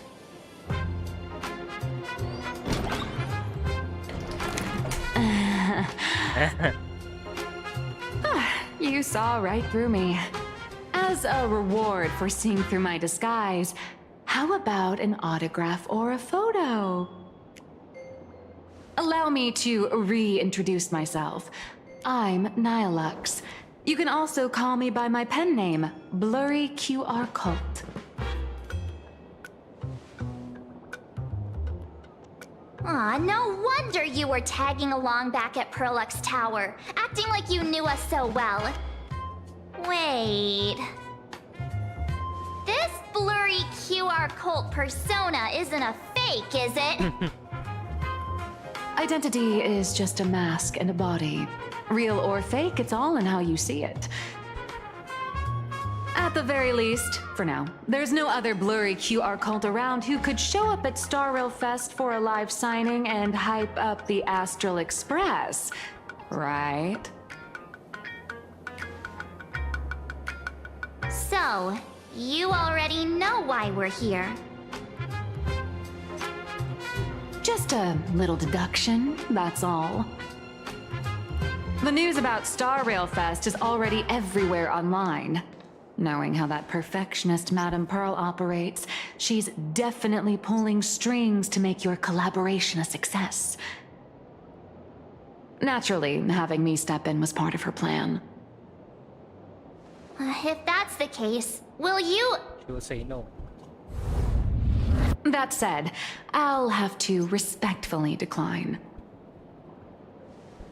Not to brag, but Fluffy Across the Blue is ridiculously popular in this world. If tickets weren't limited, the line would wrap around the planet twice and a half. That's not a signing event, but a public execution, right? Yeah. Yeah, that does sound pretty horrifying. And plus, since your pen name is anonymous and doesn't link to Nihilux, people would know it's you, and people would swarm you, and people know where you live. So that's probably a big problem for you. So when do I get my 2 lightsabers then, huh? How should I know? It depends on what trouble you get yourselves into. And, I mean, on where you go, and on which villain you heroically defeat. So tell me, Miss Nihilux, do you really have the right to refuse us? You've used the crew's likenesses and adventure experiences without permission. Surely you owe us some form of compensation. Why are we talking about this all of a sudden? Today, on behalf of the entire Astral Express crew, for your violation of our publicity rights, emotional damages, and lost wages, I hereby demand... Demand? 1.6 billion credits! Whoa, that's a lot. How did you work that out? Believe it or not, I don't have a single coin on me right now. That's impossible! Just your royalties alone should have made you rich! Due to, unknown circumstances, my luck with money hasn't been great. But I get what this is really about. You're not only after cash, are you? I'll show up at Star Rail Fest. Is that good enough for you? Then it's settled. Thank you, Colt. Colt. That said, I also hope the two of you, as the original inspirations, will take some time to familiarize yourselves with Fluffy Across the Blue before attending the exhibition, so you won't be caught off guard by fans' questions. Time to attend Miss Nihilux's class. Please follow me.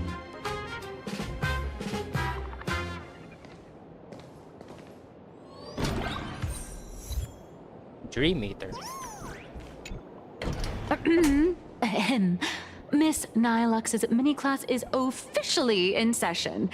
If you have any questions, feel free to ask at any time. Miss Colt, why did you pick the Astral Express as the theme for your comic? Well, I'm all about realism, but sadly, my previous works like Acheron's Godslay, Galaxy Ranger Saga, and dozens of others all got cancelled. Why? If you hadn't beaten Iron Tomb and boosted its popularity, this one would have been cancelled too. Oh. Let's not ask sad questions, all right? Sorry. All right, pay attention. The cute little critter in the center of the image is Baseball Raccoon, the main character of Fluffy Across the Blue. Just recently, March Bunny and Woof Woof Dawn found her in a trash can. At that moment, a terrifying monster is causing havoc on the space station. It tries to spit fire at Baseball Raccoon, but the flames don't burn through the trash can. Instead, it sets the trash on fire, and the stench knocks the monster out. Okay. Miss Colt, why is she the protagonist? Readers today value immersion, and a character who has no memory of their past is, of course, the best choice. I don't know anything about my past either, so why didn't you pick me? Even though Little Raccoon joined the Express the latest, she's left behind so many stories across different worlds that there are even rumors in the Lafu's prison about her beating up alien life forms. With material this crazy, not making it the main character? I might disagree, but Aha absolutely wouldn't. March, I'll give you the protagonist role for a day. Wow, that's a smug face. March, the Fluffy is just a comic. Outside of this, the author and the readers, every character in this world, aren't we all the protagonists of our own lives? That sounds so passionate, Miss Colt. I totally get it now. And so, the unruly Baseball Raccoon, the quiet Woof Woof Dawn, and the lively March Bunny formed a trio everyone loves. Actually, I have a question too. Oh? Why?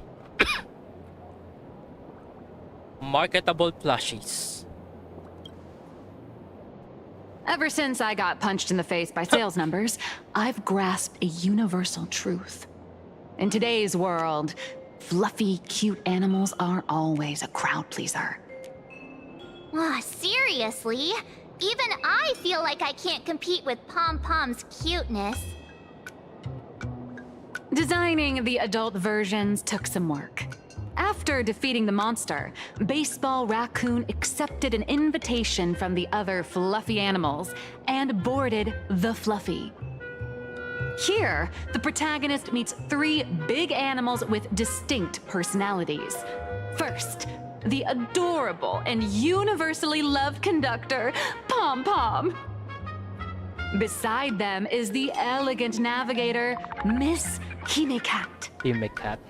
I know, that's Himecat. Her original inspiration is Himeko. Oh, please don't tell her. Yep. And the big brown dog on the other side, see? His name will shock you. Right? That's right. He's Mr. Yang. No, fictionalized. No. Just Mr. Yang. Your taste in naming is indeed extraordinary. Anyway, the 6 fluffy little creatures boarded the Fluffy Express and set off on their journey.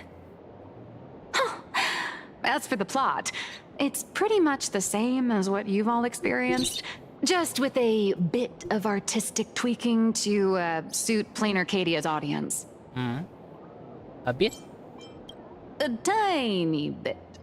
In the comic world, which is even more cutthroat than the Phantasmoon games, if you don't cater to the reader's tastes, it's nearly impossible to survive. Once upon a time, great comic artists had the luxury of 100 chapters to build things up. Now, if you don't hook readers within 100 pages, you're done. Readers today are hard to please. and authors have to come up with ever more shocking and sensational material. Doesn't this remind you of the Phantom Moon games? Kinda. Looks like you're all familiar with the characters from the Fluffy. Now, let me talk about some of the creative challenges I'm facing.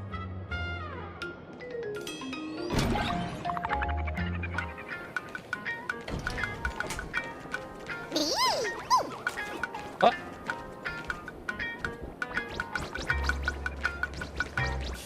What? Stop taking picture. Oh.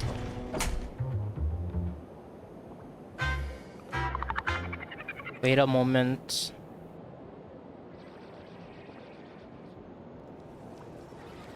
Good fortune itself is also a kind of destiny.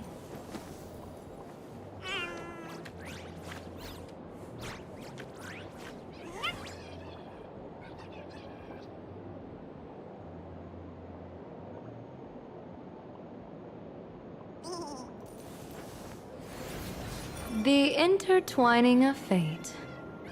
Quite amusing.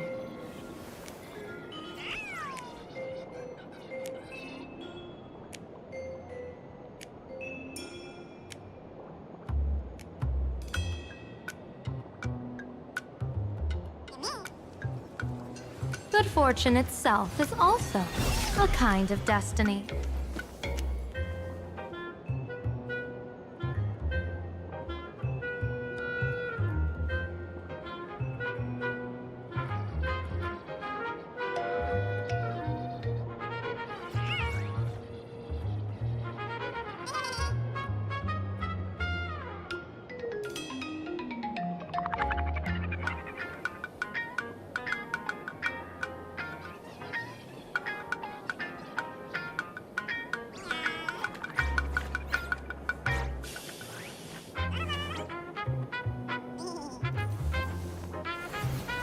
The intertwining of fate. Quite amusing.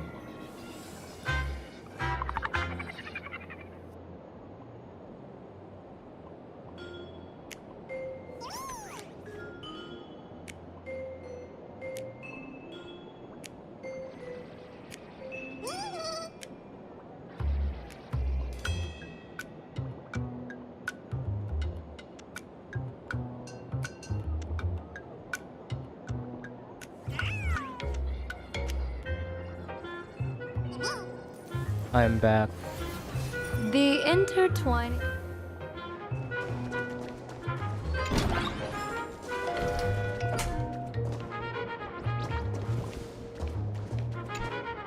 So, what do you see on the fluffy stands? It's her turned into a cute little animal? Yes, this is the character, and you're the inspiration behind her.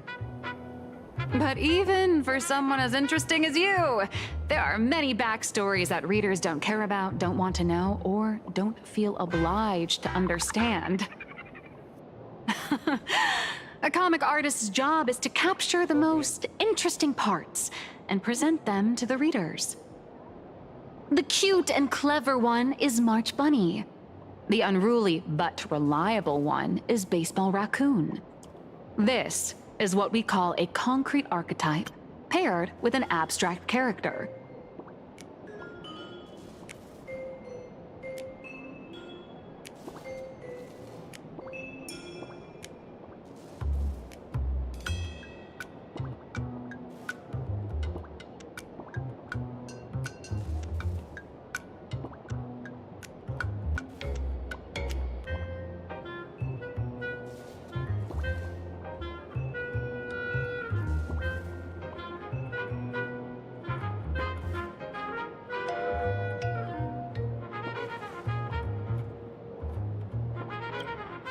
And the abstract side of a character will only be further simplified in the eyes of the readers.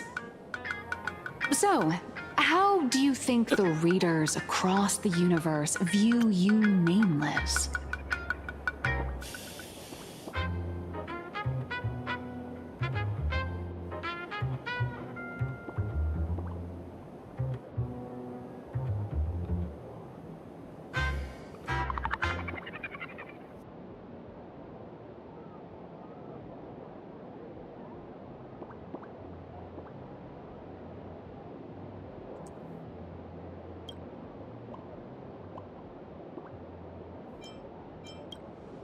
Well said.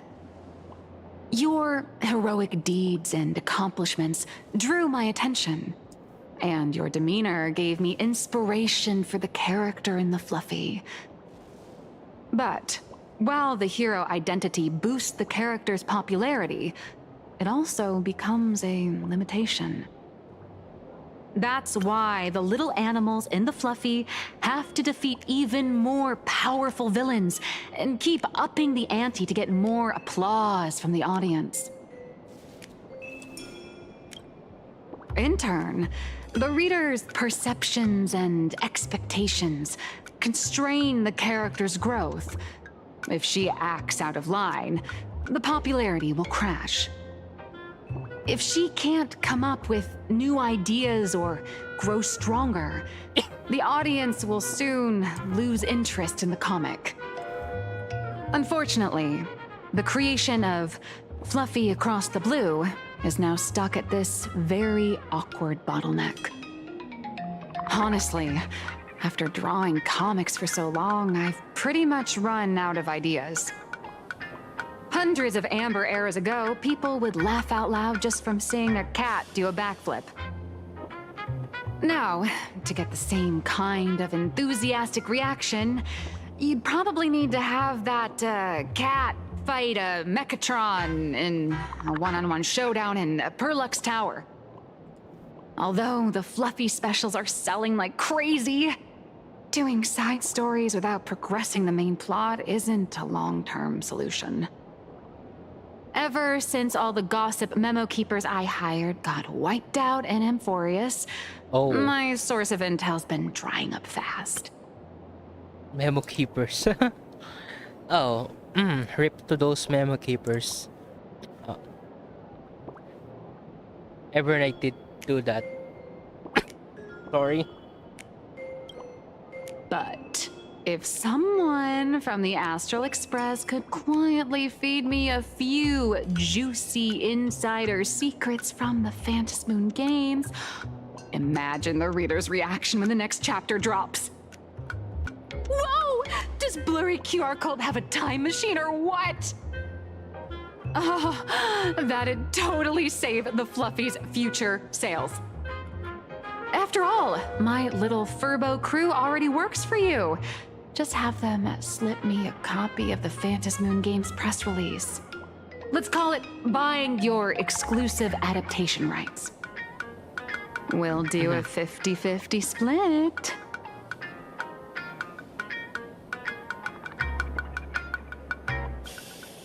I've already figured out how to spend the royalties. First, I'll buy Pom Pom 10 new outfits, then get Himeko a brand new coffee machine. And after that... All right, since we've got the profit split sorted, looks like my creative block won't last much longer. Just wait for my appearance at Star Rail Fest.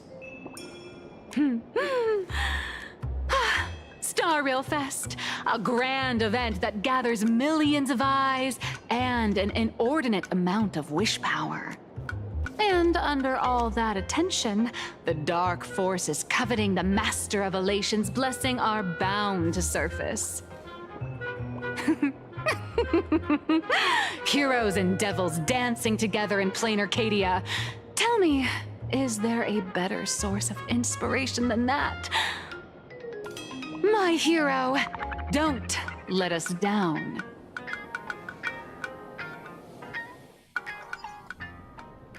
Raffia Academy.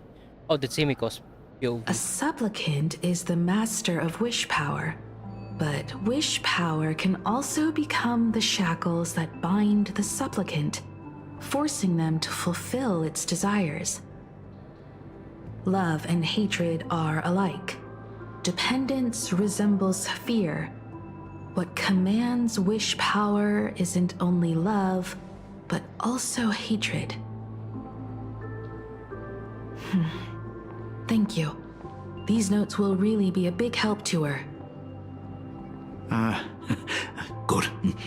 I'm so glad to be of help. For generations, many members of our family have attempted to enter the Phantasmoon Games. hoping to rely on the Aeon's immense power to lift the curse afflicting the Graphia bloodline. Some came close to the mask, but could only watch as history passed them by. Others wore it, only to fail in the end. That was until 400 years ago, when your great-great-grandfather Hero won the Phantasmoon Games and successfully gained an audience with Aha. But the family's curse was not broken. In his notes, he wrote, "Just as the god of destruction cannot cradle a bouquet, so too is the god of elation powerless against a curse. Such is the cycle of cause and effect." How did he make Father, are you wondering what it was that healed me? I know you're keeping something from me. But I don't care what cured you 15 years ago. As long as you're alive, I can wait until the day you're ready to tell me.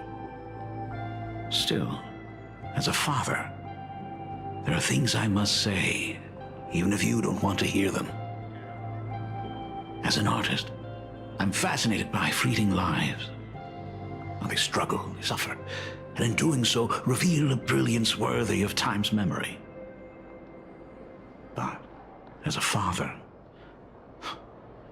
I can't stand by and watch my daughter walk into tragedy. I bless you to be a hero, to welcome the same end as Ashveil. Those are words I could never speak.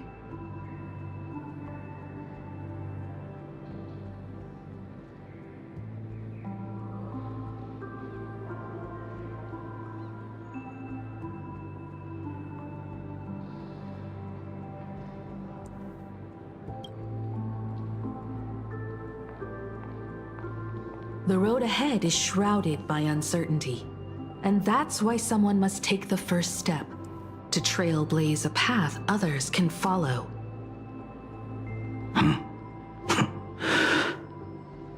I can't stop you, even though every part of me wishes you'd stay.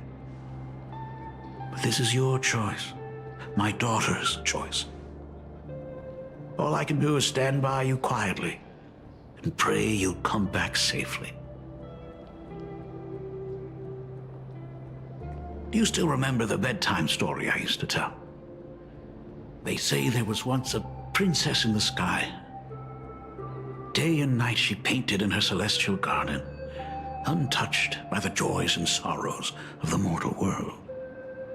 One night, a thunderous sound echoed from her painting. Curious, she stepped inside. Through seas of flowers, across mountains, until she reached the world's edge. There stood an ancient tower, so tall it pierced the heavens, so vast it seemed to hold the universe itself. Climbing the endless staircase, the princess reached the summit, and from there she saw the world beyond her garden. In the distance, she heard cries, the voices of people burning in raging fire. From that tower of infinity descended the world painter to walk the mortal realm. With a single stroke of her brush, she brought forth 1,000 imaginae, turning the tide against destruction. To go where there are cries, to go where there are flames. Murata. That is the meaning of Murata. But beyond the family name, my interpretation of our ancestors' name, Graphia, is also the hope I place in you. Himiko, whatever choice you make, if this is truly what you want,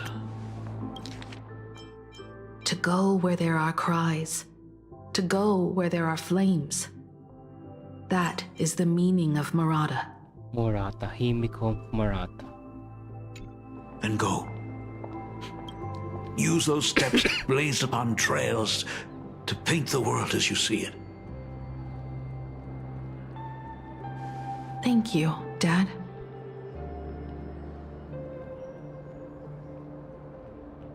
By the way, how's your health?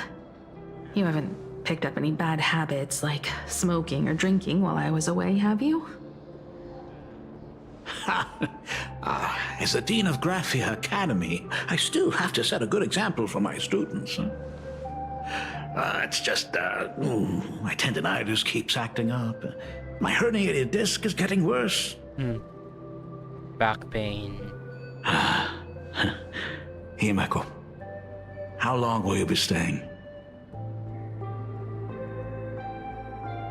At least until the lunar cycle shifts. I'll stay here in plain Arcadia until then. I see. If only the Phantom Moon could stay full forever. Himeko, safe travels on the trails ahead.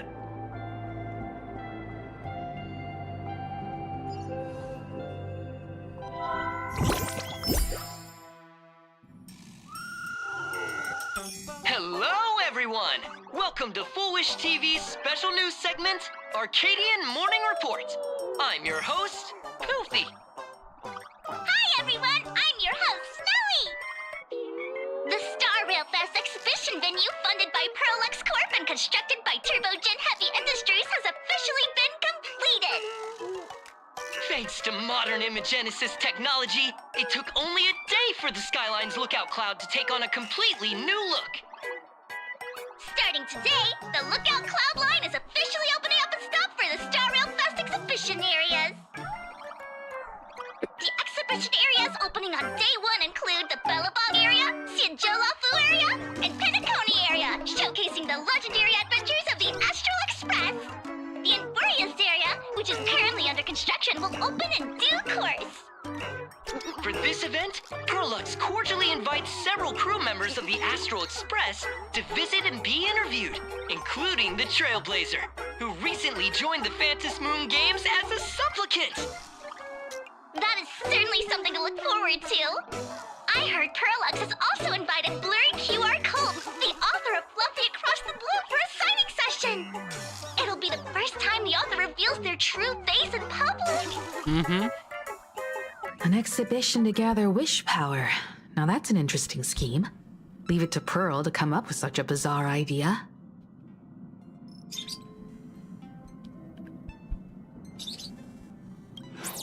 Pearlux excels at creating dreams for both children and adults. And the Astral Express is exactly the kind of otherworldly dream that fascinates the people of this world. Sometimes I wonder if Jade invited us here with the intention of giving her colleagues a winning edge in the Phantom Moon games. For Pearl, this Ionic game is probably also a good opportunity to observe and study the way we operate. Though, compared to our usual opponents, this Intellitron executive is a surprisingly rational decision maker. Her proposal for cooperation seems more trustworthy than most. It's not rationality that concerns me. It's the irrational factors. Exactly. News of the Dovebrook bloodbath has already blown up online. The Department of Aberration Defense tried to clamp down on the rumors, but plenty of people are still linking it to the Herald of Death from 15 years ago. With such a large crowd gathering there, this exhibition could very well become a target for the new Herald of Death. Pearl must have contingency plans for situations like this, right?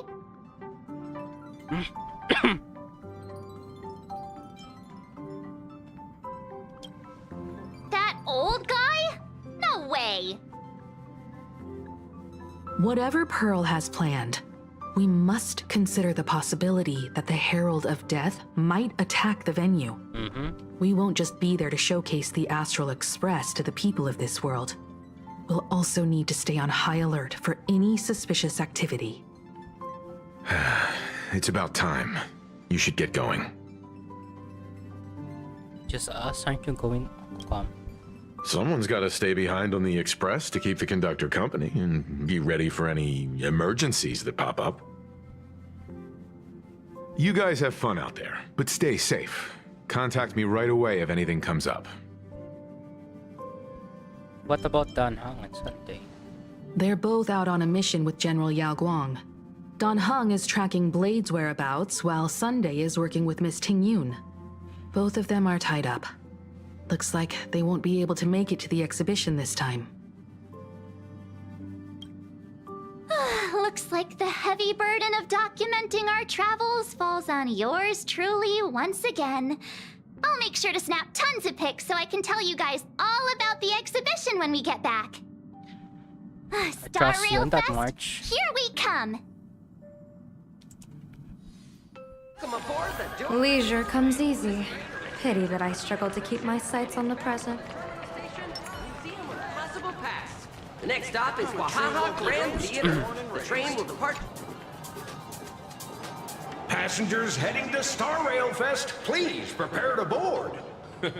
Oh, if it isn't the heroes of the Astral Express! Oh, the trains have been placing bets on who will get to escort the Nameless to Star Rail Fest on opening day. It's such a super-duper Arcadian honor. And can you believe it? Turns out I'm the lucky one. Oh, I could already feel everyone's enthusiasm turning into waves of wish power along the way. No wonder everyone's running around with such high spirits.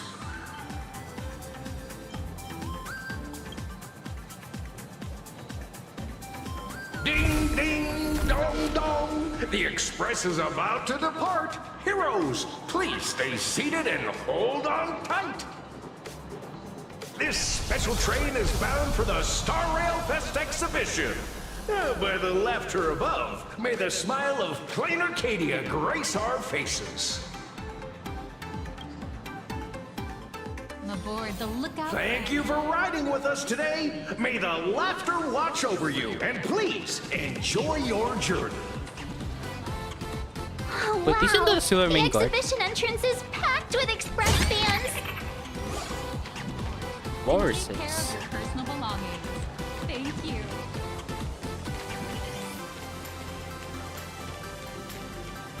Look! The express crew's outfits! Cosplay. They really... Hurry up! Hurry up! We'll miss out if we're late! That's what you My gosh. from an official exhibition. Dan Heng. Wow.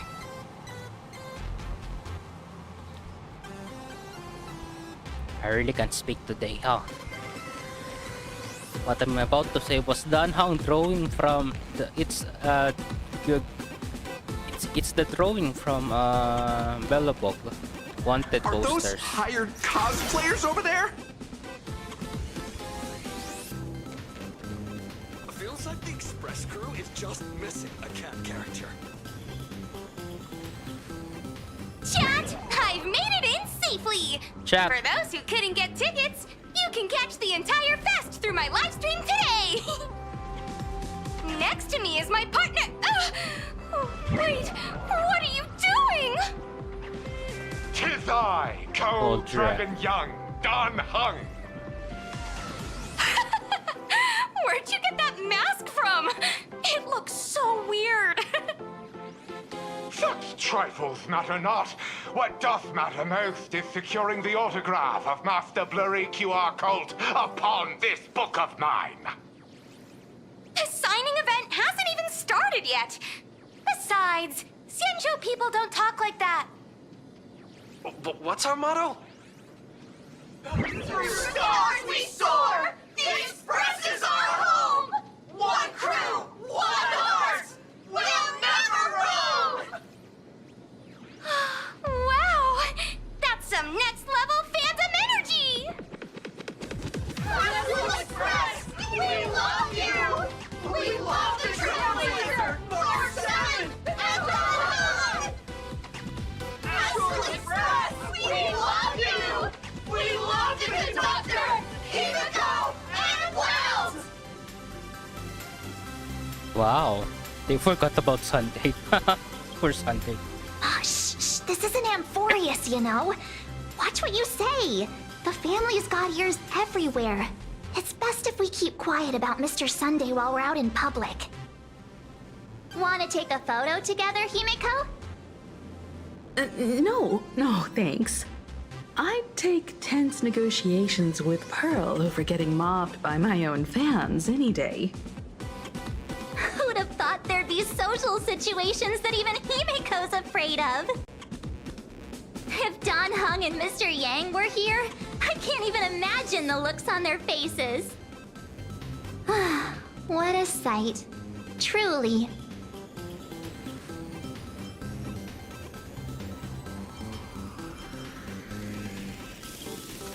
I'm pretty sure Don Hung wouldn't want to experience this. So many fans out there. Even more than the crowd that came to welcome us at the station when we landed. It's kinda going to my head. Oh, hold on. That's not good. We need to be on high alert. Who knows if that supplicant is hiding in the crowd, plotting something against us and our fans. So, I'm gonna brave the danger and check things out myself. You talk too much. Don't wander off too far, though. We still have official business later. Speeches and other activities that we need to show up for. Got it. We'll just hang around here. That express girl is here! Quick, get ready. 3, 2, 1. Hi! Trailblazer. Sorry to bother you. We're with Full Wish TV. It's our lucky day running into you here. Do you have a moment? Sure. Mind doing a short interview with us? It won't take long. Our audience is absolutely dying to hear about the new supplicant in town and your adventures aboard the Astral Express. No problem. But let's keep the interview brief, since the organizers might have other plans for us. First question. Seeing as Plain Arcadia was the starting point of the Express's new voyage, how would you describe your impressions of this place?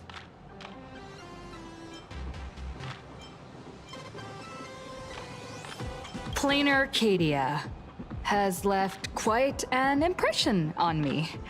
An ancient world that somehow feels so modern, so vibrant and colorful.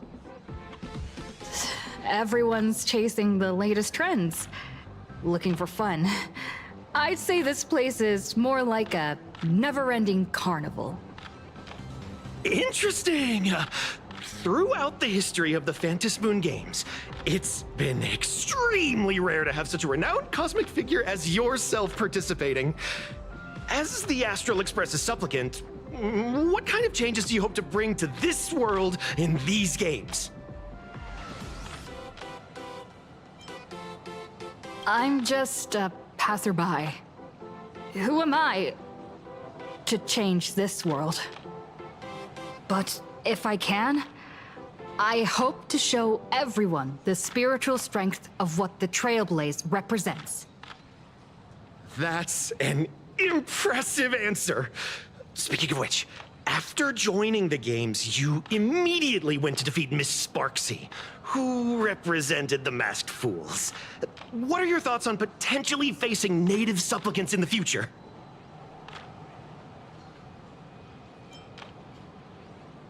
Sparksy gets her kicks through chaos and madness. That kind of out-of-control elation is way too dangerous. As for the other native supplicants, as long as they don't make the games dangerous, I'd rather cooperate with them than defeat them through violence. Speaking of local supplicants, we've noticed that Star Rail Fest is Perlux Corp's way of rolling out the red carpet for the Express. There are rumors that the IPC is also sponsoring the Express. So, I have to ask, are you representing the Express or the IPC in these games? Express. The IPC's interests? Nah. Even though Star Rail Fest has exceeded my expectations, and Madame Pearl and Perlux extended such a warm invitation, which I'm truly grateful for. At the end of the day, this is a festival for everyone, and I'm just one of the guests. I'm not the master of this place.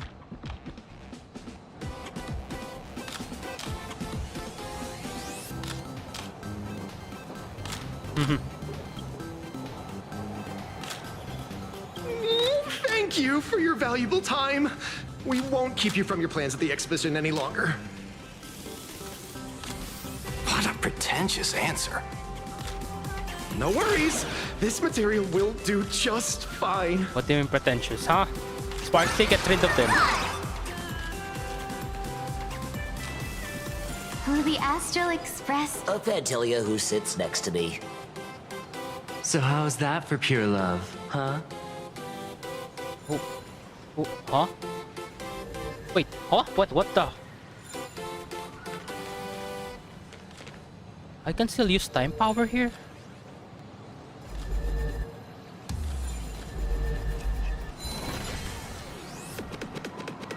Oh, okay.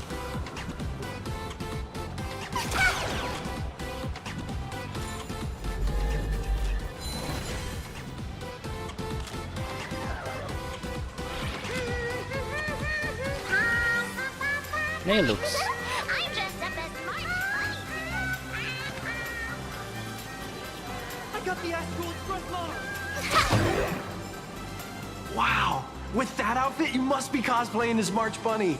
Am I right? The accuracy is just insane! Yeah, just like the original. Since we're all fans here, let's skip the sales pitch. But I gotta say this up front. The conductor is the cutest in the whole universe! I have to agree with that. I agree. The conductor is the cutest in the whole universe. But wait a minute. Some of your stuff looks familiar to me. Sharp eye! You're definitely a hardcore fan. We collaborated closely with artists from different worlds along the trailblazing expedition to create these products. I can pretty much guess who they are. I may not be that talented or have the artistic skills of a master, but I've written some articles and gained a bit of popularity in the fan community, so while I'm here at the booth, I thought I might as well do some self-promotion.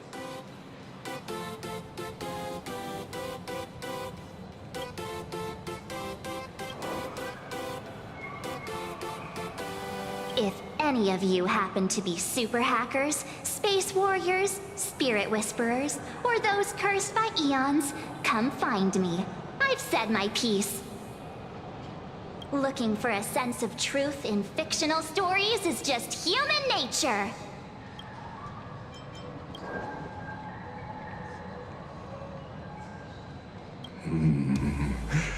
Rupert II, wise throughout the universe, profound in his insights, was bestowed the title Profound One by Noose. If it pleases you, my king, we shall storm the throne and snatch that bloody seat from Rupert I. Among the countless stars are whispered the secret chronicles of Rupert. Express 40,000. Express 40,000, wait, that's... Our destiny lies only among the sea of stars. That sounds familiar. On June 1st, year 40,000 of the Trailblaze Empire era, at 2:55 a.m., Wat Yang's life came to an end at the age of 33. 3 minutes later, he sat up again. Huh?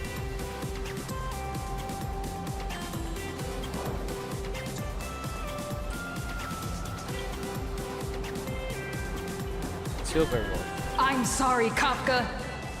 You can survive without me. But if I leave Mr. Yang, he won't make it. Well, what about Silverwolf? Are you planning to release her back into the wild?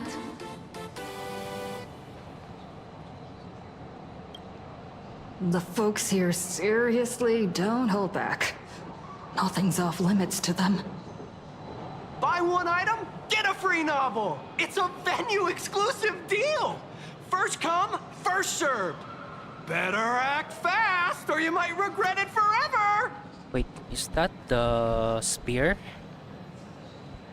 The spear of the preservation.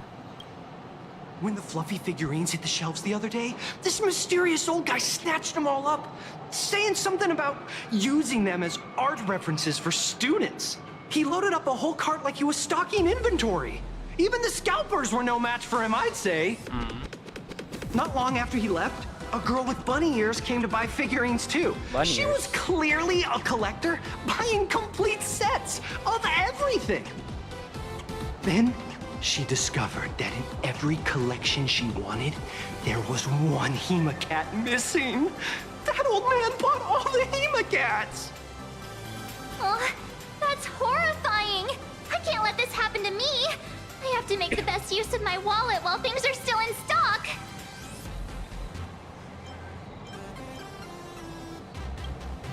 You know that feeling when you see some weird little gadgets, and you just can't help but buy them? And before you know it, your whole room is full of stuff, so you have to secretly hide them under your best friend's big bed. Huh? Aw, this is not good. My wallet is trembling. My pocket money is crying out in pain. I need to battle against my own instincts for a bit. Go look around without me for a while. I'll come find you once I'm done with this battle. Just don't wander too far, okay? Alright.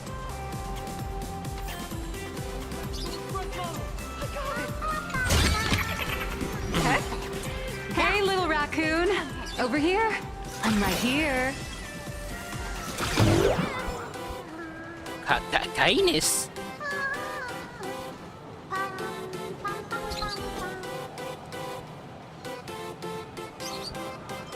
William.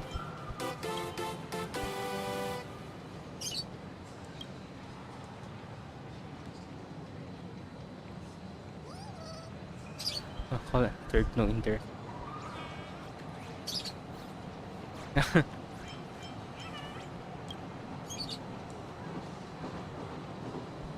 Kane is out.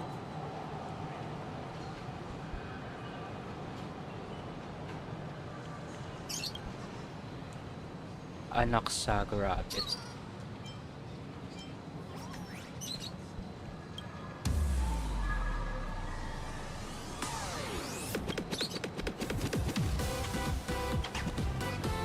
Ano yung siya? Final.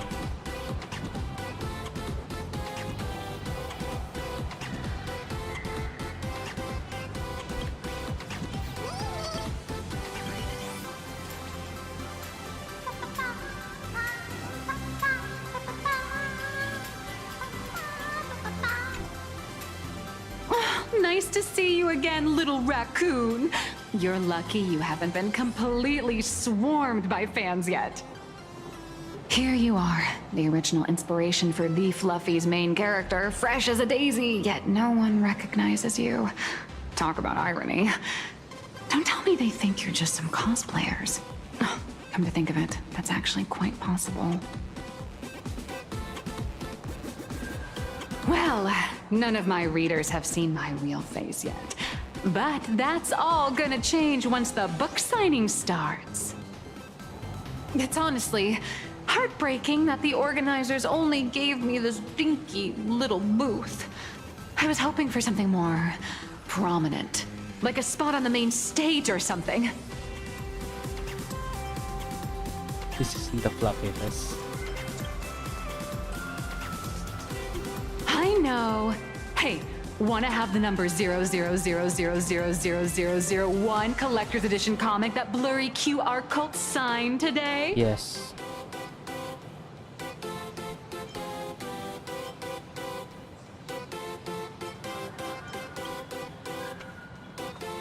Ever heard of wishful thinking? Besides, what's wrong with selling a ton of copies? You're getting royalties too, you know. Hold up. What's this extra thing? Light sticks. The organizers gave me thousands of them and told me to hand one out to each fan who gets a book signed.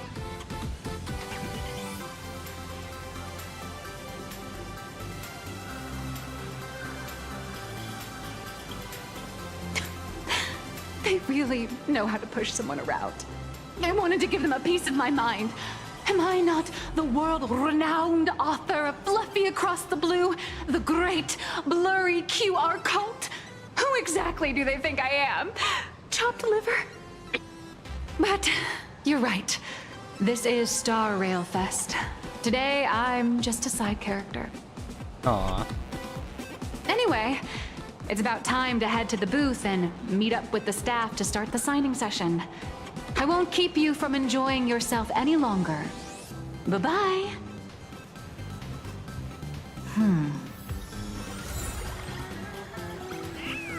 Evanesia. What? What is she doing here? Evanesia up here.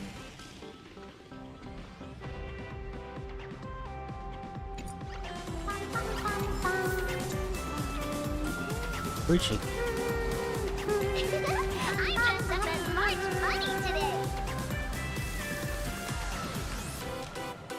Target confirmed.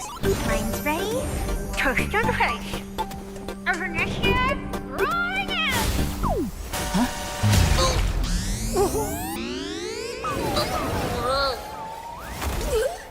Did that guy just pass out? Rip. I'm so sorry. Are you alright?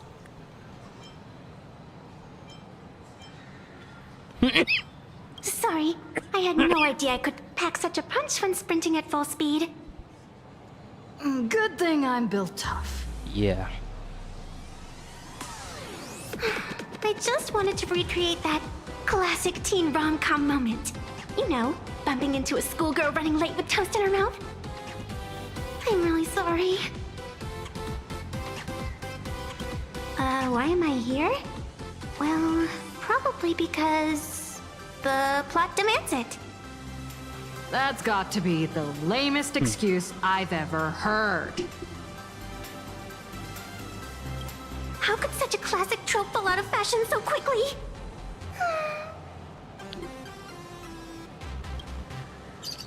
Hey, I helped you out during the Phantasm Moon Games, didn't I? Is it really fair to glare at me like I'm some kind of villain?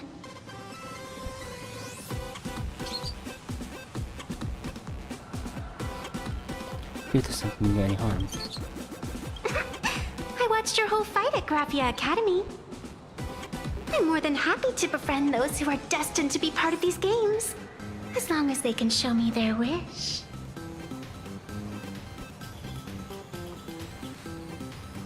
Of course not! That mask has already been imprinted with the shape of your soul. Even if I took it back, it wouldn't be of any use to me. I thought the mask is temporary. An old friend of mine once taught me how to draw. And as it turns out, I'm a natural. If you call those bad doodles you made when drawing the mask talent... I'd always wondered if something I imaginated could actually fool the Phantasm Moon's eyes. See? This temporary ticket I gave you shows great promise. Proof that my artistic skills have leveled up. Speaking of which, shouldn't you show me some gratitude? I'm just so quickly, I'm completely broke. The scalpers are completely out of control. I couldn't snag a single ticket to the exhibition. Could you sneak me in? They tell you. She did help us out before, but as a dignified nameless, how could I do something as unethical as helping someone sneak in without a ticket? After all she's done for us, you're gonna be stingy about a tiny favor? Besides, since when were we such paragons of virtue? I sure don't remember any of that. Huh? Didn't expect you to be so principled. Guess I'll have to use this trick.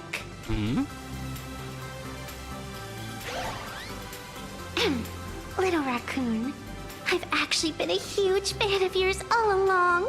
From the very first page of The Fluffy, Volume 1, Chapter 1, I was already captivated by you.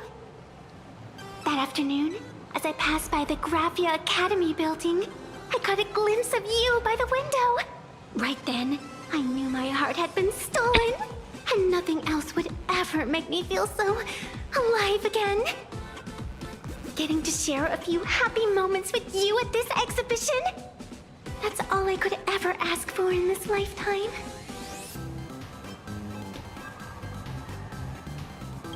All right, I'll do it! Stop nagging already. Just as I thought. No one's immune to some good old-fashioned glazing. Let's go. We've wasted enough time. I need to meet up with my friends first. What should I get next? A baseball Trophy raccoon? toast slice. March Bunny? Or Wolf of Dawn plushie? Or maybe I should get an autograph from Blurry.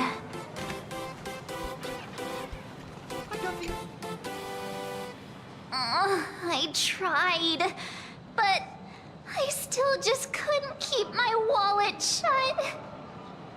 Wait, that girl behind you looks kinda familiar. Have we met somewhere before?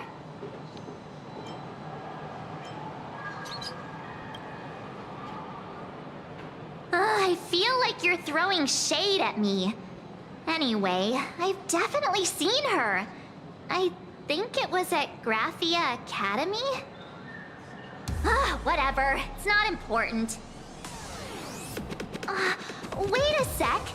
Isn't this March Bunny from the Fluffy? Oh, the attention to detail is insane. Especially those ears. I'm a fox. A fox. Let me introduce myself. I'm Evanesia. Just a normal fan of the Fluffy. You must be the inspiration for March Bunny. You're way prettier in person than in the news. March Bunny, I've actually been a huge fan of yours all along. From the very first page of Volume 1, Chapter 1, I was already captivated by you. Getting to share a few happy moments with you at this exhibition, that's all I could ever ask for in this lifetime. But I can't even get a single ticket, so I can only stand here, gazing up at that world from afar.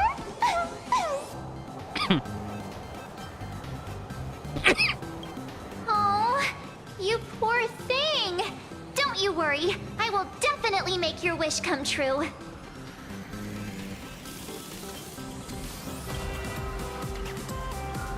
Wanna join us?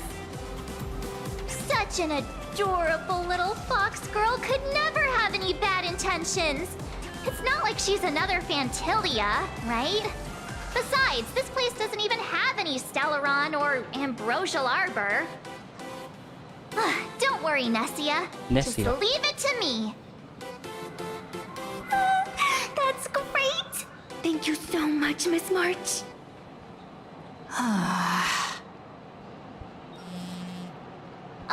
Himeko just messaged me.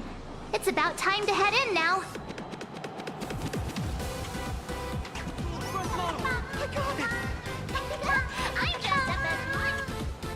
Wow, if it isn't Trailblazer and March 7th!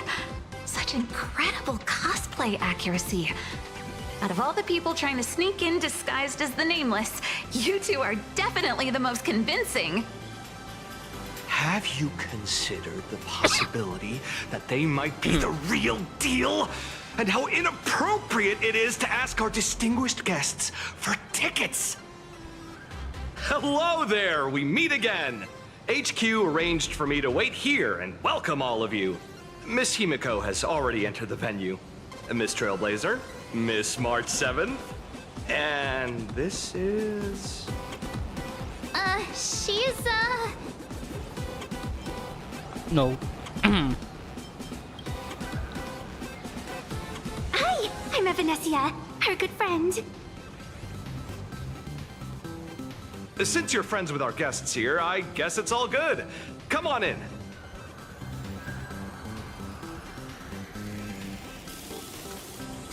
Ladies and gentlemen, the guests from the Astral Express are about to make their entrance. Get ready to make some noise!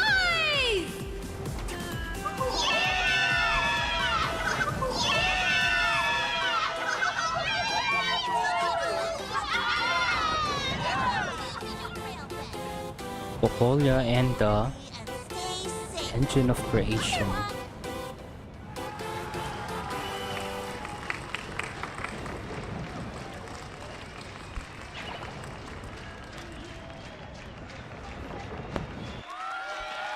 Sparksy.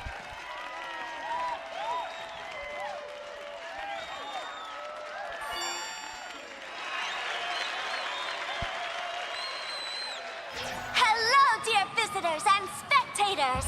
Before we officially kick off the Star Rail Fest exhibition, I'd like to thank our host, Pearlux Entertainment, as well as extend our gratitude to Blue Industries, Turbogen Heavy Industries, and Full Wish TV for their collaborative support. The exhibition area is now open will transport you straight into the Astral Express's incredible journey across the Sea of Stars. And right now, ladies and gentlemen, you're standing in none other than Bellowbog! Now, let me hear you call out the name of our hero from the ice and snow!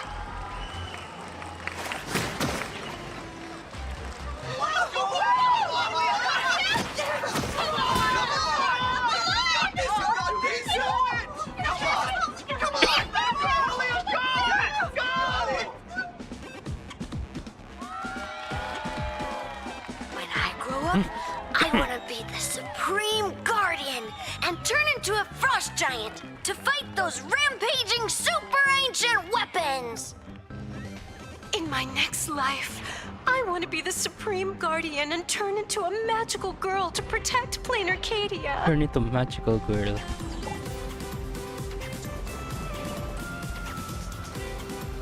Wait, this isn't right. Why is everyone supporting Cocolia? What's wrong with having the most popular streamer girl host the biggest event? Whoa, wait. Aren't you supposed to be on the Department of Aberration Defense's wanted list? That's right. So I'll have to go into hiding right after this job. Come to think of it, maybe I should lie low using my Sparkle identity. After all, what does Sparkle have to do with this Sparksy thereafter? Oh, right. Nameless. Won't you take pity on me and give me back my mask? In your dreams. Yahoo! Since we have two Nameless from the Astral Express here with us today, let's kick off an exciting The Fluffy Trivia Quiz!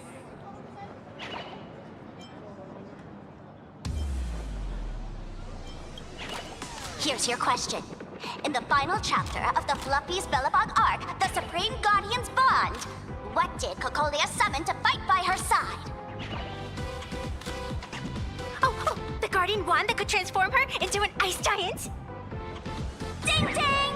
That's correct! Wow. Well, looks like this young lady here is quite the devoted reader of the Fluffy, answering even faster than the Nameless.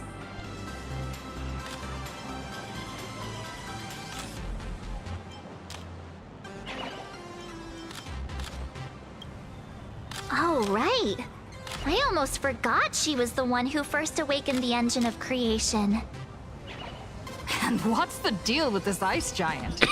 Sure, Cocolia can transform, but she shouldn't be anywhere near the size of the engine of creation. What?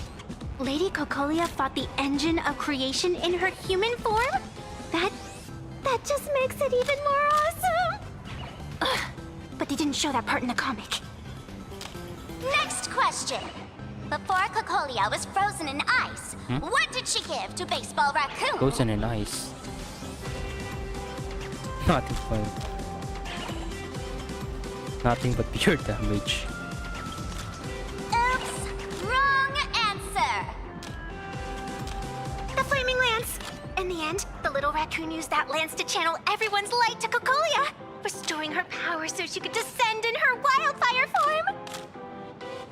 Ding ding! That's correct! Every time I turn to that page, I can't help but burst into tears! This plot has gone on completely off the rails. Actually, I inherited this flaming lance from the previous Supreme Guardians when I got stabbed right through the heart. What are you talking about? In Belobog's final battle, wasn't it like this? Despite her grievous wounds, the Supreme Guardian transformed herself into a frost giant for the sake of the people of the Winterlands, joining forces with the Nameless to counter the destruction engine that was about to flatten Belobog. So the fluffy storyline follows the official Belabogian narrative? Wait, is that not how things went? Could you at least spill a little? Just a little?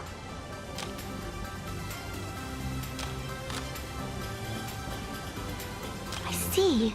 If the truth about this were to be revealed to the people of Belobog, the hard-earned peace would crumble, wouldn't it? Nessia, please keep this a secret. Of course, my lips are sealed. But I have to say, I'm surprised that even the heroes of the Astral Express can tell lies.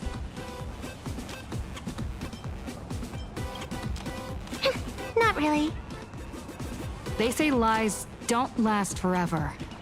And while Belobog's future may be built on a lie, I hope it can endure for a long, long time. Because those people are all my friends. Thank you for telling me about this. The Phantasmoon games make supplicants wear masks. But if you ask me, that's when people really drop the act and face their true selves. Big hero! The event's not over yet! Come join me on the stage and deliver your decisive strike in the epic battle between Madame Cocolia and the Destruction Engine! Me?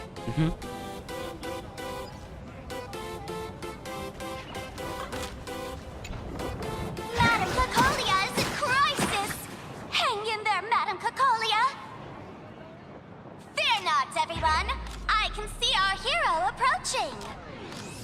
Today, we are honored to welcome to Star Rail Fest the hero of the Astral Express, one who survived the Battle of Belobog, the Trailblazer!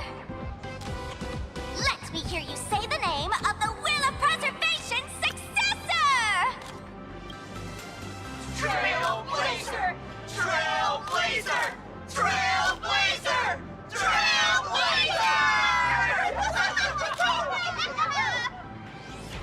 Come on, warrior from beyond the sky! Show us that legendary scene again! Ignite your flaming lance! Charge up Madame Cocolia with your power, and let her hear our calls! The host is calling for you. Time to take the stage, great hero! Darn it, I wanna pilot the engine of creation.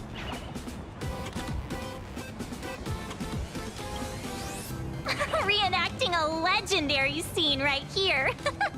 Oh, good thing I'm not the one up there. Big hero. You're gonna shout that line when you ignite it, right? Of course, it's Flaming Lance forward. You've got to shout it really loud. Flaming Lance forward! Flaming Lance forward! Flaming Lance forward! The spirit tip has been ignited. Kids and grown-ups alike, raise your glow sticks high and let's show our support for Kukolia, shall we? You got this,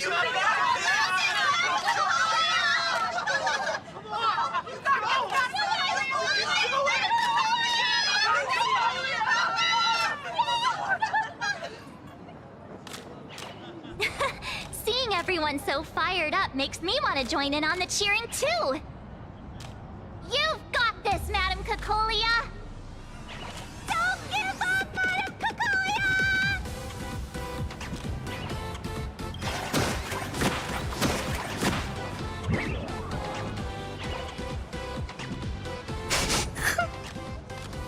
What's wrong, Nessia? I'm getting all emotional. This scene takes me back to the moment I first cracked open the Fluffy Across the Blue comics. The Speeding Express, Dazzling Cosmos, and a bunch of quirky yet adventurous companions. I know the story is fiction, but I really want to be part of it and travel with you guys. But leaving home, that's not exactly easy for me. Thanks for the love. And hey, traveling with the little animals aboard the Fluffy still counts as traveling with us in my book.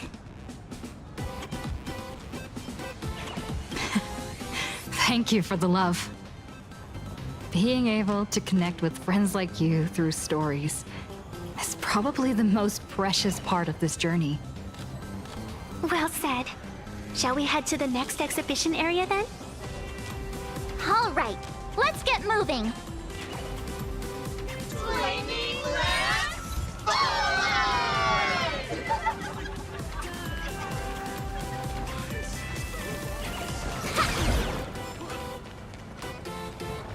3, 2, 1.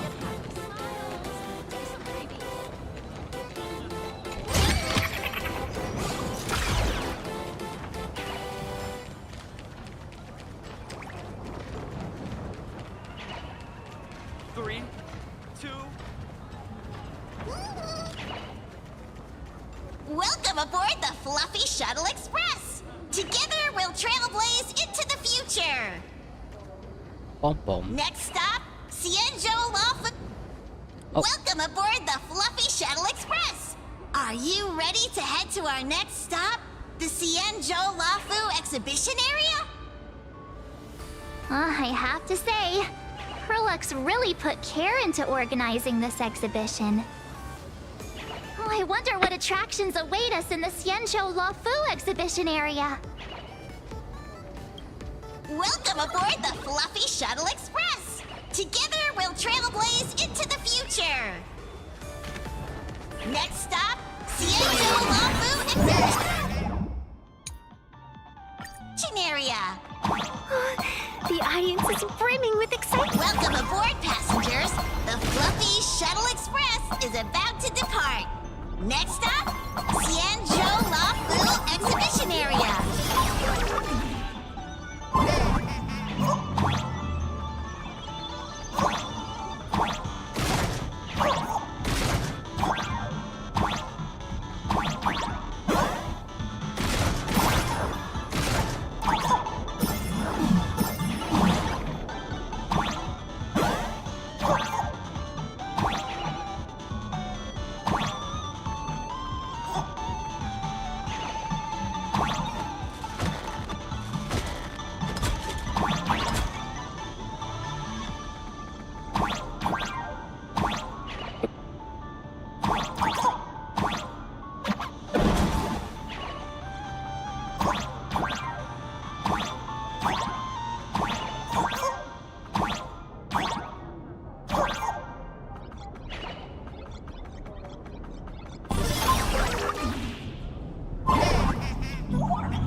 Welcome.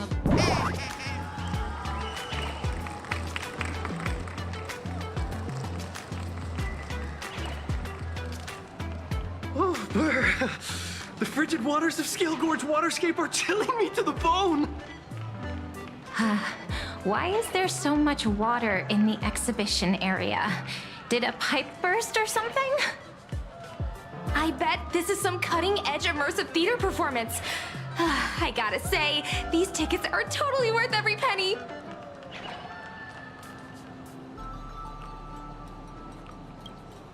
Based on what we saw in the Bellabog area, the Fluffy's adventure on the Cienjo should be... No I got it! It must be Woof Woof Dawn teaming up with Jing Yuan Yuan to battle against the Lord Ravager Fanty. Fanty.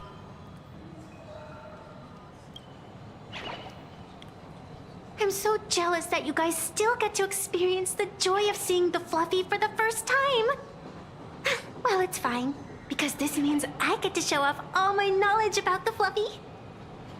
When people talk about the Astral Express's most memorable moment in the Cienjo War, it can only be the epic fight, the triumphant return of the High Cloud Squadron. The High Cloud Squadron.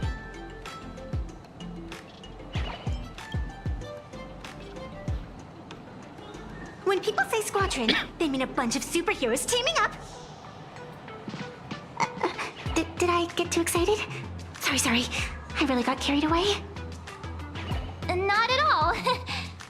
I'm guessing this High Cloud Squadron must be referring to the Cienjo's High Cloud Quintet, right? Did a memo snatcher steal my memories? When we fought Fantilia, did we really have that many people helping us? 5 at once?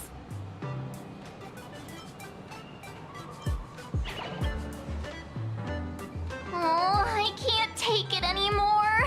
I'm bursting with curiosity. Quick, let's go inside and take a look. The Express family living the best life?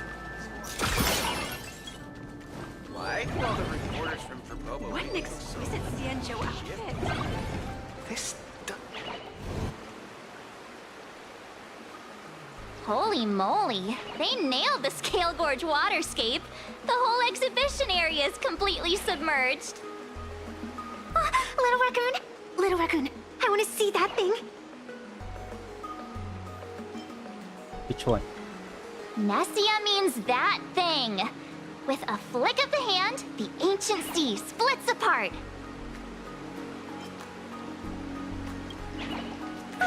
Wolf of Dawn, I've actually been a huge fan of yours all along. From the very first page of Volume 1, Chapter 1, I was already captivated by you.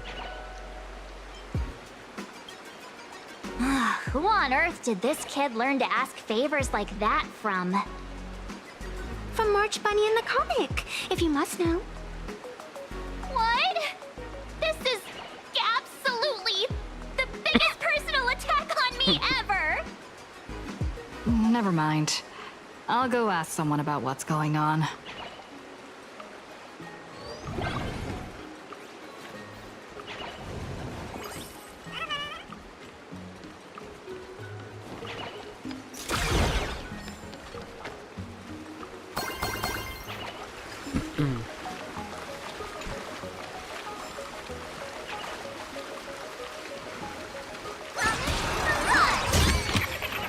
Perfect. That's going in. Hey, host, this immersive theater is getting a bit too immersive, don't you think? Ugh, it's been almost 20 minutes. Where's the actor who's gonna split the sea? That's right. The script for this exhibition stage play was written under the guidance of the Cienjo's legendary literary master, Mr. Cien. We guarantee you'll get an authentic recreation of the Express's most iconic moments. Just a burst pipe, isn't it? Oh, it's you! Trailblazer!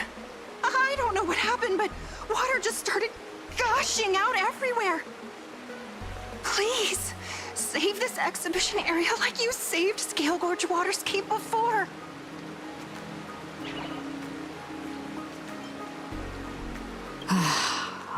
right then.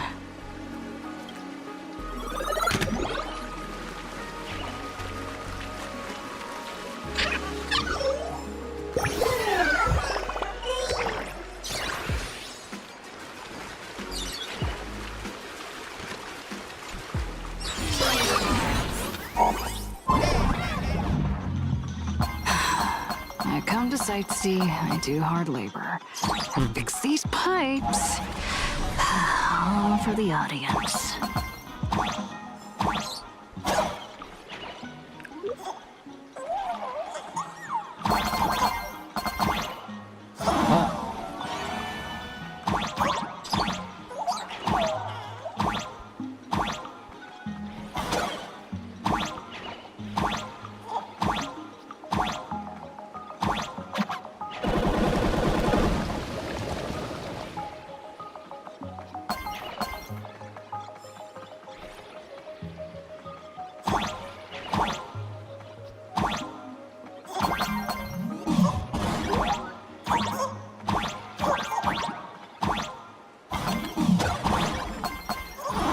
What?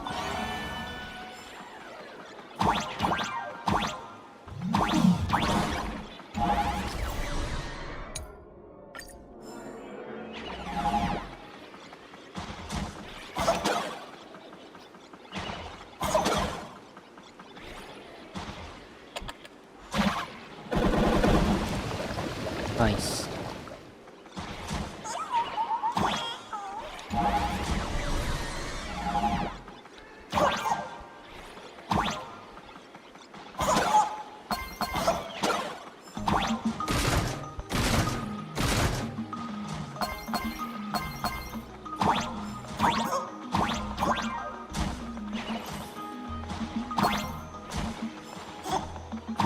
Wait.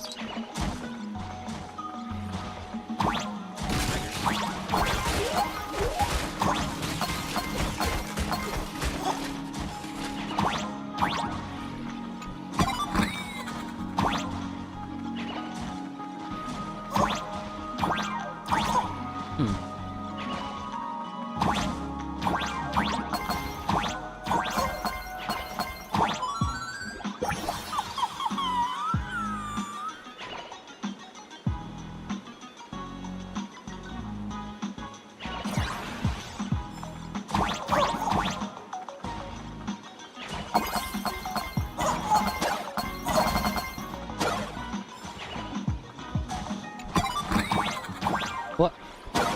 Block.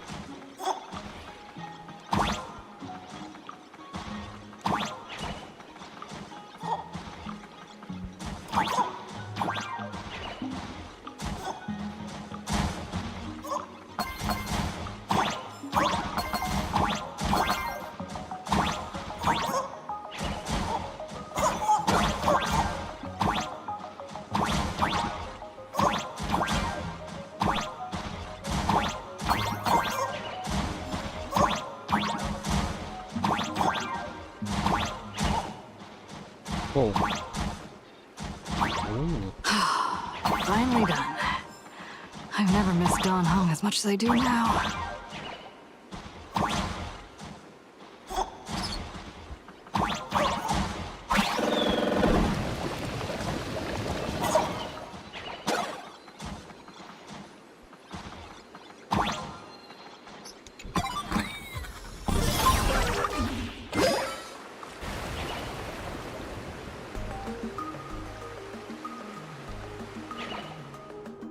Welcome, dear visitors and spectators. At this moment, you've arrived along with the Astral Express at the ancient and mysterious Xianzhou! It's the Xianzhou Luofu! Oh, that's right. The Xianzhou Luofu Scale Gorge Waterscape! Let's give thanks to the Trailblazer, hero of the Astral Express, who not only saved the Xianzhou Luofu, but also happened to save our little venue today. Whew, and now, it's showtime! Adapted from the true adventures of the Astral Express, we present Battle at Scale Gorge Waterscape! High Cloud Squadron!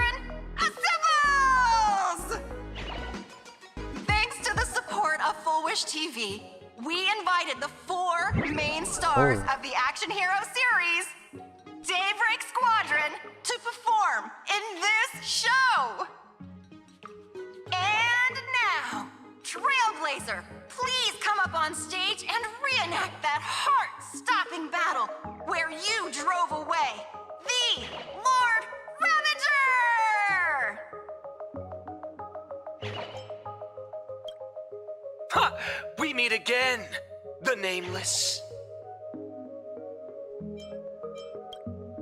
I don't think that's necessary. Aren't we supposed to be the heroes of the Xianzhou? Why do the Xianzhou's heroes need to rely on others to save their land? Same as us. Shouldn't the heroes of this world be able to protect our own people? Can't we be the ones to bring happy smiles to their faces? Hey! What nonsense are you all babbling about? Is any of this actually in the script? No, quite the opposite. Star Rail Fest is the perfect opportunity! As supplicants stepping into the Phantom Moon Games, the Daybreak Squadron challenges you! You wouldn't back down now, would you, supplicant of the Astral Express?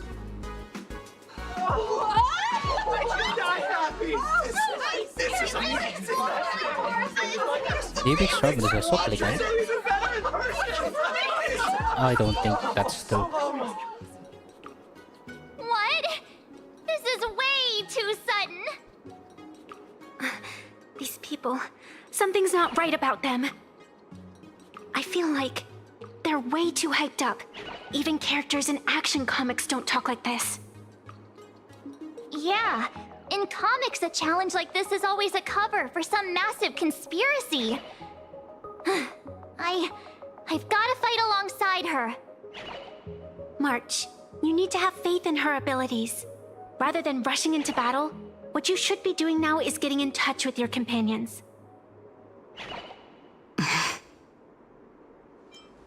This is Star Rail Fest.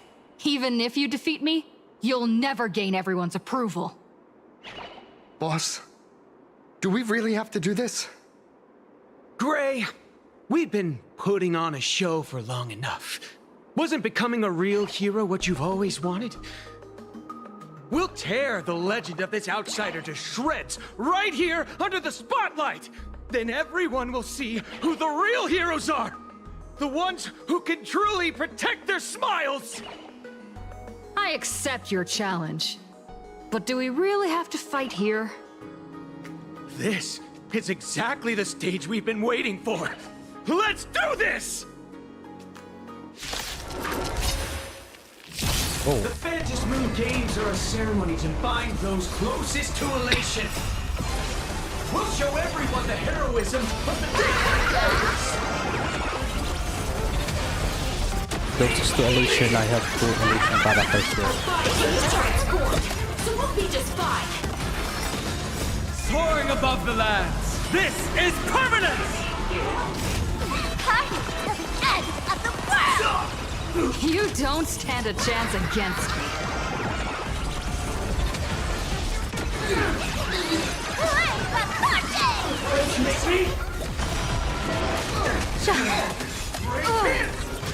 Blessing in disguise. Can you find the answer?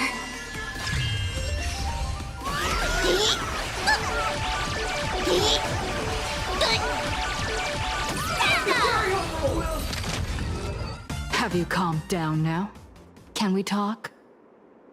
Once a supplicant's challenge begins, it won't stop until one side falls! Don't get it wrong. This is just a prelude to the real showdown, witnessed by the Phantom Moon!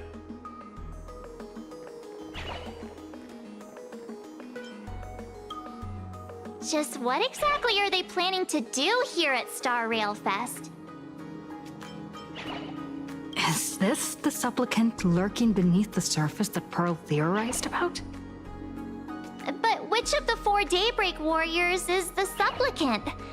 Well, judging from their strength, I think it might be the red one. Forget it. We should go check out what's happening outside the exhibition area.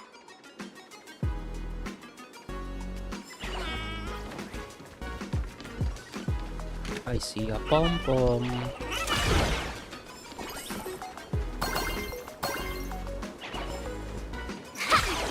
Xianzhou outfit. As an old fan, I think the Xianzhou chapter isn't over yet.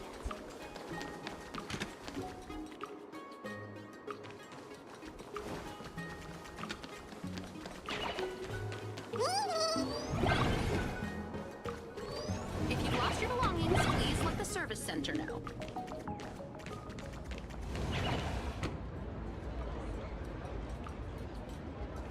Interrupting a show for no reason.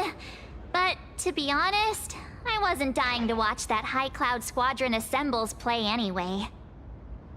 So, don't tell me this whole Xianzhou story is also something Blurry made up? Yes. Funny. Can't say I'm surprised at all.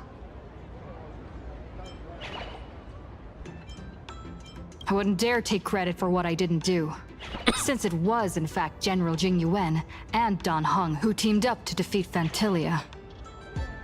As for the High Cloud Quintet, it's been over 700 years since those five made their mark. I know it may sound wild, but Xianzhou folks generally live really long lives. You've read the Fluffy comics, haven't you? Pretty sure they covered all that lore in there. Yeah, immortality. Some see it as a curse. But personally, I don't think the abundance is as terrifying as their reputation suggests. I almost forgot we're not in the Xianzhou anymore. Should be fine to talk openly about the abundance now, I guess. Yeah, that's not an issue. But the Xianzhou's attitude towards the abundance isn't totally baseless. We've clashed with the Borisin, fought against the Mara Struck. Just imagine if we hadn't won that battle against Fantilia back then. The universe would have ended up with an immortal, indestructible Lord Ravager. Whoop. Actually, I think the abundance and elation make quite a good match. After all, only with infinite life can one pursue infinite joy. In my opinion, those who are alive have the right to choose death. But they also have the right to choose to live on. After all, there's always something out there that makes tomorrow worth waking up to. Wow. Getting all philosophical on me now. When this kid gets serious like that, I swear you can practically see the wrinkles forming. Since we're talking about waking up, shouldn't we head over to the Penacony exhibition area next? Huh. You want to keep exploring? We need to be a bit more careful now, don't you think? I mean, the Daybreak Squadron already came gunning for us. Who knows if there are other supplicants lurking around, just waiting to make their move. Oh, come on, March. Don't be such a worrywart. Didn't our little raccoon take out those guys in no time at all? Such reassuring words. Little raccoon, I've actually been a huge fan of yours all along. All right. Don't push it. Here we come, Penacony!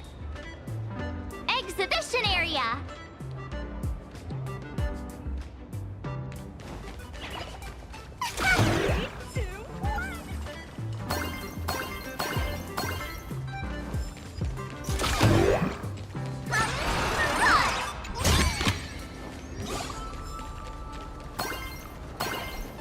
Welcome aboard the Fluffy. Together we'll trailblaze into the future. Himiko. Himiko, you're here! Are you two all right? Welt told me to watch the live stream, and I saw the Daybreak Squadron challenging her. You did well. I bet their intention was to stir up their supporters' wish power through the challenge. If you'd hurt them recklessly, it might have pushed many supporters straight into their arms. Oh, and you are? Oh, nice to see you again, Express Navigator, Miss Himiko. Pardon my poor memory, but have we met before? Of course! I've seen you in the news more than once. It's such an honor to meet you. This is Evanescia. I think she's a student from Graphia Academy. We ran into her at this expo, and she's a huge fan of both the Fluffy and the Express. Huh? So that girl you saw in the Phantasmoon courtyard, it was her? Wait a second. She made you a mask? So you're telling me Nessia isn't just a normal girl? Yes. Who exactly is she?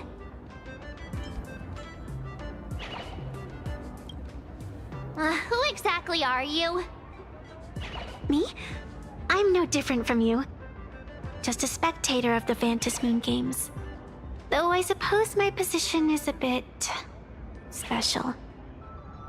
I had so much fun tagging along with you two. Who would have thought that the Fluffy had such an interesting backstory? I think it's time to say goodbye for now. Are you leaving, Miss Evanescia? Now that my identity has been exposed, Cinderella's magic is about to wear off. And since this little adventure started on a whim, might as well end it on one too. Little raccoon, you can feel it, can't you?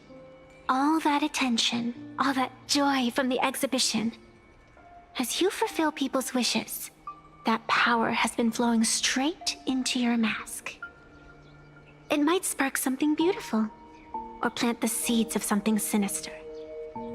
Whatever you choose, I just hope you won't become a boring character. I'm rambling again, aren't I? Well then, before I go, let me break this awkward moment with a riddle. Do you know why flowers are so beautiful? Is your What's wrong? Can a pretty girl have her own special effects? I know you're never serious about anything. So I guess I'll just have to answer my own question. Because flowers are always so fleeting. You left your own special effects behind. She's gone. Unexpected people and unexpected things always make an appearance in the Phantasmoon games. Although, Miss Evanescia claims to be just a spectator. As someone who can create masks and allow others to become supplicants, there's no way she's just some ordinary girl.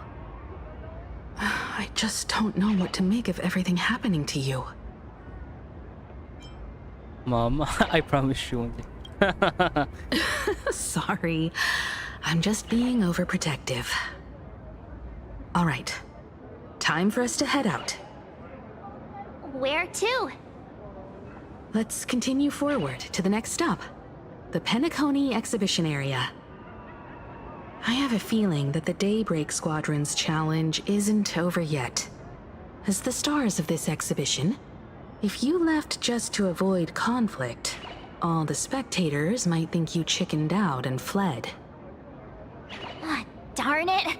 This whole Daybreak Squadron business has got me on edge.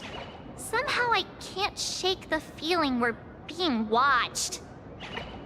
Here's some good news. At least we aren't completely without help. Pearl's people are on their way to the Penacony exhibition area to join up with us. Good.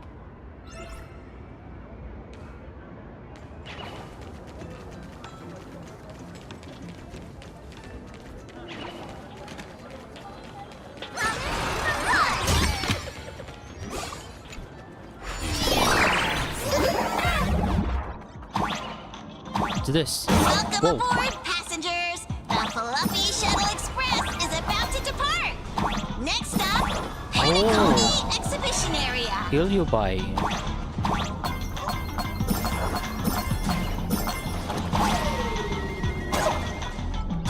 What? Why did I die? Ah, rockets. I'm dead.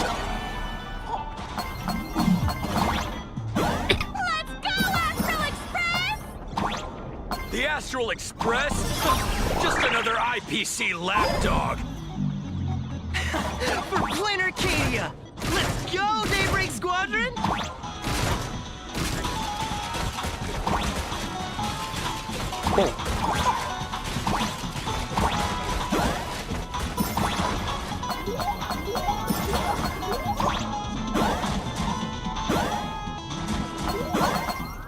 We're approaching the Petaconi exhibition area.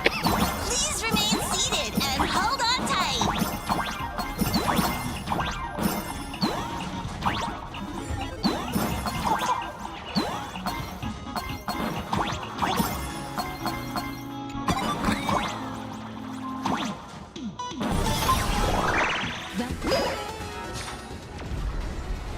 Is that Sunday? Would I get run over by the express if I lay down on the tracks? Please don't. Yup, and you'd get blasted straight into a comic book. Who knows? Maybe you'll be reborn as some superhero or something? That's what I call true happiness. It's hard to believe they recreated the scene where the Express crashes into the Great Septimus. All the previous exhibitions were so hilarious, but they really nailed the Great Septimus part. I was thinking of... That's just mean. So where's the person Pearl sent? Huh? Who's calling? Yoo-hoo! How you doing, gray hair? Sparksy. I heard about your big fight with the superheroes, and since I actually respect you as a rival, I thought I'd give you a heads up. You might think you scored a massive win in the Phantom Moon games, but most people probably don't see it that way. Anyway, the news is on right now. Why don't you go check it out?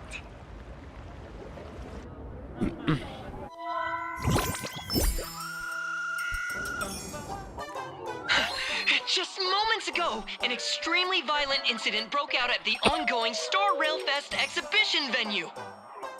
The Astral Express supplicant Trailblazer brazenly launched a brutal attack on the beloved local heroes, the Daybreak Brutal Squadron. attack? The scene descended into total chaos! Oh my! This is terrifying! Didn't this nameless just defeat Sparksy and save Graphia Academy? Was that victory still not enough? Could she, like the defeated Sparksy, now be a threat to everyone's safety? How chilling! In the video footage from the scene, the Trailblazer claimed her act was to demonstrate the so-called trailblazing spirit of the Astral Express to this world. You don't stand a chance against me. Is this what she calls the Trailblaze? Using brute force and violence to strike down the guardians of this Arcadia and trample over our own heroes? Was it a sudden violent outburst? Or was this the moment her true heartless nature finally came to light? Foolish TV will continue to follow this shocking incident. Stay tuned and don't go away. It's all over the internet now.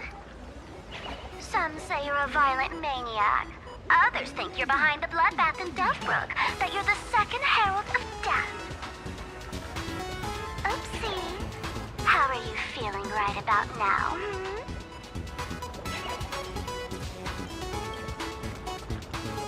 How could I? As a famous streamer, poor little Sparksicle has always been troubled by constant cyberbullying.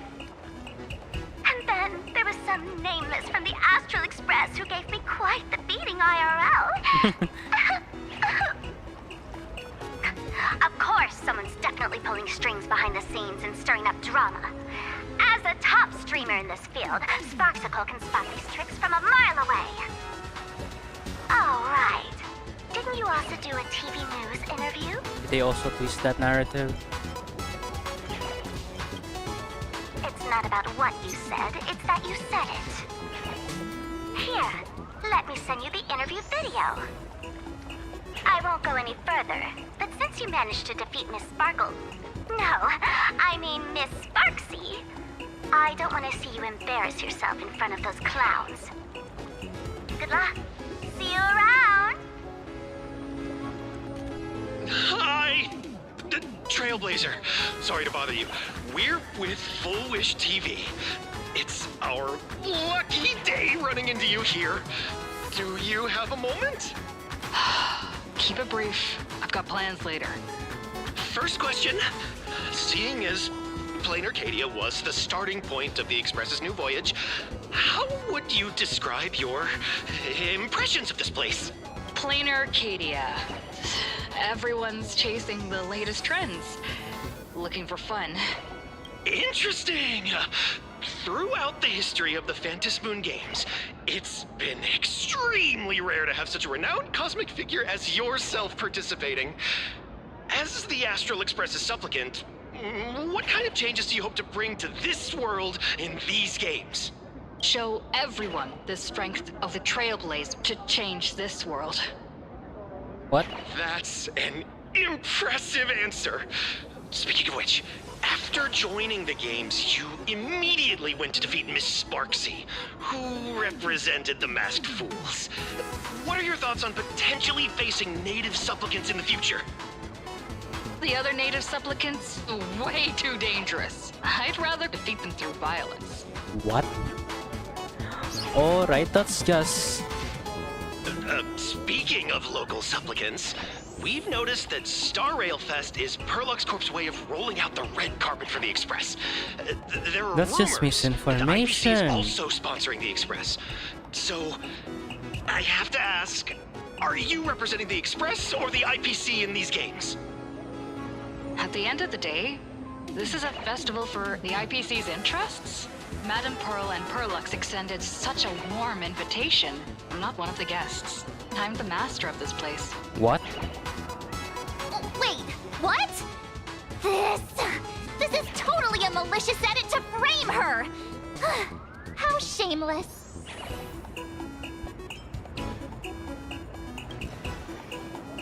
Over these 15 years, the nature of competition in the Phantasmoon games has evolved. The Daybreak Squadron's taunts were just smoke and mirrors. The real game is being played in the shadows, where our opponents have mastered the art of weaponizing public opinion. Come to think of it, it's only natural. After all, the true stars of the games were never the supplicants on stage, but rather the audience, whose gazes they command. Indeed. The audience is all fired up, waiting to see you work your magic, kid. Hey, Ashveil. But you know what? I bet what they really want to see, deep down, is the Daybreak Squadron taking the Astral Express down a peg or two. Oh, well. If it isn't the folks from the Astral Express. Fancy meeting you again. This storm online is several times more intense than the day you stopped SparksyCon.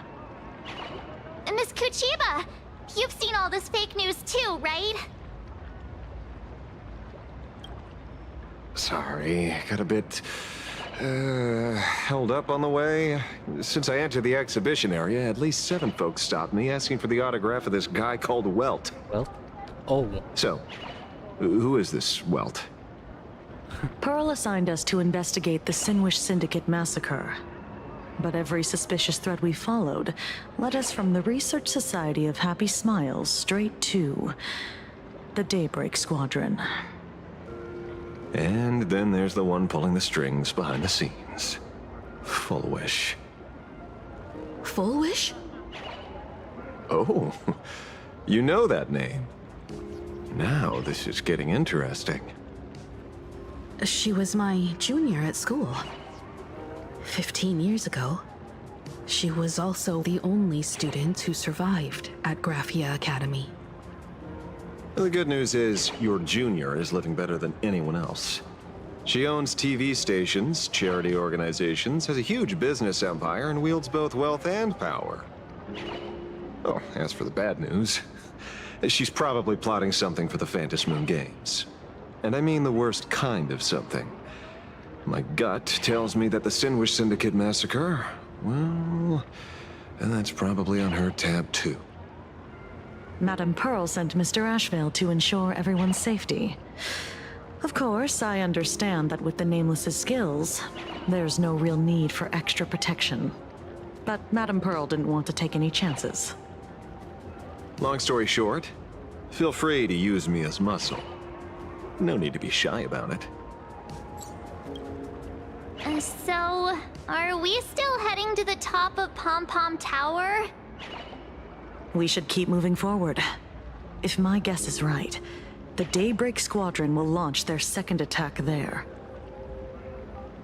Forget about any fantasies of fairness and harmony. From this moment on, the Phantom Moon Games could follow in the footsteps of what happened 15 years ago. Once this battle turns bloody, fear will seep through the screen and become some supplicant's wish power. See, that's the problem with modern society.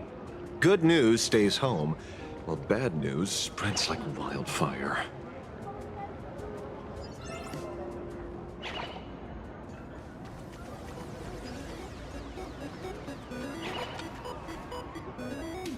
To move forward, we'll need to fuel up the Shuttle Express first.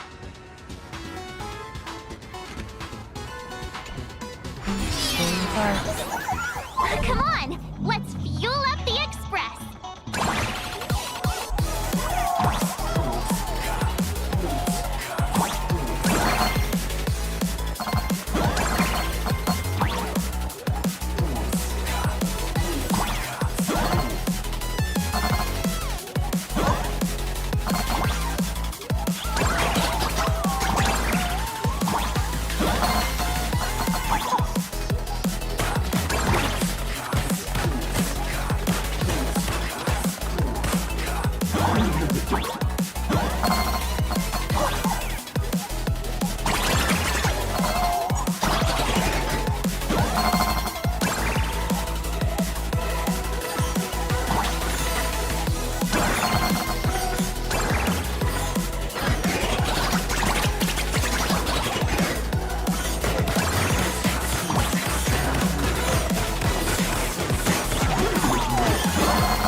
Quick, stay back! It'd be terrible if you got caught in the crossfire. I take both big and small donations. Astral Express! We've been waiting for you for quite a while.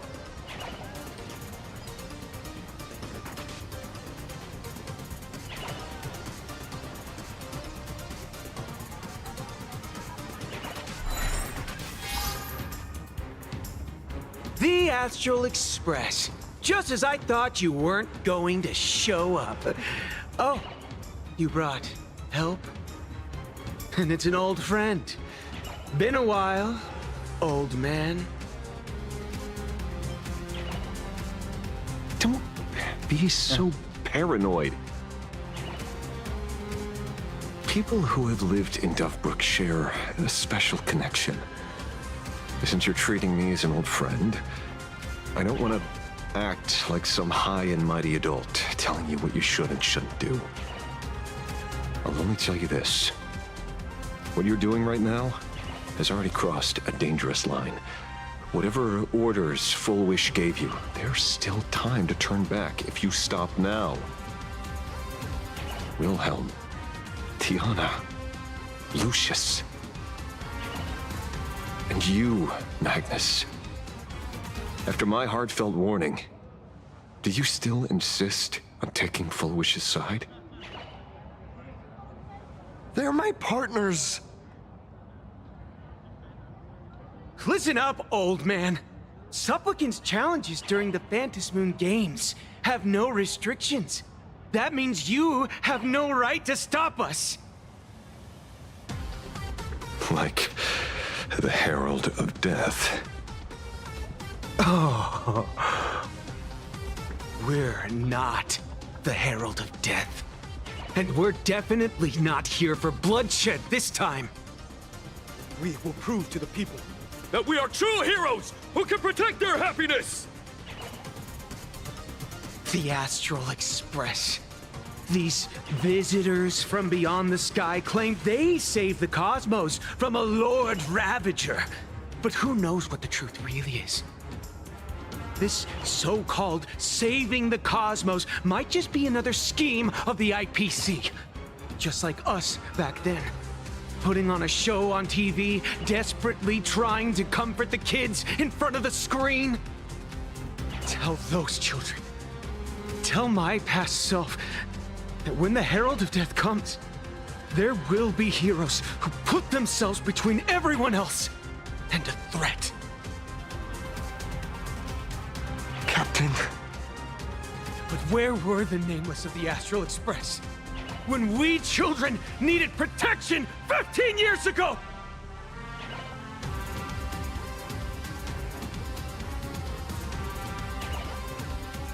Gray, don't be fooled by these flashy, cosmic heroes. The Astral Express doesn't care about our happiness at all. They come and go like all tourists. No, they're even more heartless than tourists. Because they're here to trample on the elation ceremony and steal the Arcadian people's attention! They replaced our fantasies of heroes with their own image. All to satisfy their vanity called the Trailblazing Spirit.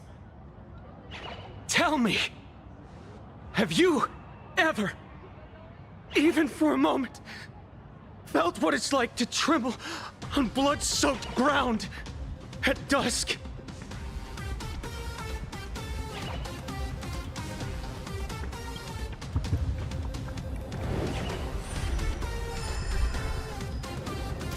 I'm afraid of losing my companions. Afraid of death. There are so many things that I fear. It's not the Astral Express you hate. You're just hating yourself. That powerless child who couldn't protect everyone. But I want to tell you, being powerless was never your fault.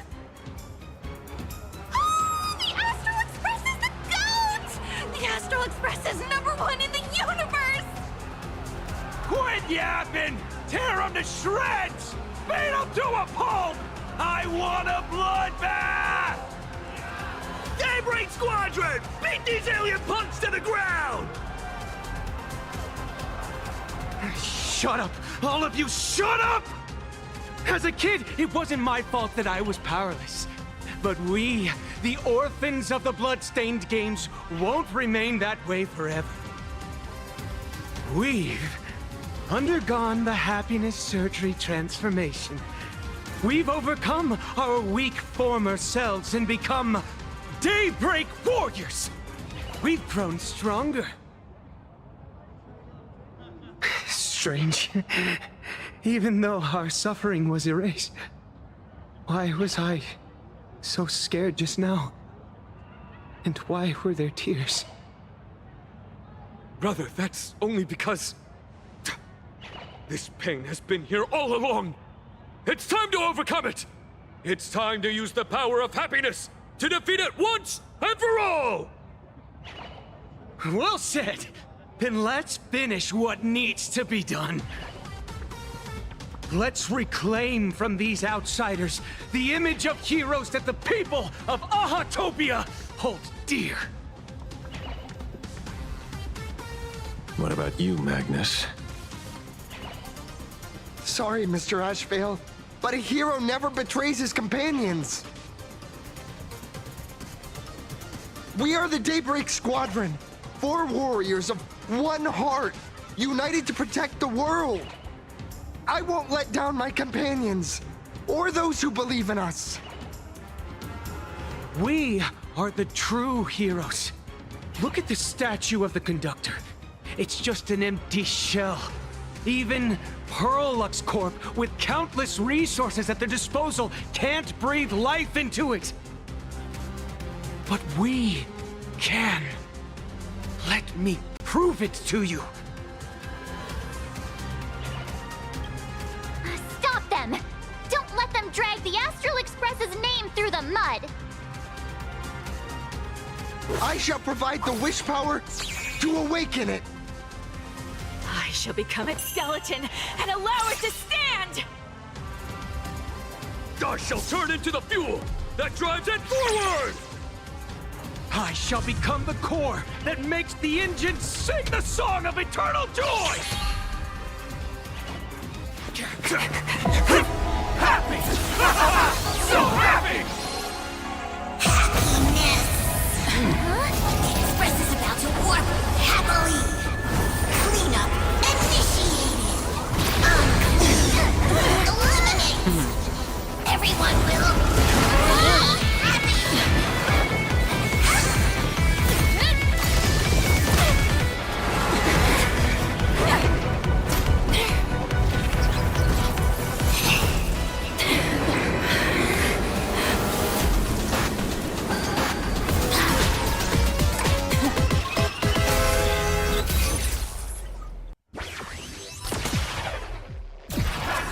Clean up the trash, and everyone will be happy! The unclean and the unhappy! Sweep it all away! After all mechatronic above uses high temp. Insert naman to punchline. Ano sa?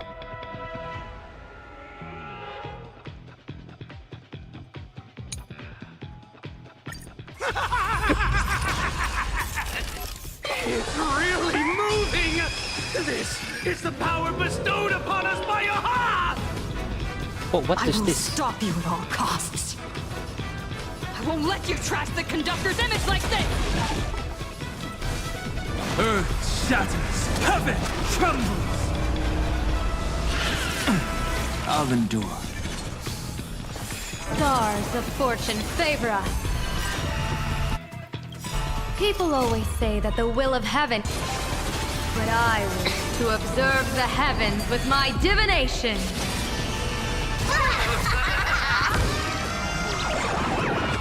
May you have the best of luck. To an explosive star!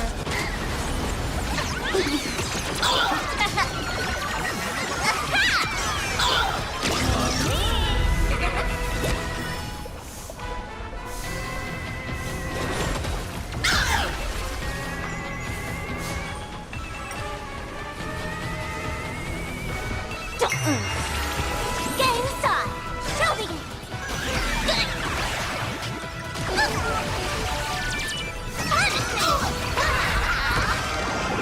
Bad omen.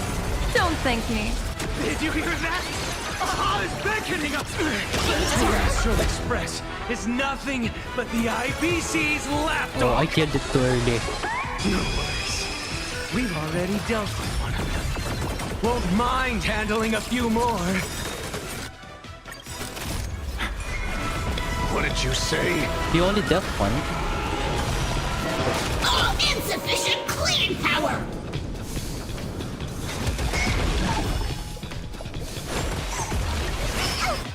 Church out, dear viewers. Party the end of the world!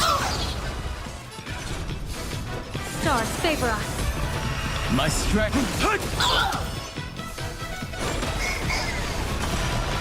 Do not disturb! Feeling spiffy? That's how the spark you got. Let's play hide and seek. Can you find the answer? Want a battle?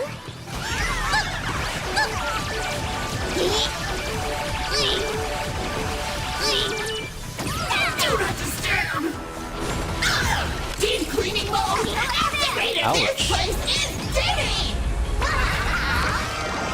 Best of luck. Don't kill it. An explosive start.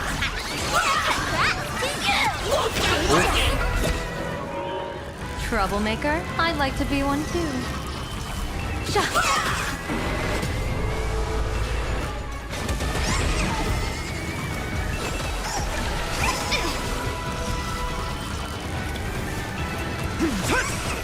Blessing and the people always say, observe the heavens with my divinations. Bad omen. Don't thank me.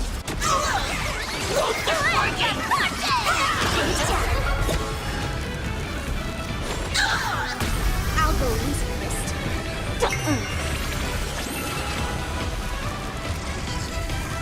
You know what? I'm going to. Shelby! We promise to protect the Arcadia! I'm not going to kill it. First. There might be additional dialogues. Everyone, smile!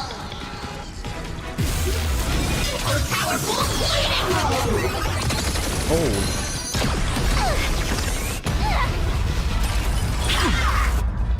Ouch. Dragons soaring above the land. Dragons. This is permanent.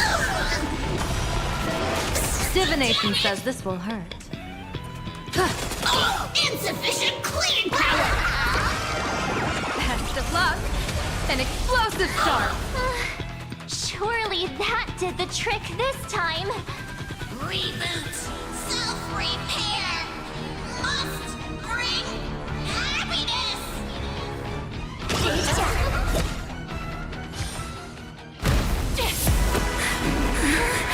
With everyone, we'll be happy!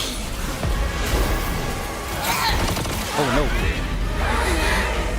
I offer my blood to consume this vendetta.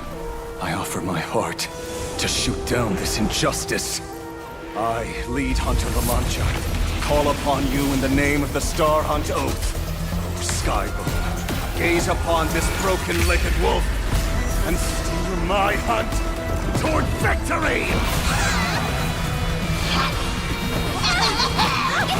So happy! Now arriving at Terminal Station, land of sneering gods. Welcome back into the gods' embrace! Shh. Quiet now. It's time for bed.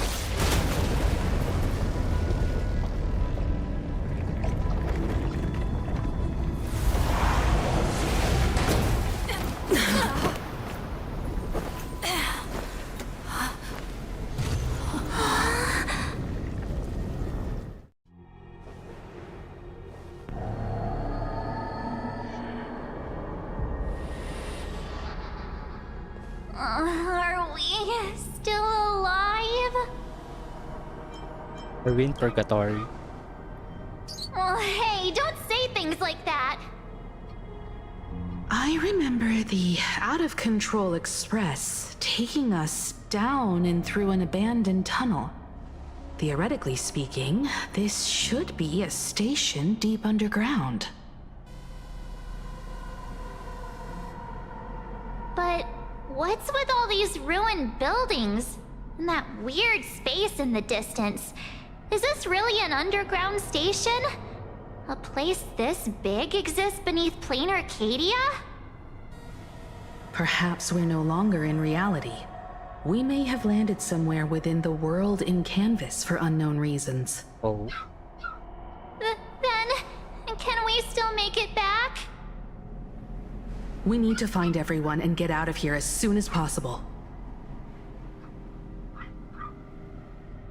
Where's Mr. Ashveil and the others?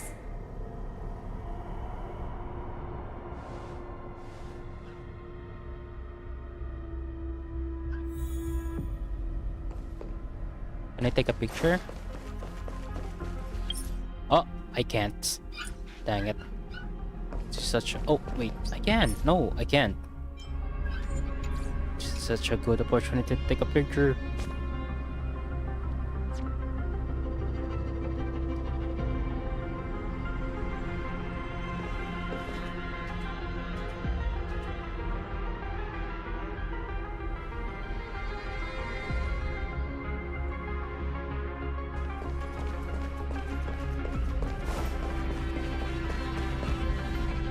We've been reborn.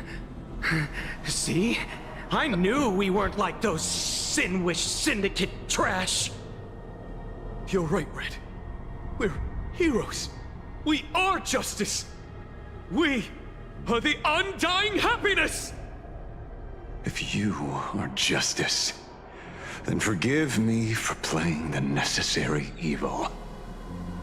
Everyone, please! This has to stop! If this goes on, you'll all... Just smile. Embrace the everlasting bliss and true happiness. I beg you, please, listen to me. It's not too late. We can still go back to the Department of Aberration Defense with Miss Kuchiba and explain everything. It's no use. They are just creatures that can only react to joy now. All shall be blessed with happiness. All shall live forever. So smile and laugh. And let our laughter infect all of plain Arcadia. My senior, Mr. Ashveil, I'm begging you. Please tell them that it's not too late.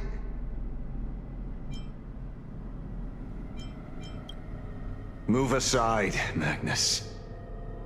Please, just give me another minute. You know they're good people. It's best if you just move aside.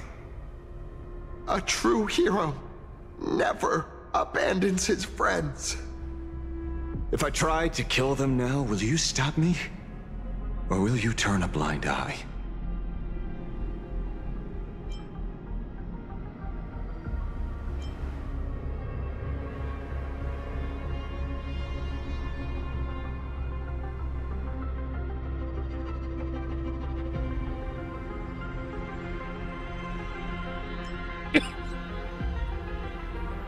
I'm not sure what to pick. I guess I can see it through or stop Ashveil.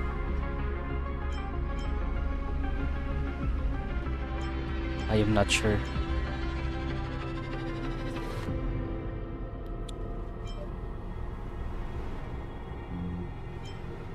Stop.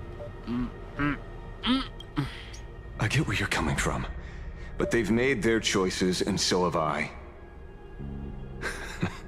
After all, are they really better off like this?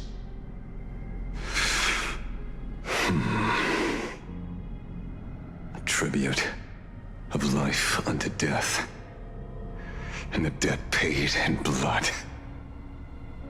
The Sinwish Syndicate, a gang that once ruled the streets of Daybreak. They sparked massive turf wars that left many with grievous injuries and racked up charges for robbery, extortion, and a whole laundry list of other crimes.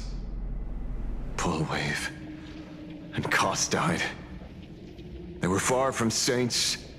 Any good deeds they did in their lifetimes were just like a few pretty soap bubbles floating up from a stagnant pool of filth. That's why we brought them down.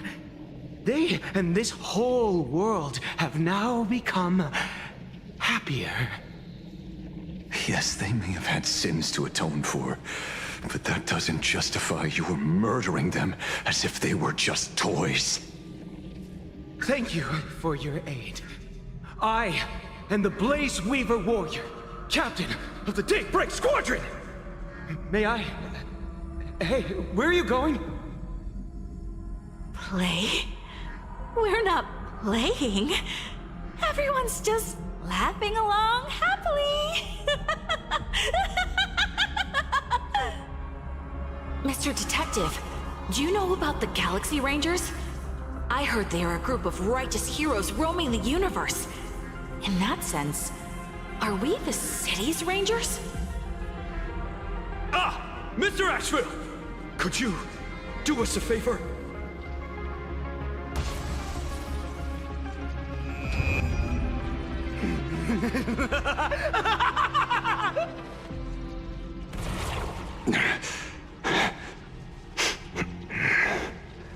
This familiar scent.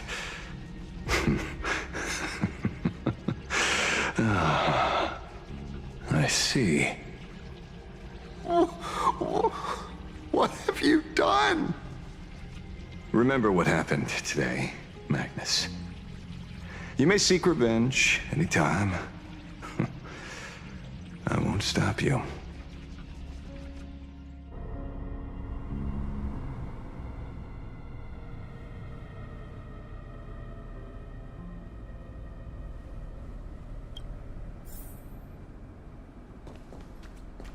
And so concludes the new Herald of Death case.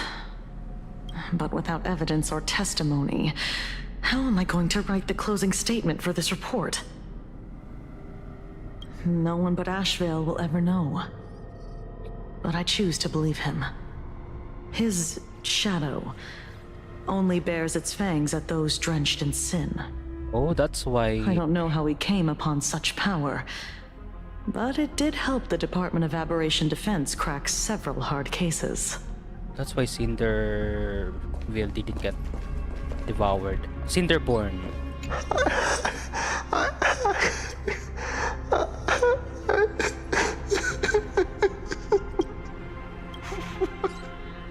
What have we done?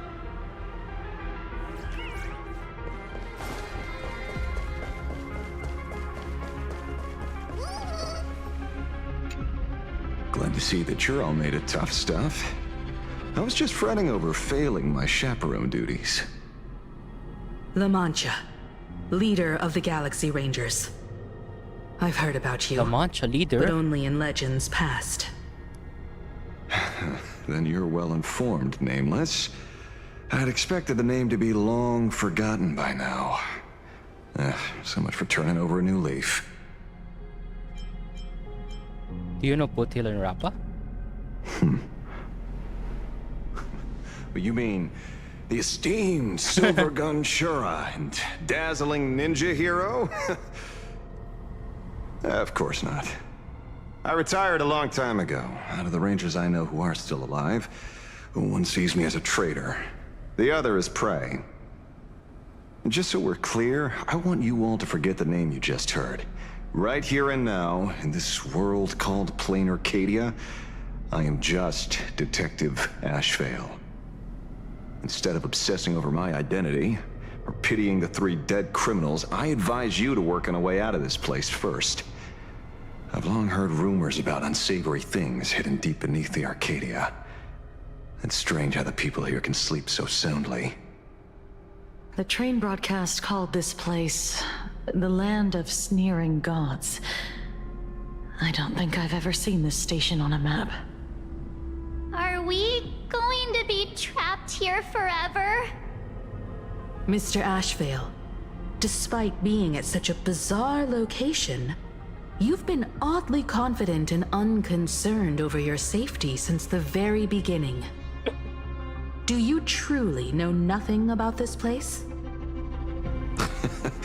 I'm afraid that's classified information. Besides, well, I'm simply doing what any professional private investigator would do. Trust my employer. Pearl. It's time to show us the trinket Pearl gave you, kid. Oh, come on. Didn't Pearl give you a chip? We're in good hands, as long as she can track your location with that thing. A tracking device. Again. Ashveil. Huh? Ashveil. Ashveil? What? Why is calling me? Come this way. Come slowly. Yes. At the end of this path. Come, I beckon you. There's someone calling for me from someplace deeper.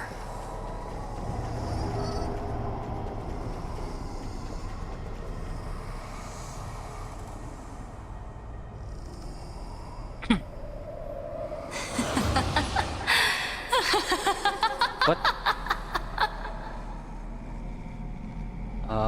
Why can't I turn back? Hello?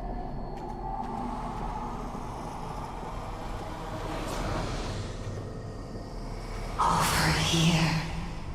Keep going forward. Come. Come here. This way, Hockey Lily. Come. Embrace this wondrous world. Come to my side. You want to go further, deeper. Become one with me. The joy, the positive feedback, sweeps enough that flickers on your cortex. Gentle, wonderful. Listen, it's breathing, slumbering, whimpering, and grinning. Warm, gentle, warm, gentle, warm, and gentle. I am you, and you are me. Come, embrace this primordial joy. Life, in exchange for a boarding pass on the Express toward the end. Become one with me. Become a part of me. Become mine.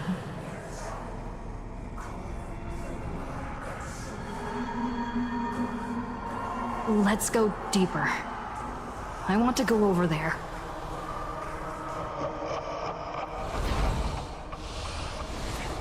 Come. Come, come, come. Just like that. Step forward. Oh no. That's far enough, kid. My golden principle while working on cases in this world is to keep my curiosity in check and not get involved with matters beyond the case itself, especially things that already look considerably dangerous. However, the thing that slumbers in the deep here does look awfully familiar.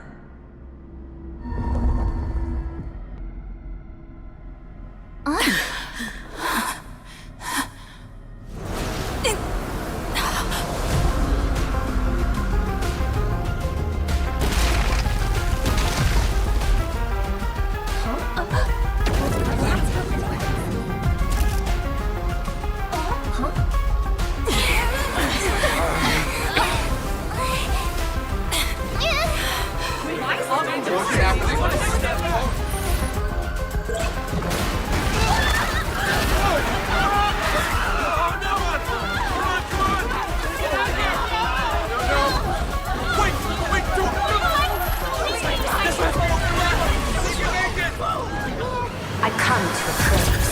I come to analyze. I come to render. I weave the cosmos into brocade, breathe soul into painted stones. Let the jewels of heaven rise as they will. All for the Amber Lord.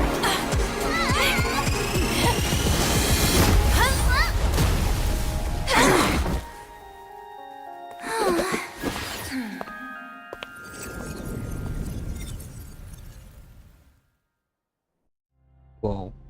We meet again, everyone.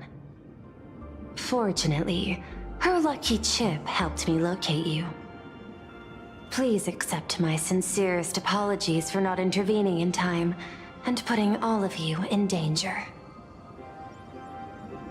You were tracking me? Actually, she put one in my pocket too, but I auctioned it online as a souvenir. Thank goodness you kept yours. Otherwise, we'd be done for.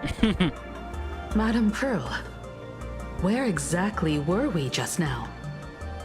The place where you fell is called the Torn Scroll. It is a space that peeled from the scroll painting during Plain Arcadia's return to reality. These splintered spaces continuously rip at both reality and the world in canvas. The Department of Aberration Defense originally thought this kind of phenomenon had stabilized, but based on observation, during your encounter with the Daybreak Squadron, there was a sudden spike of disturbances from the Torn Scroll. Unfortunately, the cause, unclear. Therefore, I had to use the power of the Cornerstone to analyze the space, then mend the fissure with Imagenesis in order to bring you out. The Department of Aberration Defense has initiated emergency protocols to reassure the public and handle the aftermath. However, I wasn't able to directly observe your situation after you'd fallen into the Torn Scroll. Would you be so kind as to share what happened there? We can close the new Herald of Death case. My shadow has devoured the guilty three and tasted their sins. They were responsible for the Sinwish Syndicate massacre. Of that, I'm certain. Was Full Wish the mastermind? I couldn't find any solid proof of it, but it hardly matters now that the culprits have been executed. Worry not. Based on the intel provided by you and Miss Kuchiba, I have deduced the following.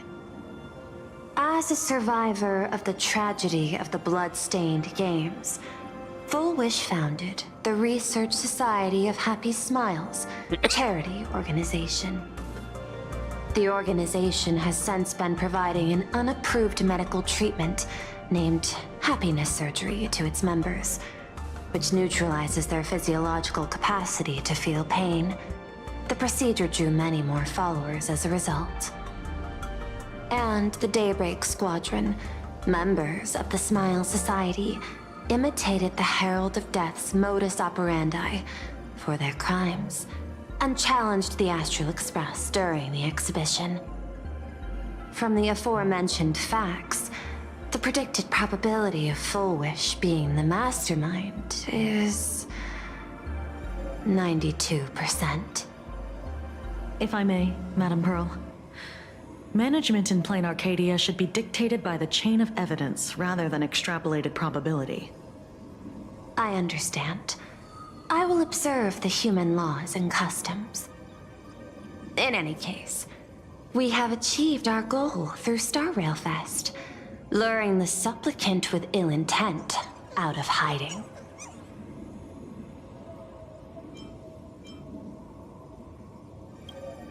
You've all fought and worked hard.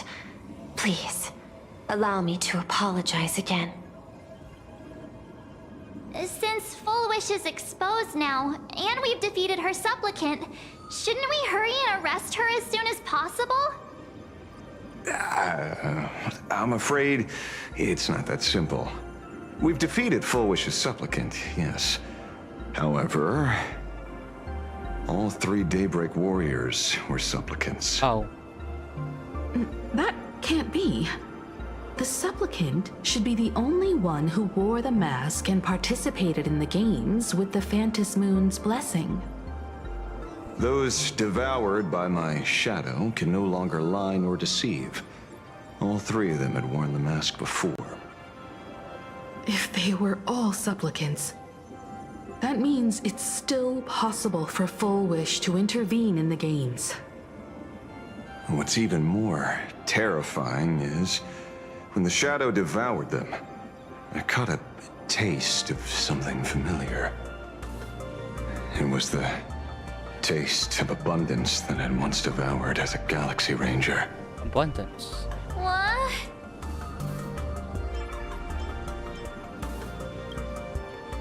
That's something that happened a long, long time ago. Living in seclusion dulls one's senses. I should have realized it earlier. Darn it. There is no point in beating yourself up over it. Therefore, the conclusion must be corrected. The Research Society's happiness surgery is a medical technology related to the abundance, and not simply about relieving pain. Assessing the risk involved in this procedure... unable to extrapolate. General Yao Guang told us that she foresaw a great calamity upon Plain Arcadia. According to her divinations, Blade, the Stellaron hunter, could be its catalyst. So that's why she asked me for the authority to extradite Blade. Regardless, none of us had anticipated this. Plain Arcadia's calamity had already taken root, long before the arrival of the Stellaron hunter. Does she want revenge against the long-dead Herald of Death? Or is she trying to erase the memories of that tragedy? It's frivolous to speculate her motives. Unlike Intellitrons, humans may weave an intricate plan for a mad reason at any cost, yet execute it with impeccable rationality at every step. What's important is that she is stopped. Thank you for your surprise intel, Mr. Ashveil. You have just saved many more lives. Henceforth, the Department of Aberration Defense will place Fullwish and the members of the Research Society of Happy Smiles on a special watch list. Given Fullwish's control over media outlets, I recommend closer monitoring of her dissemination channels. Understood. We will also implement pre-disaster measures at the calamity level standard per the safety response protocol against aberrant threats. Fullwish is not working alone. For normal people to be able to get an abundance transformation, that implies far more sinister supporters behind the scenes. These are enemies not to be easily contended with. Therefore, as the administrator, I beseech you all, please, lend your aid and help Plain Arcadia through this crisis. This has escalated beyond mere rivalry for the Ionic game. Fullwish's conspiracy has crossed the line. This situation's 100 times more dire than the Herald of Death incident 15 years ago.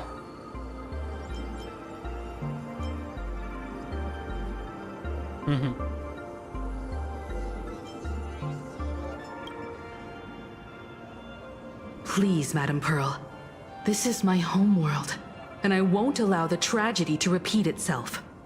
Besides, there may be an even greater conspiracy behind all this. As a Nameless, it is my duty to see it through to the end. Indeed, there are old scars and fresh wounds to settle. For the way she toys with life, and the taste of that flesh, Fullwish must be held accountable once and for all. You have my eternal gratitude. I won't forget this bond from our shared trials. Now then, I shall prepare an action plan, as well as share relevant information with General Yao Guang. The seed of abundance planted by Fullwish must be uprooted and eradicated as soon as possible. Oh. Land of Forgotten.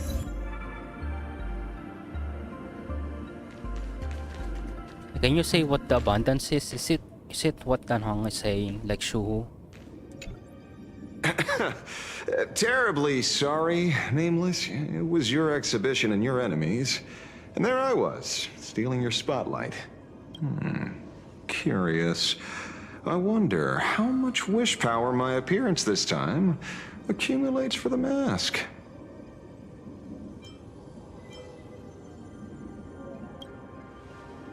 Oh, don't be like that. You can tell them that I'm Welt. I'm Welt. We already look similar enough. Who knows? Maybe that'll redirect some wish power toward your account instead?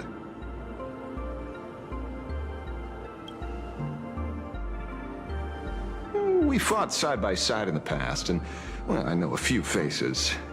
But, as they say, the honeymoon phase never lasts. I heard some of theirs were still looking for me before I went into my last cryosleep.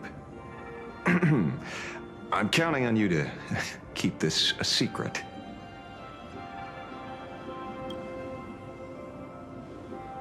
Some people want the head on my shoulders, while others want the shadow in my arm. I'm old, and I just want some peace and quiet. That's all there is to it.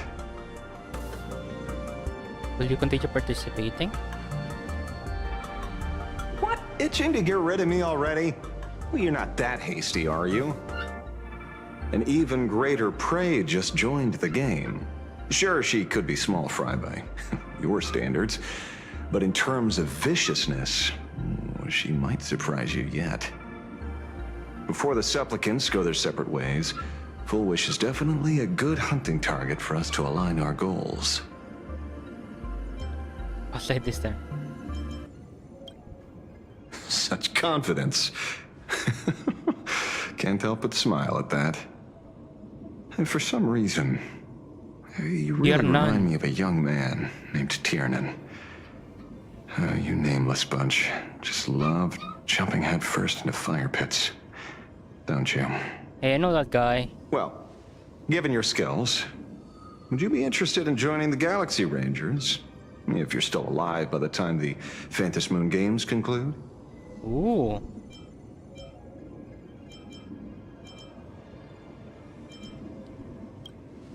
Tiernan is also a senior member of the Express that I respect. I will follow in his footsteps. Forgive me for being presumptuous. Being a ranger, it holds little appeal, really. It is a path of loss, suffering, and vengeance. In that case, I will take back my words. Young Nameless, may you never have to tread the path of a ranger. Wait, someone's calling me.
I'm back.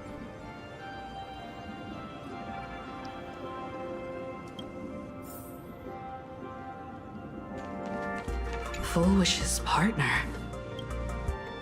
Perhaps someone far more dangerous has already set their sights on this round of the Phantasmoon Games. Oh no. They are definitely up to no good.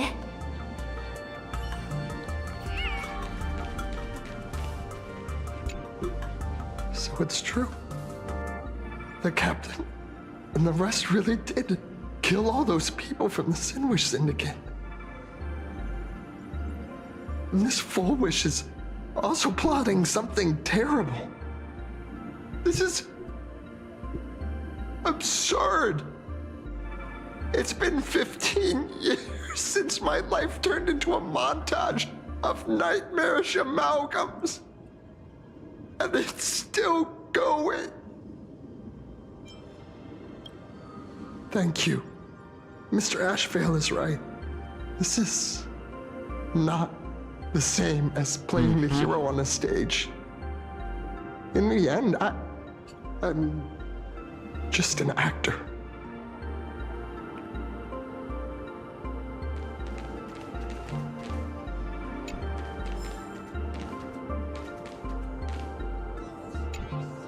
Oh, leaving now. We're counting on you, hero of the Express. Because it's just another Phantasmoon Games for me.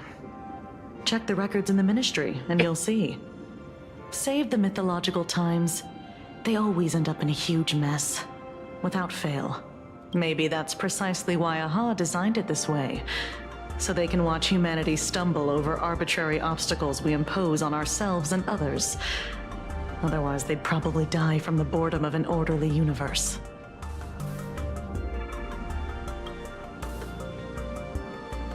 Maybe interrogate him for a few days. Get a strong light, render him unable to eat or sleep well, and he will probably spill everything he knows about the Smile Society. And once we've picked his brain, we'll let him go. It's almost time. I should get back to work too. Okay.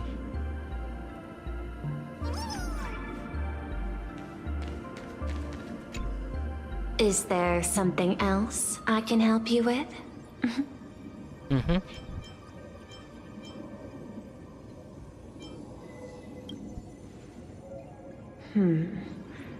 I had put them on a temporary watch list before, due to significant decreases in crime rates in certain regions. But now, we finally know how they achieved such a miracle. Personally speaking, I cannot fault the citizens who joined the Society, nor do I wish to fixate on the accountability of those who governed at the time. After all, for the corporation, the Smile Society is a tool for maintaining stability, and the members are simply following the human instinct to avoid suffering. You've been to Penacony. You should know. There, the family's members lull guests to sleep with power of the harmony and soothe their pain. From a human ethics point of view, it is well within people's rights to avert pain in moderation. Humans cannot turn off their innate negative feedback like Intellitrons do. I understand and deeply sympathize with that. My assigned theme is analytical art, but at the same time, I am fortunate to be appointed governor of a world. The portrayal and sublimation of pain in human works of art shine among humanity's greatest treasures. Tragedy, elegy, and lost epics. Their soul-stirring power springs from a profound understanding of this negative feedback. This so-called happiness surgery does more than just obliterate people's perception of pain. It strips away human complexity and turns what was dynamic and brilliant into a monotonous blotch. To me, governing this world is like creating a painting. My vision is to maintain the diversity of life forms and preserve their potential for growth and change. The Research Society has disrespected my work. Thus, my duty and theme have become one and the same. I will do all that I can to cleanse the misguided strokes of the Research Society from this land. Thank you again for lending your aid, Nameless. I will begin extrapolation of our next steps now. I want to go over things with everyone else. See you later.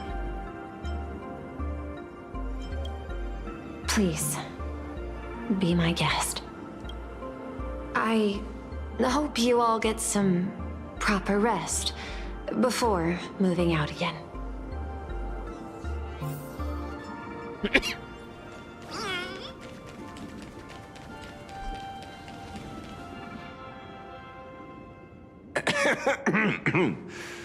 You know, I'm not here to be an ornament. Assessment. You have something to ask me, Mr. Ashveil. Well, lately, I've been on an extremely lucky streak. Be it Fullwish or Magnus, the elites practically gained sentience and came to me one by one. Luck is also an important part of one's toolkit. It's actually Wouldn't asking you for agree? money. I'm beginning to think you're the one behind it all. Oh? You tasked me to investigate the Society and protect the Astral Express, which all led to me unleashing my shadow on those people. Just so you can confirm your hypothesis. You had everything planned out since the beginning, hadn't you? If I answer yes, would it wound your ego? Perhaps. Yes. I paved the way for your investigation, leading you straight to the suspects. Through you, I confirmed my suspicions about the Research Society. However, the question of abundance transformation remains a thorny issue for me. Fortunately, there's a ranger who specializes in confronting such abominations, having lived in long seclusion within planar Arcadia. But you know, the shadow sealed inside my arm can be very dangerous. Simply removing the nail can cause it to stir and resonate with the fragment and fissure. Had I not kept it under control at that time, the fight would have ended with all of us buried in that bottomless abyss. Is that part of your plans too, Pearl? Humans fear the worst, but to the Intellitrons, such fears are merely irrational deterrents. Wasn't the mask of elation I gave you enough to pin down the shadow? That gift you found through the guidance of the Express Navigator. Starseer? Starseer, I see. That very shadow that devoured the Swarm and Lord Ravager Zulo 10 amber eras ago. That very shadow that devoured Shuhu, the emanator of abundance, hundreds of years ago. You won the bet. You sure know a lot about this. Please, allow me to correct you. My ethical parameters prohibit engagement in probabilistic gambits. Accordingly, I operate by acquiring sufficient information to ensure zero margin for error. Then again, you are the species that brought art into existence as a form of expression. That seed of creation exists even in the most ignorant of humans' minds. And for that, I love and admire you. Whether you believe it or not, I will honor our initial agreement, Mr. La Mancha. At the moment of victory in the Phantasmoon Games, I will free you from all sufferings and fulfill your wish. To let a Galaxy Ranger die peacefully in his bed.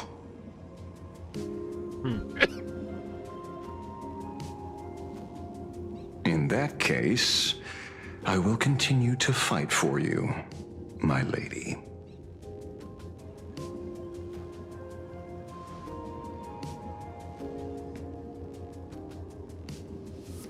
Oh, right. You mentioned several times wanting to replicate the works of Graphia. I don't know much about art. But I was considering that, despite the lack of artistic quality in your strokes when sealing those fissures today, to the people of this world, your creation is just as important as the works of Graphia. Not a single innocent soul was lost on this day because of your protection. Looking back to the ancestral painter of the Cinderth Age, do you truly think she cared about the artistic value of each stroke when she created world and canvas?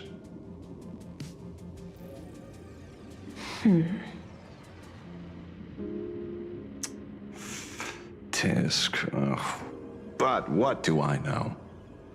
These are just crude observations from an amateur, so pay them no mind.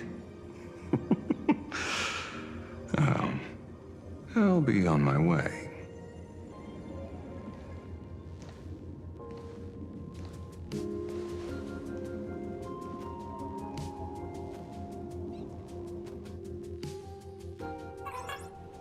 Moments later. Oh. We meet again, Ashen Detective.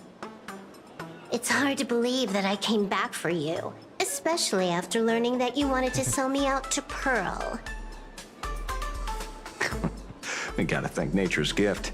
The 6.1 billion credits reward has appeared again.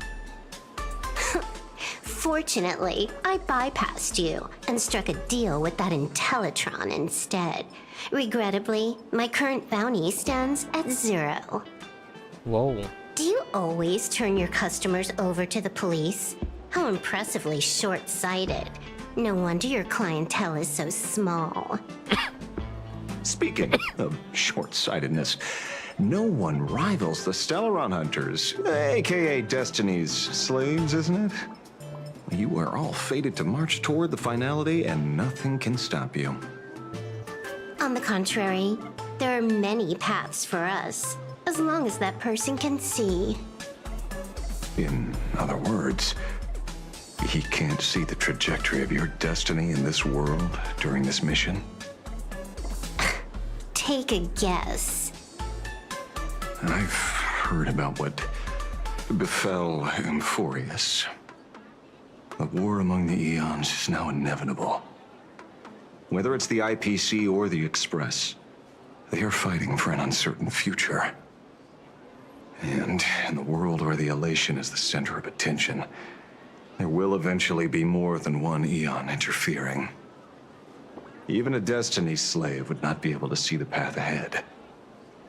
Keep guessing. We're getting pretty close. Enough of your games. I'd say it's not too late to rename the planet Adlevin. It's still too early to despair, old man. I came prepared, but I could use a helping hand. 30 million credits. Pay or die. Come on, give your friend a discount, will ya? Say 0 credits? What? I ain't your friend. I meant him.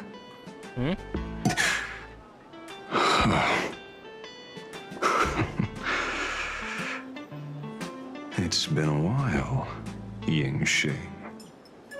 It's been too long, Mr. La Mancha.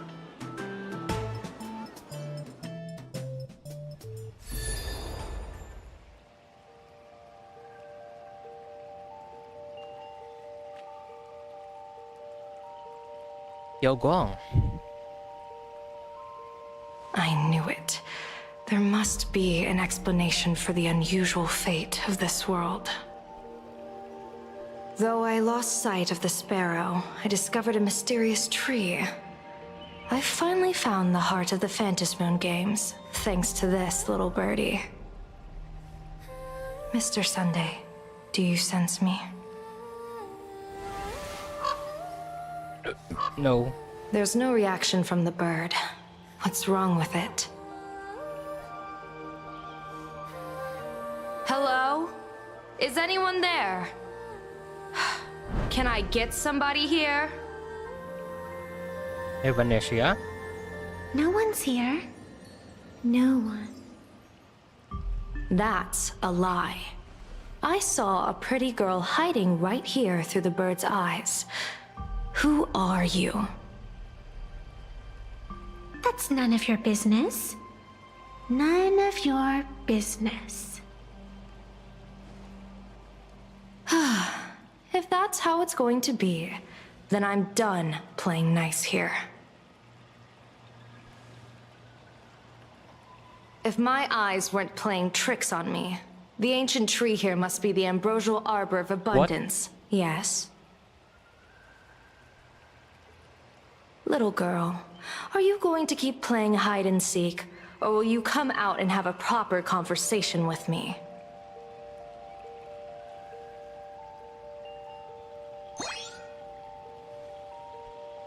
The Department of Aberration Defense often comes here to record game progress. And now my movements have been exposed to complete outsiders. I suppose it's time to leave.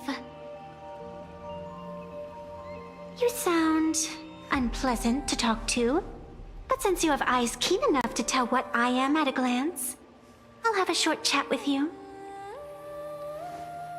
I will answer 3 questions, so ask away. Once you have your answers, I'm going to show you the door.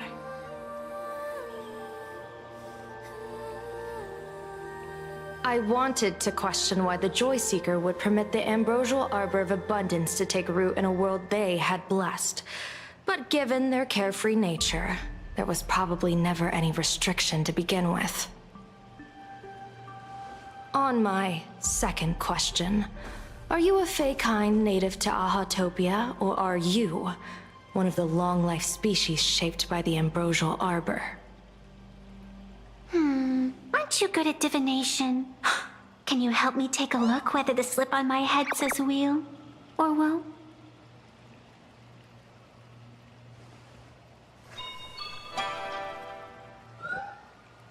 Nothing. There's nothing on your head except your ears. And that itself is the answer. I am the arbitrator who determines the outcome of the Phantasmoon games. I am the raging waves of joy, and the living pulse of this world. Diviner of the Xianzhou, the weal and woe you behold are but a single petal fallen from my hand. It blooms with the morning, and withers by evening, reducing to dust in a fleeting moment. My true form is the Panarch Elwood, the embodiment of instant and eternity.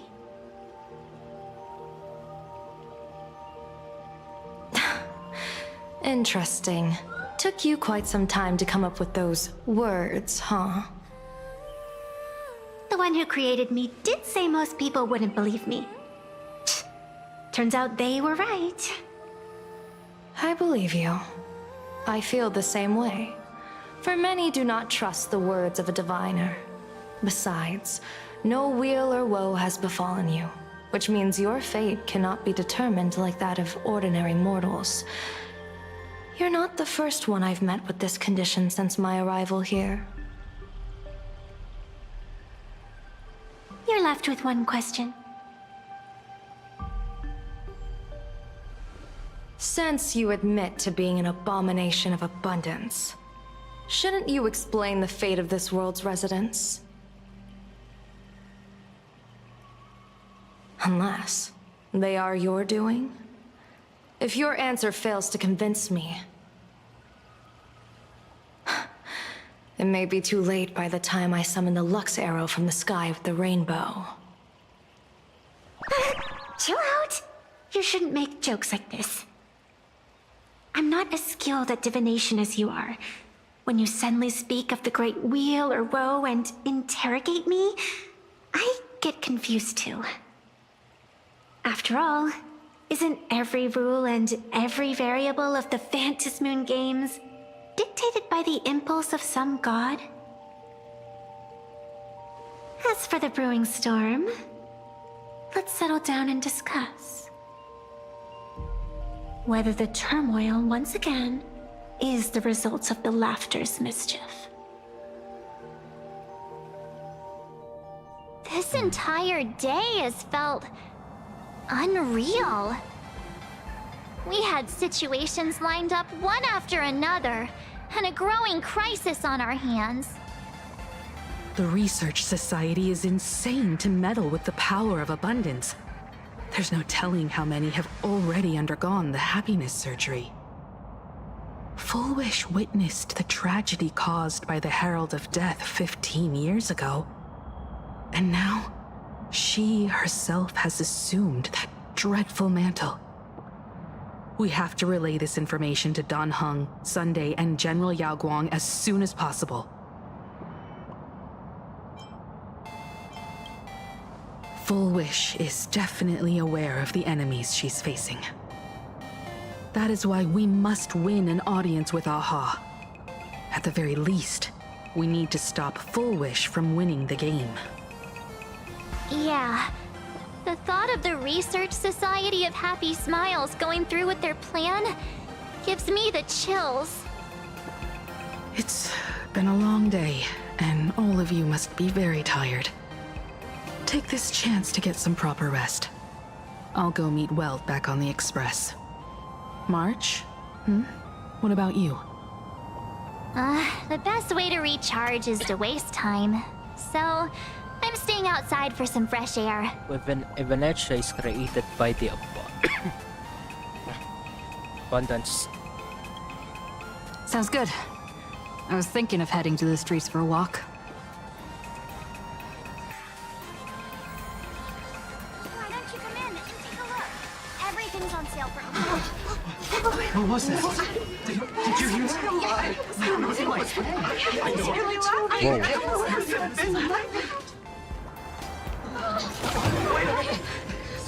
This can't be! What?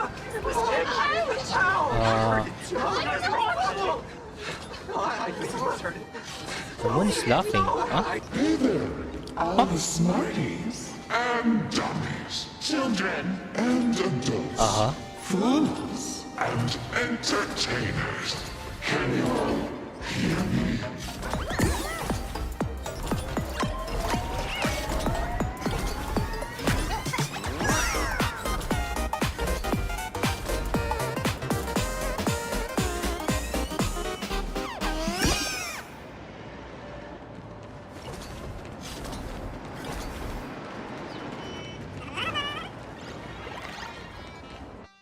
Now that everyone has made their appearance, no need to keep further secrets what you can as a spark must grow into wildfire. as an extra one of these Phantasmoon games shall receive all of my authority was a thin minute to become the true permanent demon of elation. As such, it's time to revel in unabated joy.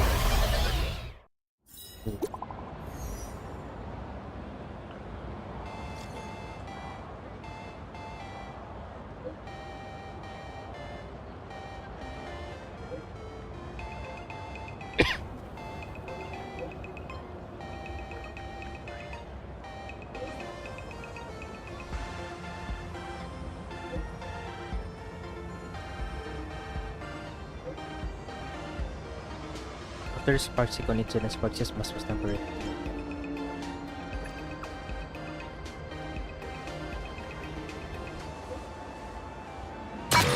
What?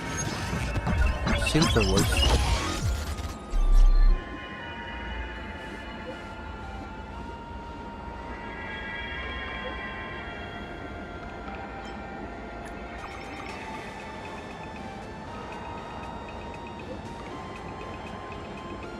You're not certain.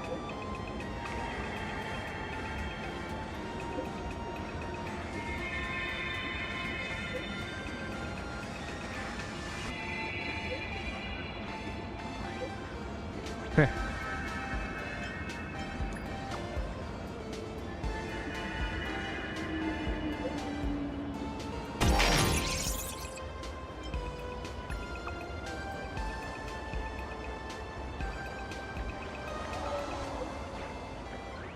Ashveil.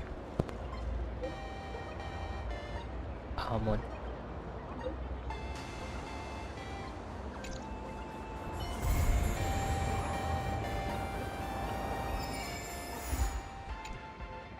Nice. Oh, Ashveil. For Bobo. Later. So pretty, fam. Okay. That ends the main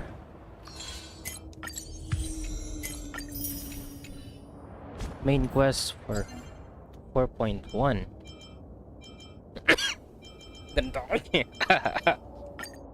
Still alive.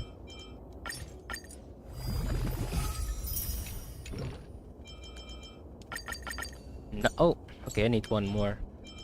Oh, I'll just do that later. Okay, I should do this quickly. This event. Last time I did not do it. I missed it. Lost lots of stellar jades there.